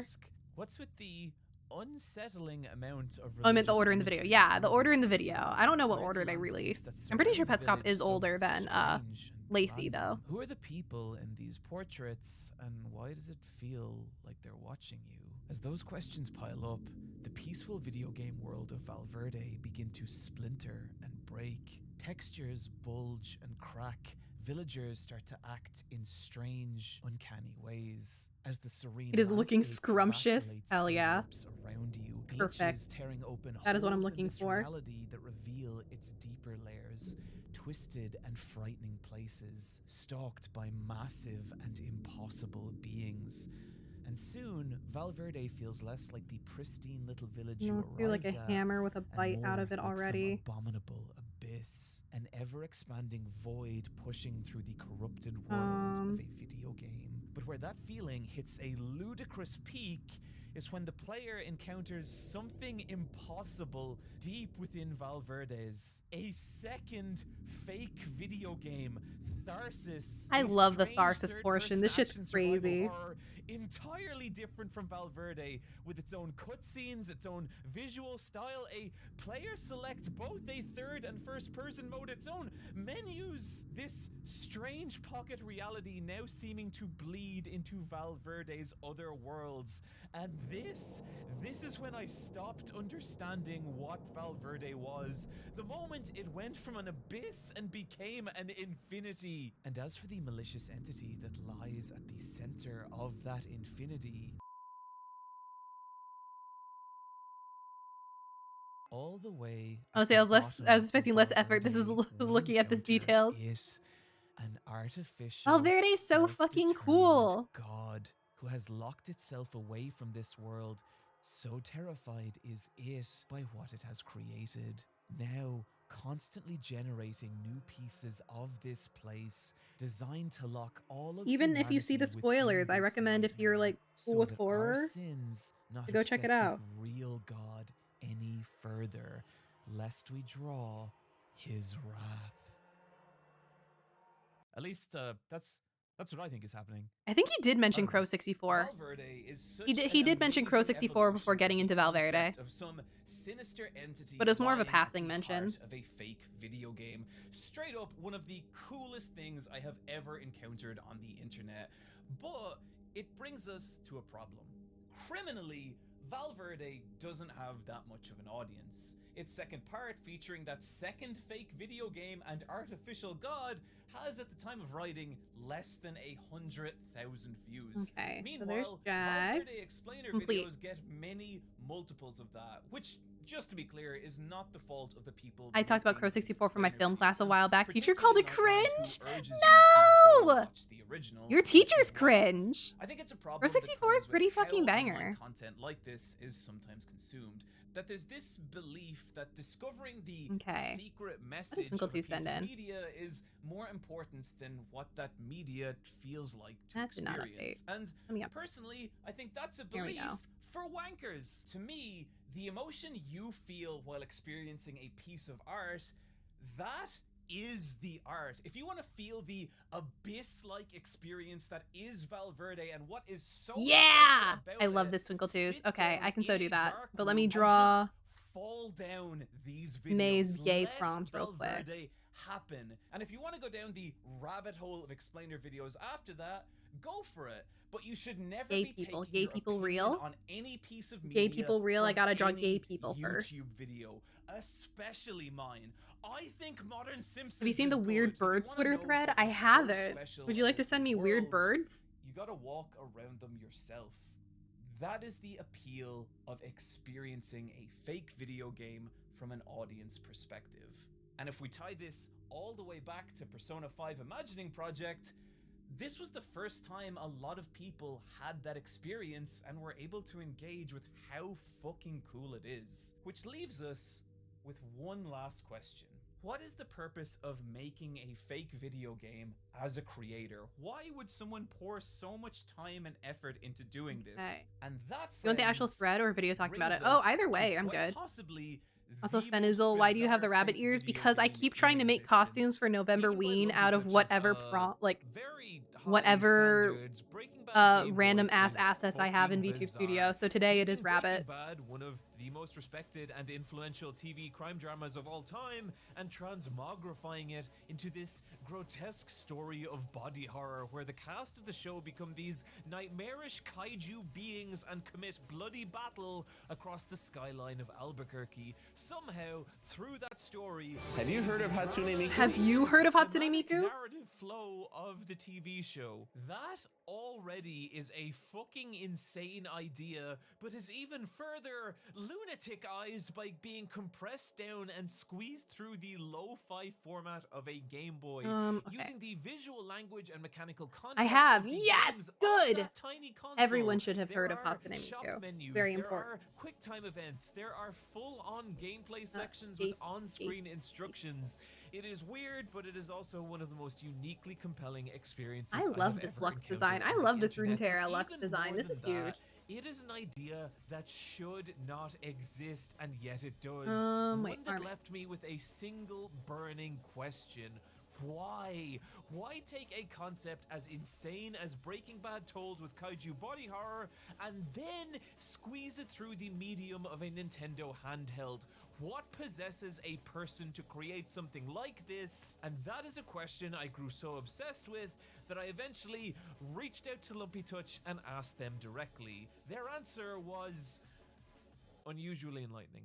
Rather than making essentially a Breaking Bad fan movie from start to finish, I'm just showing bite-sized snippets of gameplay from the larger narrative. A part might highlight a story beat or game mechanic, and then in the next part, we've time skipped forward. Runeterra Lux where? What I'm did we working on a skip over? Runeterra Lux. Viewers May enjoyed wants me to filling draw in the gay people. blanks, imagining high-quality gameplay, maybe a platform or point-and-click adventure game. Some of my favorite comments are people making walkthroughs for a game that doesn't exist. They've analyzed the footage and extrapolated game mechanics, levels, strategies, etc. It's awesome. Seeing Lumpy Touch reflects so much of how I felt about fake video games and how they invite the viewer to collaborate was honestly really validating and made me feel like slightly less of a crazy person. I think one of the reasons I have been so willing to pour such an ungodly amount of time into this fucking video is because I genuinely think fake video games invite the viewer to This is literally engage in a way Fen that few or other art forms drawing do. gay And people. the Say fact that Fen they drawing gay don't people. I actually love the gay people on my exist, that they computer. are Gay, gay, not gay, yeah. complete projects is a So many gay huge people. part of that, because it forces us to ask not what is this, but what could it be? And I think that's a really powerful thing. Something that would arguably be lost if these were real complete video games. And it was on that incomplete nature that Lumpy Touch said something else that for me slid into place the final piece of the puzzle in understanding why people create fake video games. Originally, when I set out to make content, I envisioned myself as a game dev rather than an animator. Unfortunately, making games is hard. Making fake games means I can sort of scratch that itch, build these worlds, and not invest. Fennel deciding whether to of draw my life. gay people. I I'm think always this point thinking of is a drawing gay big people. deal. We are now several generations Every into day people I'm thinking of growing drawing up gay with people. Video games as the dominant form of media, and video games being such a huge part of people's lives from such an early age, of course they're going to want to replicate that art. The only problem being is that making games is really fucking hard. While you do have exceptions like Bloodborne Kart, a fake video game that Pinocchio'd its way into becoming real, video game development is a viper's nest of multiple creative arts and technical sciences, all pulling each other apart. The worst game you have played is a miracle. But with fake video games, they allow people to create the illusion of those realities without the monolithic barrier to entry, which means so many more people can build those worlds. So many more ideas can exist. So, to put all this together, Persona's IP obviously is not available, and the technical skill and manpower to actually make it happen would have been completely impossible. This could have only existed as a fake video game, and in those terms, it was successful. It was compelling. Even a decade after this was categorically proved to be a hoax, there are still people building onto it and cataloging it. And to add one last delicious layer of intrigue, the actual creator was never found. The Atlas XP5 YouTube channel going silent after the actual announcement of Persona 5, only for 6 years later to post 2 final cryptic videos, suggesting that maybe there was actually something more real here. But who fucking knows? I don't. But if you would like to know more about Persona 5 Imagining Project, I'm going to link to a phenomenal video by YouTuber Blue, who did an incredible job in detectiving all this information together. But as it stands, it's through Imagining Project we can see so much of what is so strange and special about fake video games. And then the which means now that we understand all this, we can now answer that final question. Have I wasted a significant portion of my life making this video? Okay, I lied. We are going to address this. And to do so, we are going to talk about one final fake video game. And if I'm going to be honest here, it was this fake video game that is the entire reason this video exists. Meaning, the last hour and 20 minutes have really just been one long introduction. Okay. God, I'm bad at this. I remember one of the first pieces of the artist Plastaboo that stood out to me. It was an illustration of the character Honey from the Sega Saturn game Fighting Vipers, and I love Honey. A lot of 90s fighting game characters had this really cool street fashion spliced with martial arts gear look that to this day I still think is awesome. Very and Honey important with her in gothic this image. Lolita dress blended with chunky protective gear, chest plates, elbow pads and shin guards. It captures that look in such a cool way. Her in-game story is that she wants to enter the Fighting Vipers tournament to promote her fashion brand, and beyond that, the most interesting things about her is that she's called Candy in Europe, and she also has an unlockable furry persona in Sonic the Fighters. That's basically everything you can know about the character, and so when you imagine fan art of her, beyond her look, there's not a whole lot to really draw on, and yeah. The bloody smudge trailing across her cheek, the streak of red on her pristine white Gay glove, people her real. face contorted into this ghoulish grin, her eyes curling upward in delight. The eerie way she's looking up at you. It's like you, the viewer, have just hurt her, but she's delighted about it. As if the piece is asking, what if at the center of Honey's cute veneer is a frightening and violent person? It's kind of chilling, and if Plastaboo can create something this unsettling from this fucking character, it should tell you how good Plastaboo is at creating unsettling imagery. Their illustrations often feeling like these development sketches for some lost horror movie, frequently obscuring monsters behind scenery so that you never see the full thing, but generating an incredible amount of tension and intrigue. Some even creating horror from the mere implication that something might be there, lurking in the darkness. And that's an idea that's come up over and over in this video, right? The ability for an artist to imply something more than what we can see. And in the same way fake video game artists do this with the mechanical context of video games, Plastaboo does the same through dozens of different mediums and formats. Sometimes it's a news report warning of strange creatures with the ominous text, "They are silent." Sometimes it's packaging for Halloween masks that look just a little too real. But one of my favorites is this image of two creepy faces. And by itself, it is unsettling, but look at how much meaning and context Plastaboo injects into this piece by printing that image as the missing notice on the side of a milk carton with a tag that says Evidence 3, asking so many questions about what happened here and the kind of story that contains this moment. Plastaboo is exceptional at this, combining different mediums and formats to create these strange narratives, often mashing together multiple images in the same composition like it's some stream of conscious work in progress for a final piece that we never see. There we go. And That's it's pretty good. weirdly unsettling, especially when it creates narratives that suggest something awful and frightening. Like this piece, where we see an image of a girl stepping forward with a welcoming look on her face, and then some kind of grotesque creature, its head encased in a metal device, clutching what looks like a newborn child. Then the same girl's face contorted in terror, the same face again, now collapsed and broken. And finally, an empty chair sitting next to a memorial picture of the girl. We need to check out this person. Yeah, this is pretty sick. Something looms out of frame.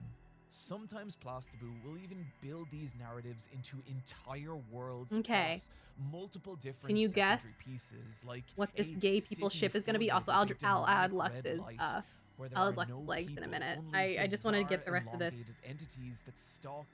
figured out, and then I'll move it over so that I can actually draw Lux's legs. Another being a bizarre reality where small plush-like creatures wander these broken, desolate landscapes, encountering these awful otherworldly beings and massive, grotesque nightmare creatures. I need to watch the new season. Now she's a maid, she poofed her legs. Fair.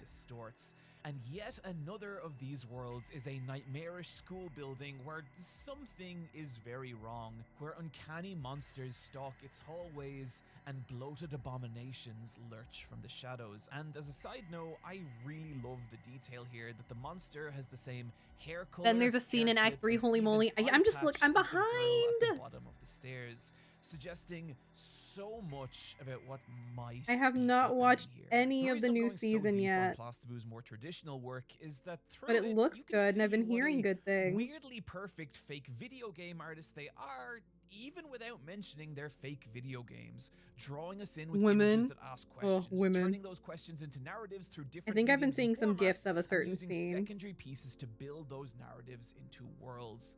In other words, the entire process we've been talking about this entire video. And it's when you look at this through Plastaboo's fake video games that things get really special. Video games are a huge influence so many straps on this girl. Plastaboo's work, something you can see in a lot of their creepy video game fan art. Not even I had to just pause horror it like a series lot. Resident Evil, Silent Hill, or Bloodborne, but eerie renditions of games you wouldn't expect, like Doom, like Earthbound, like Pokemon, as well as deeper cuts like Darkstalkers, Ico, Rival Schools, and Yume Nikki. One of their worlds even focusing on a haunted Animal Crossing village. Images showing bizarre doppelgangers appearing at night, or candid photographs where strange creatures wash up on shore, or bizarre specters loom ominously in the distance, suggesting an Animal Crossing village where something is very wrong, as well as the influence of a lot of old video game creepypastas. The earliest work I could find from Plastibu was even this layout, which looks like some kind of rough design concept for a video game. But from here, Plastibu would push and evolve that concept in so many weird and fascinating ways. And some of it's a kind of loosely Sort of details. implied Gay people, video gay game, people, like gay this people. image of a girl collapsed next to a broken sword with the Gay text, people real? Magical girl after battle. The distressed line work and rough pixelated fonts making it feel like a page scan of some old beat up game guide, or their Codename series, where they pair children with these gigantic bizarre creatures. And man, the style of drawing, the typeface used, the compositions, it all gives me the feeling of CD inserts for some lost Dreamcast fighting game, complete with what looks like an end of run boss. Other of Plastibu's fake video games are more direct. It's here where you can see their love of the aesthetic of video games, from fake box art. Realizing this is relatively tame for what I'm normally give you, I appreciate the break. That cover a massive span of bizarre games, like I appreciate the Yumi, simplicity. a strange PlayStation 1 survival horror about eating dinner, I think, that exists only across a few images, a mock-up screenshot that uses the limited low polygon aesthetic of the PS1, as well as a full-on fake promotional poster, and even a game over screen with the text, "No one can hear Pumi." Other fake video games including Lilo is Lost, a lo-fi first-person experience about exploring a bizarre, never-ending shopping mall, or Dream Trading Archives, which honestly, I don't know what the fuck is going on here, but it looks awesome, or Home, which is just a bizarre game which also has a scanned troubleshooting section from its manual with hints about what to do if you start getting messages from aliens, or if grandma and grandpa die. If 3 days pass once you arrive at the cottage and grandma and grandpa are not in the house or nearby, they might be deceased. This does not affect the game except for the attic that would not be accessible for the rest of the game. An occupied message will pop up every time you try to enter. This happens very rarely. Creating a new game file should make them appear. Loading a previous file will not bring them back. By now, I hope it's clear how natural Plastibu is at creating fake video games, which leaves only the final fake video game I want to talk about. This one. Are we kissing today, May? The entire reason this video I'm drawing May's ship. One that incorporates not I'm drawing only ships right now. everything we've talked about, but on a scale unlike anything else we've seen.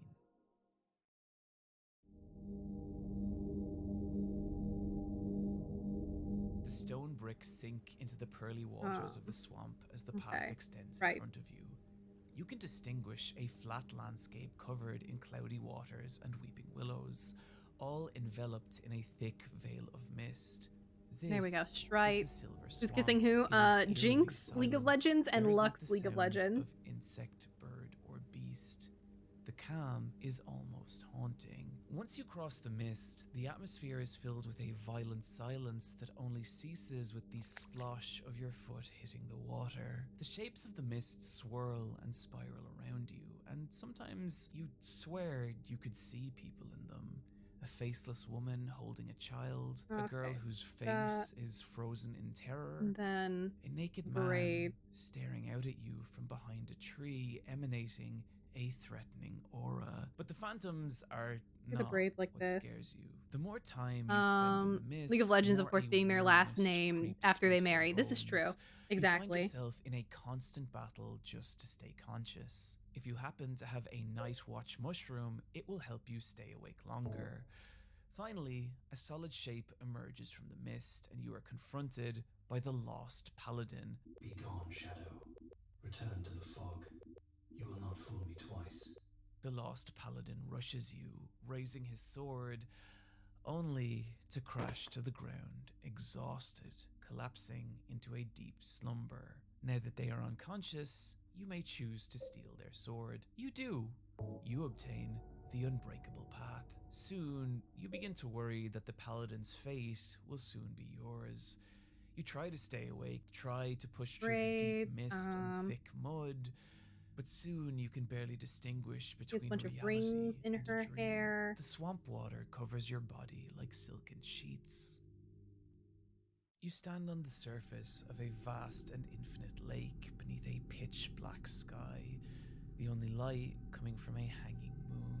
Below you, at your feet beneath the water's surface, is a sea of corpses, and that is when it appears. None have awakened from the dream. Resist not, and your flesh shall be banished, so your soul can rest under the peaceful waters, among many others. Did they ever mention kill switch? I don't think so. The dream draws its blade gracefully and lunges with inhuman speed. If the aspect stream crosses your heart, the dream will end, and your body, consumed by the mist, will never be found. But the aspect is nimble as it is fragile. One single hit can end the illusion.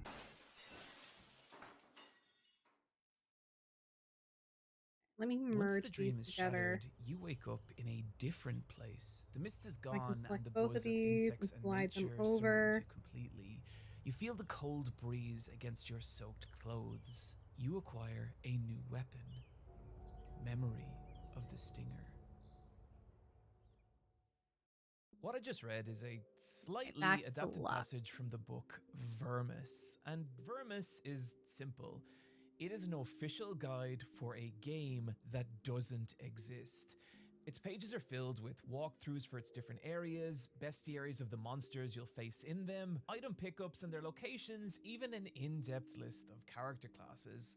But despite all this, what Vermis actually is, or how you interact with it, is curiously opaque. While its text is full of information about its world, it never goes so far to outright describe what kind of game Vermis is. There are no controller layouts, screenshots, or even descriptions of its gameplay mechanics. Okay, very In fact, the only definitive clue I could find that Vermis is even intended as a video game is a fake torn sticker on the cover of its second volume reading "Game Disc Not Includ." And I'm going to assume that those missing letters are Ed. What this world is and how you experience it is you do a little mystery, pink or blue but that mystery Jinx is a explosion behind huge them, the part shape of the heart. joy Yeah, of I can do that. Vermis. Rather than directly telling you anything, Vermis is constantly asking you to infer its meaning, and that begins as soon as you hit the character select. Although Vermis doesn't even tell you this is a character select. That's something you have to infer both from the title, Vermis, which this medical website tells me is the part of the brain that coordinates movements, as well as many cryptic passages about which flesh do you choose, which flesh is yours, leading me to believe that we, the reader, are meant to be some kind of disembodied spirit sliding into the brains of these characters and vermising them. And this idea comes up a lot, the idea that this body is not yours. What an unusual amount of emphasis to place on such a specific point. I wonder will that become relevant later. It's through these character sheets we can infer more about Vermis's world. Each page includes a text description of the character's past, their starting items, 4 stats broken into strength, intelligence, faith, and will. Oh, they smooching, they're smooching, they are. Sheets is the morality and then with each character having an alignment between good and evil. Right. But what's interesting is good and evil don't seem to mean quite what they do in our That'll world. do. Rather, the actual page explaining good and evil isn't described as morality, but the kinds of flesh, where good is defined by a light cannot be faded by darkness. It will shine even in the darkest corners of the world, and evil, Can I do an explosion? is eternal, infinite, unrelenting. How do I draw an explosion? Wait, who are we shipping Jinx with? Ah, fuck, I need to. This is Lux, who, as far as I'm aware, is not in the new season. Don't really reference I don't see why Lux would be in the new season as a League of Lore, as a League of Legends lore knower. What's interesting is the alignment of the characters supports this. I would not know. I could not see why Lux would be in the new season. Oh, thank God I wasn't spoiled. Nah, this is video game shipping. Vital piece of themselves. in the season, but they're going, identities, and use those to move forward. Demacia Whereas next the evil season, Cope? characters are Ain't no the way. opposite. People who have There become ain't no way. overcome with despair, and in doing so, losing some core Hey, part do I of know how to draw themselves, giving into explosions? madness or nihilism or one of the more insidious belief systems of Vermis's world. And again, that's an oddly specific point to make. And Do a big part, why and then is I'll this figure it image out. back on screen? What is that music? It's like we're building to some kind of conclusion, possibly suggesting some kind of alignment system. Immediately following the character select is a page called The Known Gods. But apart from this lovely little piece of flavor text, there's no actual information about who these gods are or how they relate to each other. Meaning, like everything in Vermis, if you want to understand them and thus their wider effect on the world, you're going to want to keep a pen and notebook to collect the little breadcrumbs of lore Vermis will occasionally drop you. The first of those breadcrumbs coming when you turn the page and begin your journey. How do explosions work? Shadow of a gigantic. Oh heck, I'm supposed to be making a pastry. Bye! Enjoy your pastry! Vermis's opening area. I'm hoping for Ionia, because Ionia would be Udyr content and Lee Sin content. Oh, yay, people. Yeah, have a good pastry! Gods. And the message is clear. Even gods suffer and die here. And you are no god. Like a lot of Plastaboo's work, Vermis conveys its world by combining different mediums and formats. Each time you enter a new location, those areas are brought to life through everything from serene, painterly landscape illustrations, disheveled, worn-out maps, even intricately detailed level blueprints. Each location conveyed in carefully written prose, the images and text merged into these meticulously bespoke page layouts where every tiny detail adds to the atmosphere, make it blue now. right down Add to some the blue. faded text and cracked line work.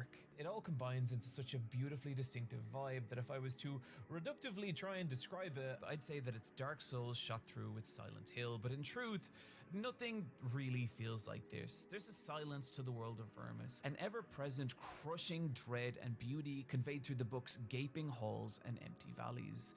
There's times where it feels downright peaceful, rare moments of quiet where the horrors fade away and you're allowed to just be. Welcome reprieves considering the abject nightmare that is everything else in this reality. A darkness you can feel in particular in your occasional encounters with other people. Other humans are rare in this world, and when you do encounter them, it's often in their final moments. You'll turn a corner and see a knight strike an exhausted killing blow on some great ogre, only for her to crumple to the ground, blood seeping out between the cracks in her armor, and she notices you. Desperate and pointless final words tumble out of her mouth, and then cease. When you do encounter the living, it's often people drowning in their own despair, like the Lonely Knight. An imposing looking figure, but someone just wandering this world looking for companionship. So lonely and broken after losing the person he loves that he will not even defend himself if attacked. And it's depressing. It's a land full of these broken people, some so exhausted and torn apart by the terrors of this place that they now just cower, shaking with madness and fear, their minds bent and warped. The warriors There we they were go. now gone, Night Jag! leaving only quivering I gotta wake up at shadows. 3 a.m. Oh! Good night, Jag. Have a good sleep. Is it good yaoi? I think Udyr and Lee Sin is good yaoi. I would say it is good yaoi. I can't help you. Stop this madness. Despair through horror is a huge part of Vermis. This is a world that is constantly trying to break you and every character in it. And that horror comes in many forms. You'll enter lonely forest cabins in search of some rest, There only we to go. awaken to the echo That's of for strange May. chanting. No, As you Jam asking about notice, yaoi and there are arcanes. no Oh! shadows under your feet, that this Smile. bizarre sentient Complicated. place is trying to digest you. Worse Smile. than the places you'll find, though, are the things you find there. Vermis's monsters are creative as they are frightening. Plastaboo's eerie, uncanny artwork accompanied by some Now for Twinkle truly Twos. unsettling descriptions, like the pale swordsman marionette. If I can't get 4K footage of Jin and Hui being gay and homosexual gay, I will sue. Endlessly I need that twink wandering the obliterated. long, dark hallways, The way that I need that twink crawling its obliterated so walls fucking bad, like it a would save me. spider. It's through these monsters you'll feel Vermis's world constantly attempt to pull at and manipulate. It's okay, I'll probably never watch Little. Like the Arcane's silly really good, daughters, to be so honest. insect-like creatures that Arcane mimic is the pretty cries of excellent. children IMO. in hopes of drawing victims within range of its gnashing teeth, or the dubious friend, a fun-loving little fellow who prances and dances, trying to convince you to follow him with whimsical cries of "It is here, I am." Yeah, Arcane is not a League of Legends show. I'll be so honest. Arcane is far enough removed from League of Legends that you can just watch it. Shadows behind him, as if unless you're specifically like just anti-Riot, which like understandable. I don't blame you. So if you just don't want to interact with anything Riot games, that's fair. That's valid. But if what's stopping you is like missing context from League of Legends lore, where the 6 different that is a monsters non-issue. you'll find there are all just these deranged cultists. Also, hi Conrad. Hi. Some dark enlightenment. All right. As they continue down the path towards some awful truth, What next? their forms begin to crack and distort. Twinkle Their human Toot. shells crumbling away as they become grotesque floating nervous systems connected to a gleaming light, a creature that causes madness to anyone. I'm actually who gonna approaches expand it this canvas before a little bit. ascending to their final impossible form. Get one that expanded. cannot be comprehended or destroyed. Any trace of identity or humanity now gone. When Vermis is at its strongest is when it combines Arcane is a new its canon, though. atmospheric It is, locations like, and yeah. unsettling monster design and uses them to tell these simple but extremely memorable But first we start with a stories. pot. When you first encounter the Green Sun ruins of the Goblin Princess, you expect what you would from any dungeon ruled by a Goblin Princess. But once you enter, something feels wrong. Initially, the only enemies you encounter are not goblins, but the undead, brought to life by a necromancer, and later, a strange beast that lies trapped down a massive pit, whose nest is filled with bones. Any goblins you do find are decrepit and old. They peer out at you from behind pillars, anxious to avoid combat. You make your way through the area. Just to say it out loud, I will be using this doodle regularly. Okay, I gotta make it good then. This formidable foe fights with slower yet aggressive movements. A direct blow from one of his axes. How do I want to frame this? Fatal. Let me see. Let me If you think. carefully I need to avoid or mind block his palace. attacks for some time, you will eventually exhaust him, and that would be the optimal chance to thrust your weapon into one of the Wait, I'm creature's restarting. apertures. Restart. Once you This? hurt him enough, Crap. he will fall to his knees. I realize now that Exhausted, this is a the Goblin reaction Knight image, which means I turns have his to do it head, right. staring into a dark hallway at the bottom of the room. He contemplates it for a few seconds. We need a top-down then view. screams at the top of his lungs and rises once again. We need the an blood oval. pours from his wounds like a fountain due to the pressure. He's going berserk. The night won't last long, but he will battle fiercely until the very end. Once you defeat the Goblin Knight, you're given the option to remove his helmet, and if you do, you discover he's not a goblin at all, but a human.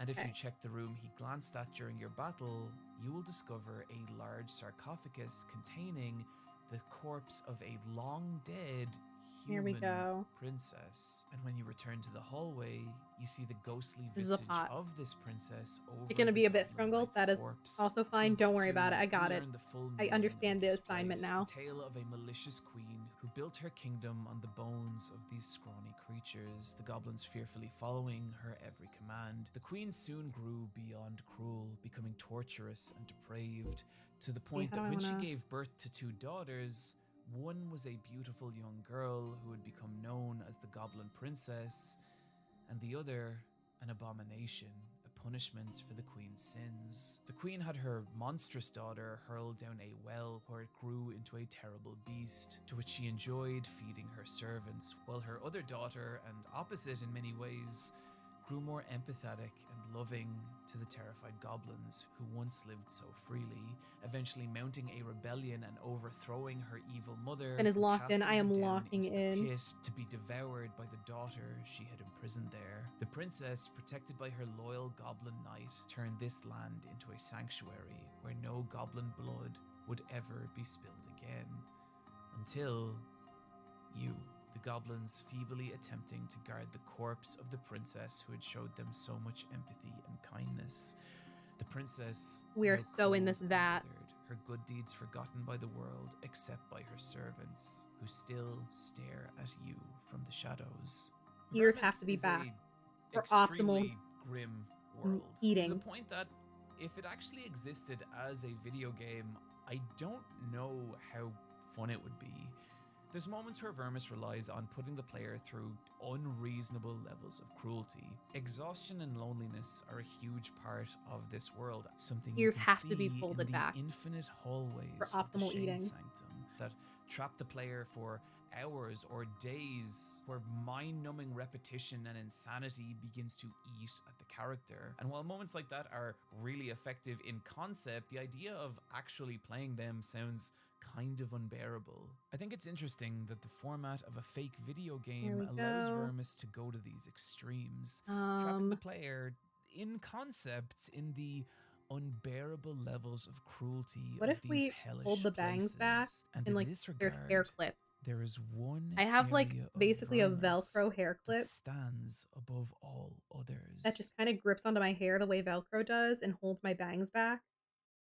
You know that feeling of waking up from a nightmare where everything seems normal until you notice something is wrong and you realize you're still in that nightmare? Well, the Glass Purgatory is an entire dungeon built around that idea. Not long into Vermis' second book, the player happens upon a gargantuan mirror surrounded by skeletons, all of whom seem to have just been people who sat down and wasted to nothing.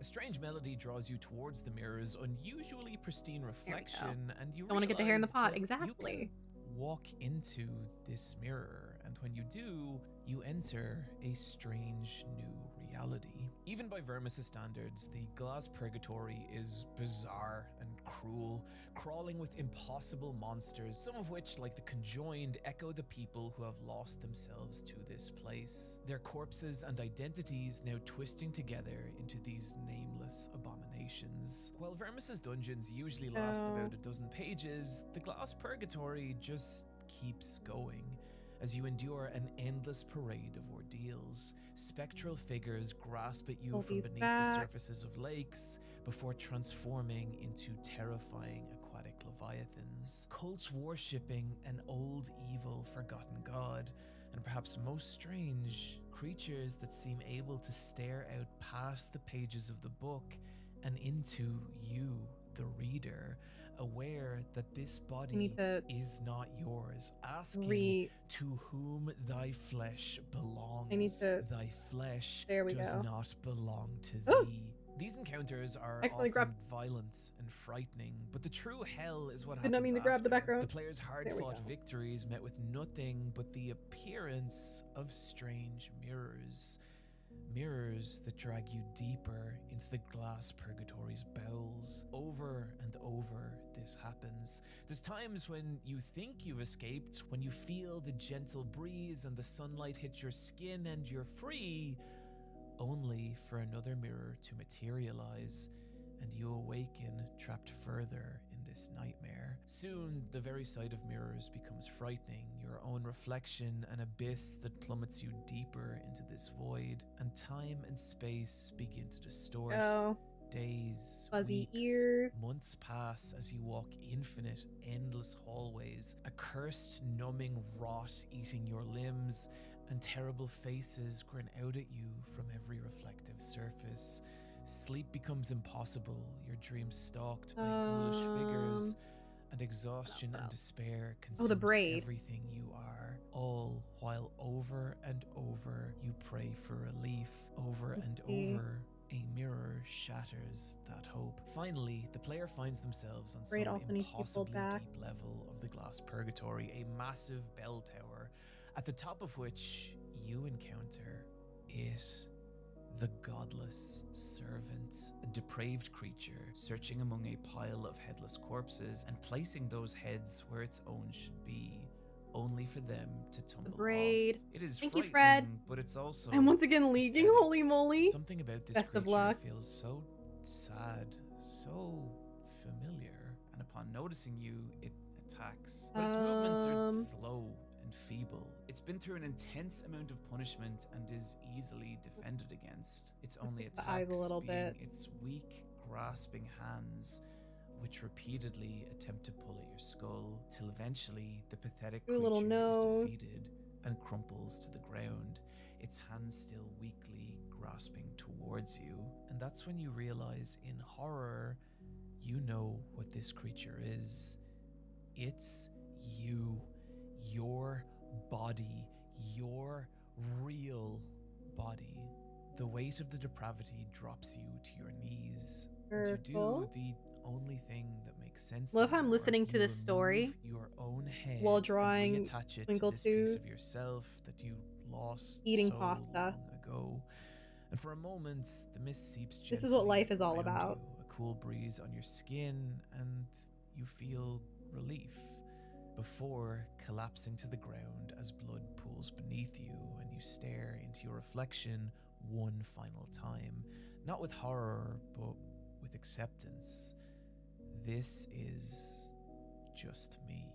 A bell tolls and you awaken in front of the mirror that started everything, but now you're truly free and you leave the identity of your character behind.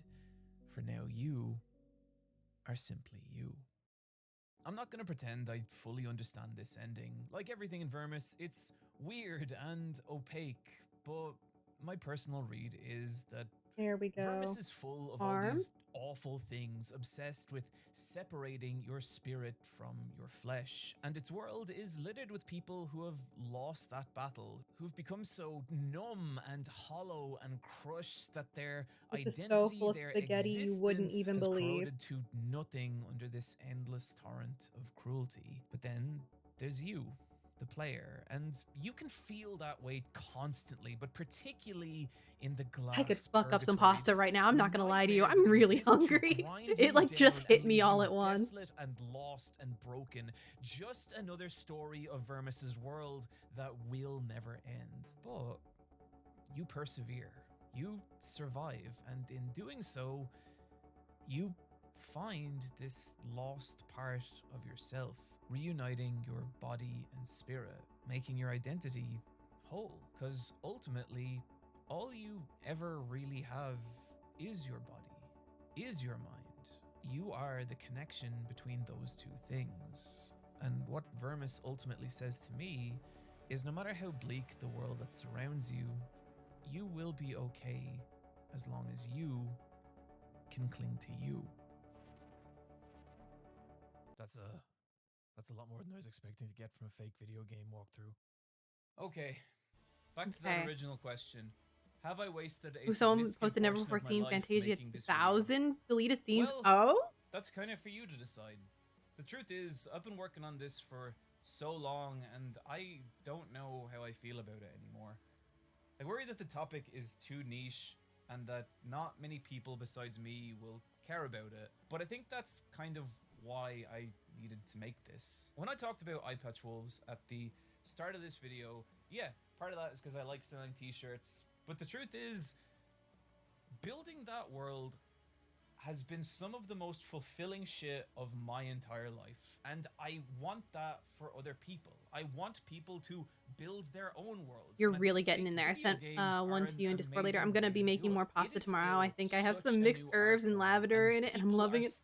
Ugh, I need it. That sounds so good. Like Plastaboo, and it's so fucking awesome. And I wanted to shine a light on that. That will introduce, hopefully, a lot of new people to the concept. So if you've been watching this video and thinking, oh man, I'd love to make my own fake video game, you fucking do. There is nothing stopping you that wasn't I'm under attack. Every single creator we've talked about. And I'm being microwaved. Build those worlds so that What the fuck? Y'all throw fish at me and then microwave me? I'm gonna be so stinky. That's it. I'm gonna be literally so fucking stinky. What is this? Friends, thank you for joining me. Sorry this video took so long.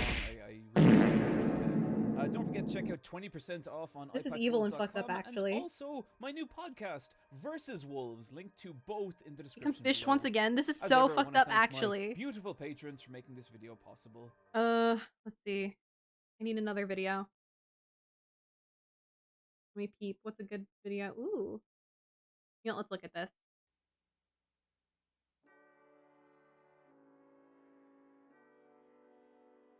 Oh god, it's so uncentered, but that's okay. I figure tabs for that? Fred knocked in the microwave. May turned it on. It's loud. Ooh. Here, let me turn that down for the future.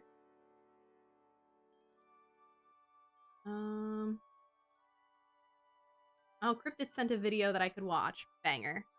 About Tekken lore.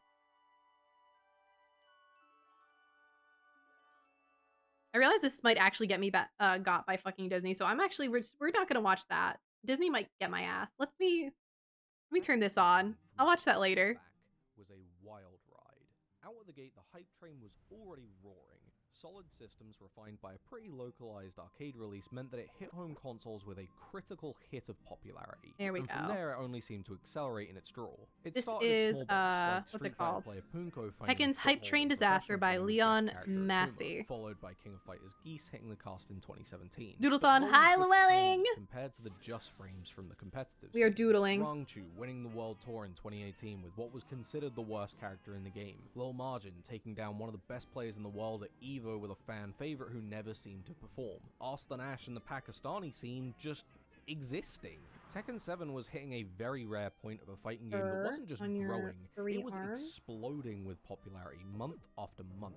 EVO 2019 was coming up and people could hardly contain themselves. They wanted to see the Super Bowl of fighting games, an infamous tournament but also a place for developers to show off what the future of their game would be. The people wanted to know who was at the top. And just as importantly, they wanted to know what was next for Tekken as a game. It was full steam ahead. The most exciting Tekken happy rest of it. Thank you, Llewellyn! And the hype train was on its way to a crash. I feel like I should add the cape. We'll do the cape here.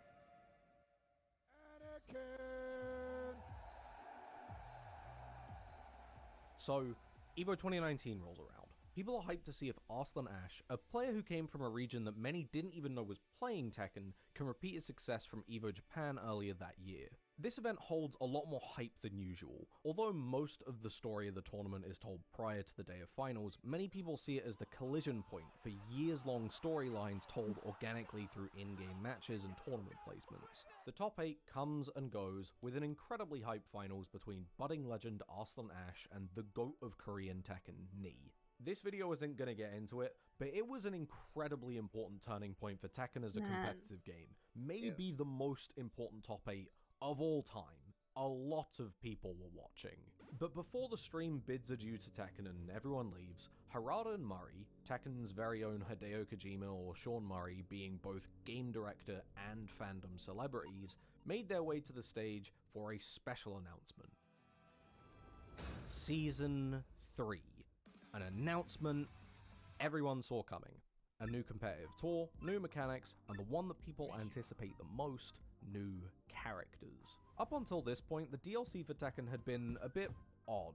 People were excited for guest characters like Geese and Noctis, and steadily trickling in returning characters through Season 2 I'm sure kept the horde that is the Tekken fandom at bay for a little while. But each season pass felt like it was missing something. Flashbangs like Negan from The Walking Dead were nice, and they came with their own original kits, but there weren't any new Tekken characters. I feel like this might be what it is. Season 1 was 2 guest characters, right here. and Season 2 was 5 returning characters I think and a guest this is character. eating the pasta. The people wanted to see the band play some new songs, but up until this point, it was all the greatest hits and covers. That didn't stop people from being excited when the announcement trailer finally popped to reveal Zafina. That's pretty cool, I guess. Like, I like a good backdash. Hey, has anyone else been getting weird DMs from Dr. Disrespect? Whoa. Leroy Smith, Wing Chun master from New York, here to save the streets, which means kicking the shit out of the mountain man or whatever. Rah! Look at that dog! Suddenly, the Tekken hype train was packed, and not for the reason. You think you can fit the— oh shit, the antlers! That's so right. How did I miss your deer antlers? Were hopping in and shoveling coal into the engine for their own reasons. Those with a background in martial arts were happy to see Wing Chun represented. Here, let me some of them seeing Tekken as go a on different kind of layers so I can fix MMA that. Pokedex to be filled out. And for the crowd that doesn't believe in shaman rituals, wanting to see what the new inspiration brought to the table from a gameplay perspective. Wing Chun is a fighting style formed around close quarters combat. Not so much with grappling like you might see from Marduk, but instead strikes and deflection, or at least that's what Wikipedia is telling me. People who were deep in the triple-digit hours of Tekken were ready for the breath of fresh air that a new fighting style would bring. They wanted to see something that could contrast against some of the frustration from the past DLCs, where guest characters had bayonet combo routes or bars that moved the game away from real Tekken. Others weren't hyped for such pedantic reasons though. It was nice to get an American that wasn't a lunkhead who hits hard or burger. This would also be the first African American representation, something that might not seem like a big deal to some, but a wider representation of characters can make people feel more included, appreciated, and might help make games a more diverse space in the real world. I'm personally very happy with my representation in 8 being, you know, I hate rich people! Not to mention how the character, it just looked sick. An old man that will kick the shit out of you so effortlessly that he doesn't even need to be cocky. He's just kind of disinterested in trying to walk his dog. From the casual to the competitive scale, there was a lot Not going into the deal, it's okay. My bad. Still. Since Leroy got revealed with Zafina and Season 3, the publications that were reporting on a Season Pass could have led with anything, but it was always Leroy. Because the first trailer didn't give people a huge amount to glean from it, you had the occasional, that's my new main, die Mishima. But once the second trailer dropped and we had a whole theme song, it became a pandemic. Pro players, content creators, This dude looks badass! Scrimblow Bimblow on Reddit, everyone was declaring that they were committed to whatever cause Leroy would put in front of them. If you're not playing Tekken, what are you doing? What are you doing? For months, the discussion around Tekken was when's Leroy. So much so that when Zafina got released, it felt like she appeared to no fanfare. Instead, everyone was so lost in the flurry of, is that I'm gonna add a little bit of shading. What the fuck's going on? Now, it's natural that some people's excitement was a little bit hyperbolic. Nobody had played the character after all, and more likely this was going to be a fan favorite pocket pick for a while. At the casual level, you just might not like how the character plays. There's plenty of characters that you and I have looked at and gone, that character looks sick, but also I can't stand that motherfucker. At the professional level, you can't really justify throwing away years of experience on a character if you want to play for prize money. And that's not to mention how you couldn't count on the character being tournament viable. They were hype for the spectre of what could be. Regardless of quality though, as the hype train crept towards Leroy's release date of December 10th, many were ready to be ride or die Leroy fans. Oh yeah, and Ganryu came out the same day like King J and Saint Cad, but that's about it. He's here. He's on your hard drive. It's time to hop onto Ranked. It's day 1. And while characters like Zafina were few and far between even at release, the excitement surrounding this character had everyone playing him. From expert to emperor, you were stuck in the mirror maze, and the infinite amount of reflected skill levels would leave the character's quality ambiguous for a while. Tekken didn't produce character primers at the time, so everyone was simultaneously attempting to figure out what the character can do. How does Hermit Stance work? What can I do out with it? When will the Nintendogs crossover come for Sugar?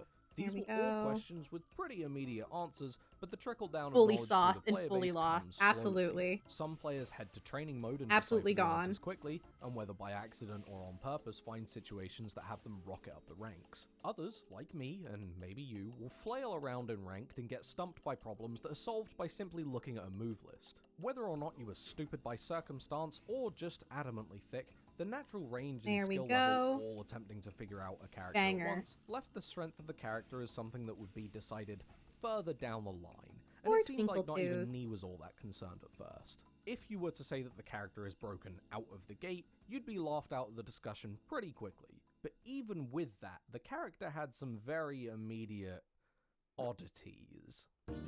To understand the rest of this video, we need to very quickly go over a fighting game fundamental that's particularly important in Tekken. When an attack is blocked, the character who can act first after the block is determined by a property that is defined by the attack used, and the difference in time Can I ask for the meatballs to be taken out as a final request? Yes, I can remove the meatballs. If you are plus, you are able to act first, and if you are minus, you will act second.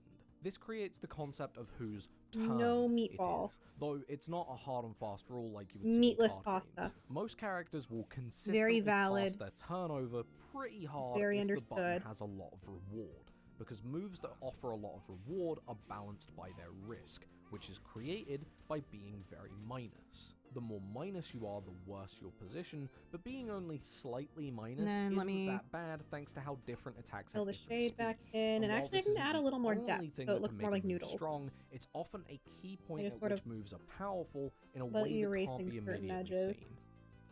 Alright, back to the video. Chain Punch Stealth was a brutal button that couldn't just get you out of a tight spot, it could swing entire games basically by itself.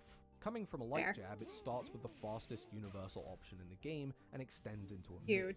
These two moves don't combo into each other, but it's still a mid-high that's -7 on block, meaning that it never crosses a critical threshold of Tekken where moves that are -10 can be punished. You definitely pass your turnover, but there's a good chance that you have the pleasure of catching someone ducking, and without disastrous frame advantage, it's already Amazing 10 out of 10. I'm glad you like it. Only just getting Thank you very much for your support. Thank you, thank you, thank you. To track, meaning that it's hard to step out of, and when how long you have I been do live? catch About 5 someone, hours? It's time to drop some truly absurd damage numbers. If you commit to the rest of the string, you're looking at 39 damage if everything connects. Some of the highest damage in the Anyone game have for a any button final that's so requests? non-committal. Because otherwise And I if you're might at the start wall, wrapping up that because I am number escalates hungry. in a way that only I'm belongs in hungry. Balatro. I'm pretty It's fucking messed up, hungry. I'm but not I've gonna lie also to you. downplayed how good it So is. I'll probably These two go moves, the jab start and mid, finishing up and make don't dinner and naturally continue my grind combo, set off but on stream. counter hit, they will. But you're going from the fastest anyone has anything universal else, option in the game to now is your 47 chance. damage, likely more. This is a move that's extremely Oh, we're at strong. 30% now. If you were to throw Yippee! a fit on day Get some one yummy over food, something like Fen. this, you'd I would understandably love be to. laughed off the bird. Fighting games have been I am around quite for hungry. a long time. And early I hope you have a days are wonderful understood food. to be early Yeah. days. You will have problems with the game on day one that never show up after What's even a going month on? of play. That, doing combined with what? just how much people Where were are enjoying we? the character, kept the What's going conversation on? in the first day as almost unanimously positive. The hype train had been on the track for months at this point. They deserved their honeymoon period. Oh, I see. So the few I think I complaints see in the and I first know. 24 hours were largely dismissed as I think I petty see and I know what we shall and do. most of them were. A period where the valid and the salty All of these will be posted, as you guys know, in my Discord server and on Blue Sky shortly after stream. I'm going to turn this off and turn this back on. And I am also going to do some quick final words. Let me hide my iPad screen. And let me take us back up to the bedroom. Smile. There we go. And then let me relocate myself. Bum, bum, bum, bum, bum, bum. Oop. Here, actually I need to do this manually, don't I? There we go. Perfect. There we go. Exactly what we needed. Gamers. Gamers. Gamers. I know I said it all earlier. Pretty much, but I didn't see the Miku before. Yeah, I have little plush Miku that was behind my head, sitting on the bed. Thank you all again for being here, for supporting me this month, for hanging out, for your requests, for the reposts, for the spreading the word, for the lurking, for all of it, really. I really appreciate it. You guys are so cool.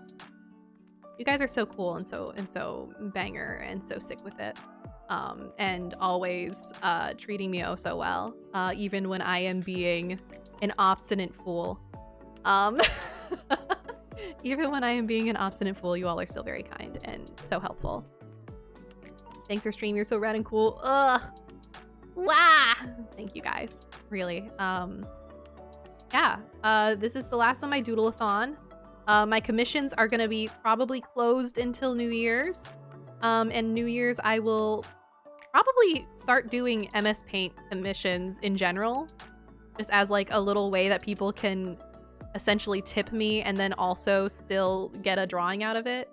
But they'll be set up on my VGen instead for the sake of keeping my art commissions all in one spot. Yeah. What else? Schedule is up in the air this week because holidays and all that. I don't really have Thanksgiving plans in particular. Just sort of, you know, wanting to keep things open-ended and prioritize seeing people who are coming into town, who may or may not have time to hang out. But, you know, again, if they end up having time to hang out, I want to keep my options open as opposed to locking into doing something in particular on stream. You know, this and that. 'Tis the holidays. Happy Thanksgiving to all of you, if I don't see you again. You know, happy Native American Heritage Month, I believe. I'm about to sound so stupid. Is it Native American Heritage Month? Right? Oh god, give me a second.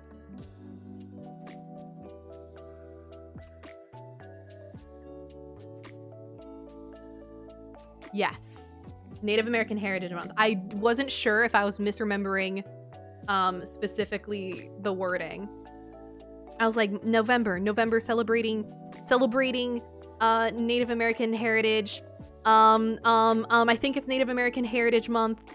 But I don't know if I'm misremembering the words that were used. I wanted to make sure I was using the right words.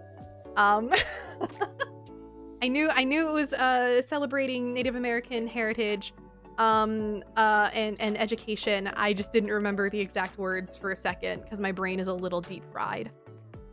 That's why Knight's doing their stream. Yes. To shout out our dear brother Nitosprout who raided in earlier.